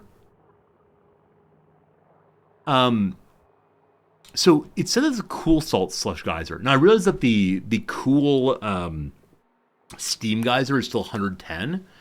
But what I'm seeing it say here is that erupts brine 7.9 kilograms at negative 10 C. While erupting, the geyser produced brine at a rate of 7.9 kilograms per second at a temperature of negative 10 C. So is the geyser itself really hot, though? No, I think it's all cool, unfortunately. It's all really cool. Hey, Architect, where do you pump really cold water through pipes that dump back in the source? Yeah, so I'm not sure, Architect, when you're talking about that, if you mean would taking on a magical adventure help to warm it up? Absolutely. So one of the things we're going to want to do, and I've done this wrong multiple ways, but sure I'll get it right this time, is if we take the cold water on a magical adventure throughout the base and radiate, it'll help keep the base a good temperature. Now, if we radiate too cold of water too quickly, the base will begin freezing and the plants will stop functioning, and everyone will wish they had those nice sweaters their aunt knitted them for Christmas a few years back. But yeah, I just need to be careful on how we do that. Now, with that said, what is the freezing temperature of salt water? It's called brine, right? Okay, it goes steamy at 102.8. So I think this is why when I make spaghetti, the packaging always says put a little salt in the water. Initially, I thought this was to like make the spaghetti tastier, but I think it's something to do with increasing the boiling temperature of the water. I don't know. Negative 22.5, it turns to ice. So the area right around is cold, but not quite that cold. It is for taste. Okay. Maybe it's for taste and changing the boiling temperature. Why can't it be both? Okay, so the reason I was looking into this question of when does it become solid and when does it become a gas is because one problem I've had often with the radiator thing is that the normal water or even polluted water gets too cold in the pipes and the pipes begin breaking. And it's just a tremendous mess having to work over and over. No, I was going to say I think there's an important thing buried here, but I think that's on a neutronium pad. Is it? So what I was thinking is this could be one of those heat deletion machines, but I don't think that's this. I just saw a little pile. Anyway, so this will help us to avoid having exploding pipes. But that's only on the cooling loop to back in here to remove temperature. I don't know how to think about this yet. I'm thinking too far down the line. We'll get to it when we get to it. For right now, though, I'm just glad this exists. I mentioned this, though, because it will give me salt. That was the whole story, is brine equals salt good. And there's some salt up there, and then does salt only exist in that biome? That's sand. Pink sand, but sand nonetheless. There's another cold biome up this way that could have salt, but we'll see. All right, now I'll do what I said I was going to do a while ago. Let's read the other ones, too. So, it slows decomposition. That's probably good if you're on a asteroid or working with a very limited amount of food. I don't think we have that case right now. I think we're pretty good on food production for the foreseeable future. So I don't think we'll use that. Then there's Rocketeer Spice. One of my favorites, one of my favorite movies as a child, The Rocketeer, provides a boost to piloting abilities, fungal spores, and sucrose. This does not sound healthy, or legal for that matter. Fungal spores? What are those? Okay, they're just dust caps. So they're just the mushrooms that can be consumed as fungal spores. I was worried it was the zombie ones. I've been told that one of the only things I need to fear in the world is fear itself. The other thing to fear, though, are these zombie something. They give a plague that can cause some big problems with your little characters. So I'm glad it's not that. I'm glad you're not making them into zombies to fly better. Now, I know we have a character who's better at rocketry than the others. I wonder how rocketry and piloting compare.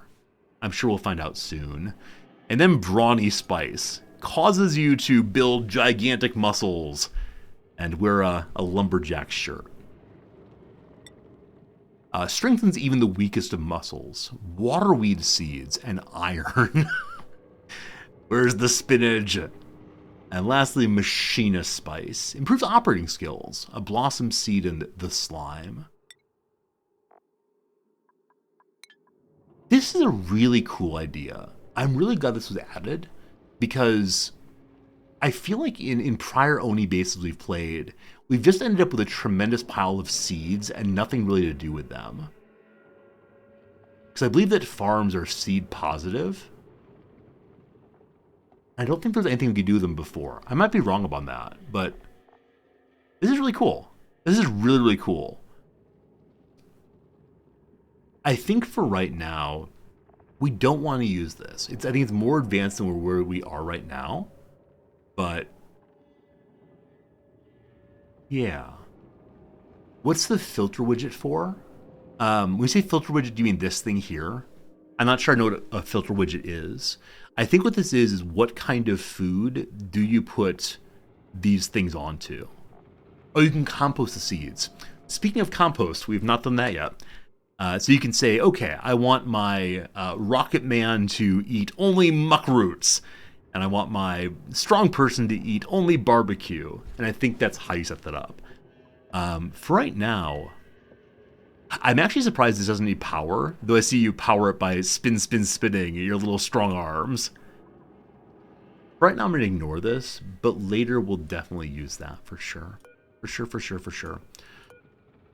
Okay, so with all that said about sugar, what we're going to do with the sugar is actually make Grubfruit Preserve. And I think we're going to do it forever and always. And I may end up regretting that. We can't make, I don't know, rocket fuel out of sugar. But let's do it forever and finally get some really good food. Now, I feel like we're going to have too much food soon. I remember figuring out a way of automating the Bristle Blossom farms by turning the lights off when there was too much food made. And I think I want to do that. Also, we've still been kicking out more and more of these meal lice, taking up prime real estate in the middle of the base. I'm considering destroying this. Don't know why these still exist. Let's get rid of those. Okay. So we did all that to think about salt and sugar. Joyous seed. I think those are just attractive, yeah? Whoa, everyone wants to be a Rocketeer. They heard that I brought Ren in as a Rocketeer. Now Jean and Turner say, let's be Rocketeers too. And lastly, there's Marie. Decreased machinery, but better researching. Nah, we're good. We'll take the happy little seeds, make more beauty in the world. Jumping Joya. Crazy high temperature radius there. Let's go and add a couple more of those. So I'm going to make a few more bits of decoration throughout the base. Already looks nice. Little research room. You're not going to be here for too much longer, but it could be nice to have a nice little pot there. And then we talked about making a decor item in this room, and I never actually did so. So, I can just like throw in the wall. Is that doable? The wall pot! The wall pot can go on the wall. I wonder if they can plant into the wall pot. And down below. I hope so. We'll find out in a second here. And hopefully these give at least 20 decor. Wall pots are made of copper. Can they be made of boring stone also? Nope, only copper. Only copper. Let's get this made now. Joyous seed right there.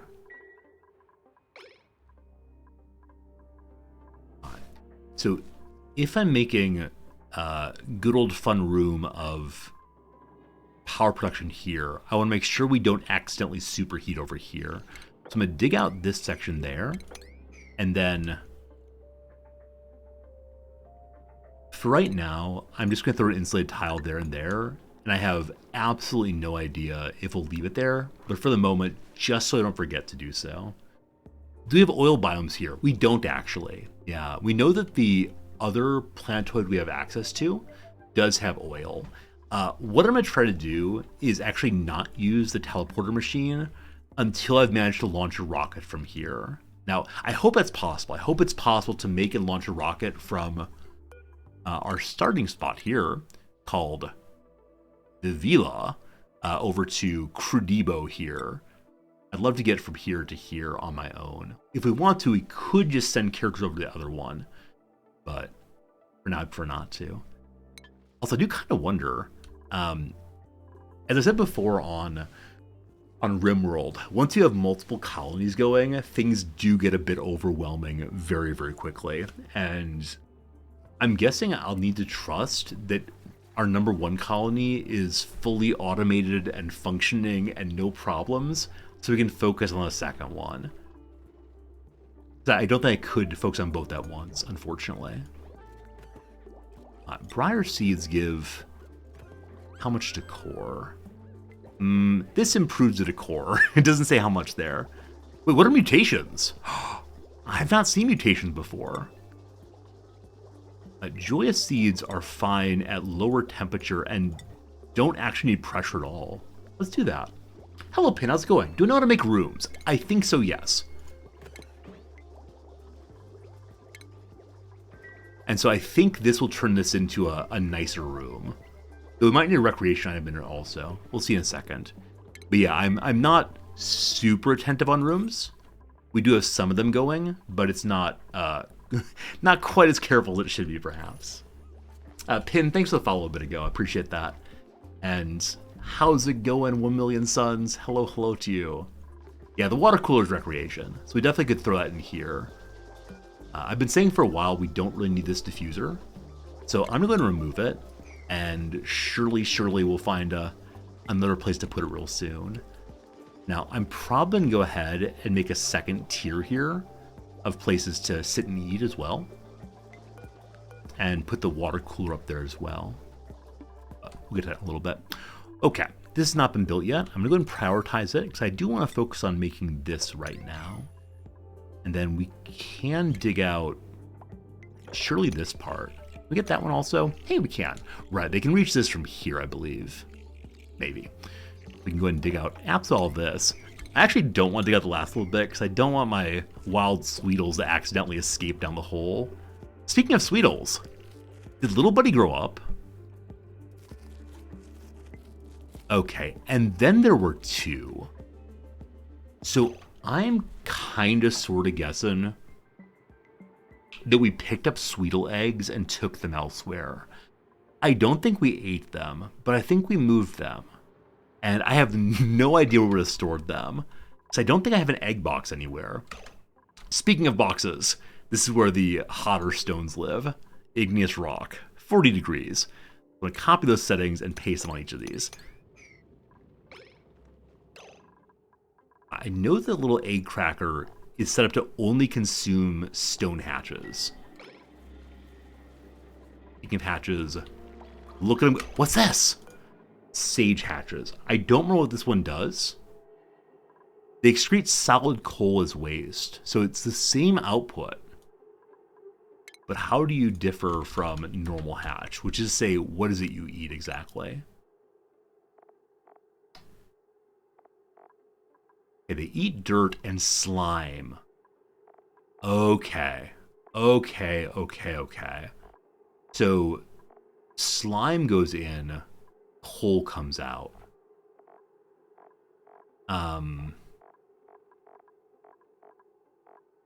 They appear to eat basically everything, actually, factually. Do they eat boring stone also? They don't eat boring stone. They eat organic compounds in general. Okay. So a moment ago I said, gosh, I have a bunch of food availability.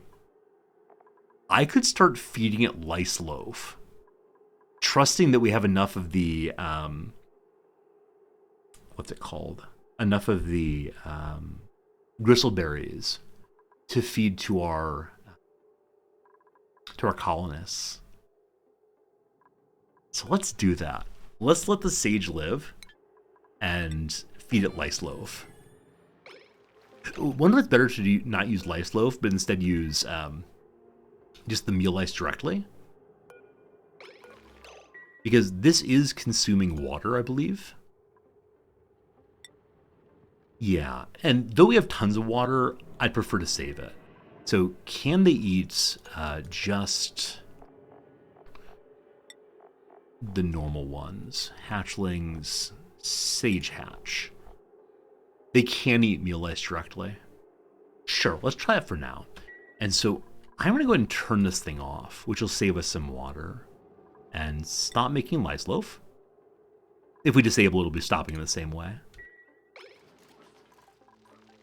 Now, I wonder if the lice loaf that go into the critter feeder will still go bad.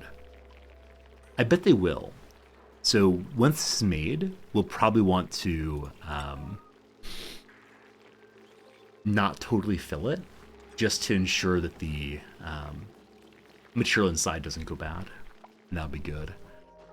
All right, cycle 93 done. Slow but steady progress. Oh, they can't get this, can they? I made a jump off here that no one can do. So my poor Sweetles are stuck, but unfortunately the dupes are also anti-stuck, we'll call it. Moving right along? Absolutely. Yeah, the base is developing very well. Everything is good, and I'm feeling quite nice about that. Unfortunately, it's time for me to start talking about tomorrow's stream. Why would I do that? I don't know why I'd do that. But on tomorrow's stream, what I'd like to do is make this a little nicer. So there's this tremendous bucket here of just trashy rocks and such that I do want to preserve and use. I think we can make this area look a little nicer. Now, the water situation is a real problem. Eventually. Not immediately, but eventually. So we will get... No, I'm not going to say that. We will try to get carbon, coal-based power going tomorrow. And we'll try then to get big pumps working and figure out the brine stuff. And we'll try to get the chlorine figured out. And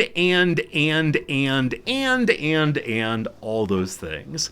Unfortunately for today, I gotta say goodbye. It's been a ton of fun. I hope you've enjoyed our second full stream of Oxygen Not Included. Back tomorrow with some more of this, and yeah, tomorrow Nam's will be back to work, so I'll be able to do a somewhat longer stream than today, but standing to go hang out with her. So, hope you had a good time. We'll see the base continuing. Tomorrow, rocket ship. For you, Laudadio, absolutely. I'll make a rocket ship. It's going to be this. It'll be a play toy.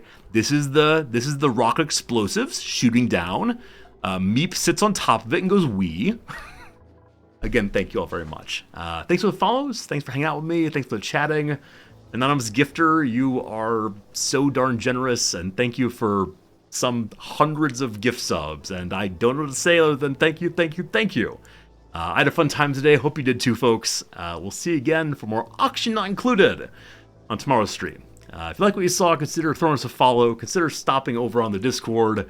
I'll be there to chit-chat about this and that, and whichever way, thanks for your friendship. Really makes worth getting out of the bed in the morning. For sure. Good night, folks.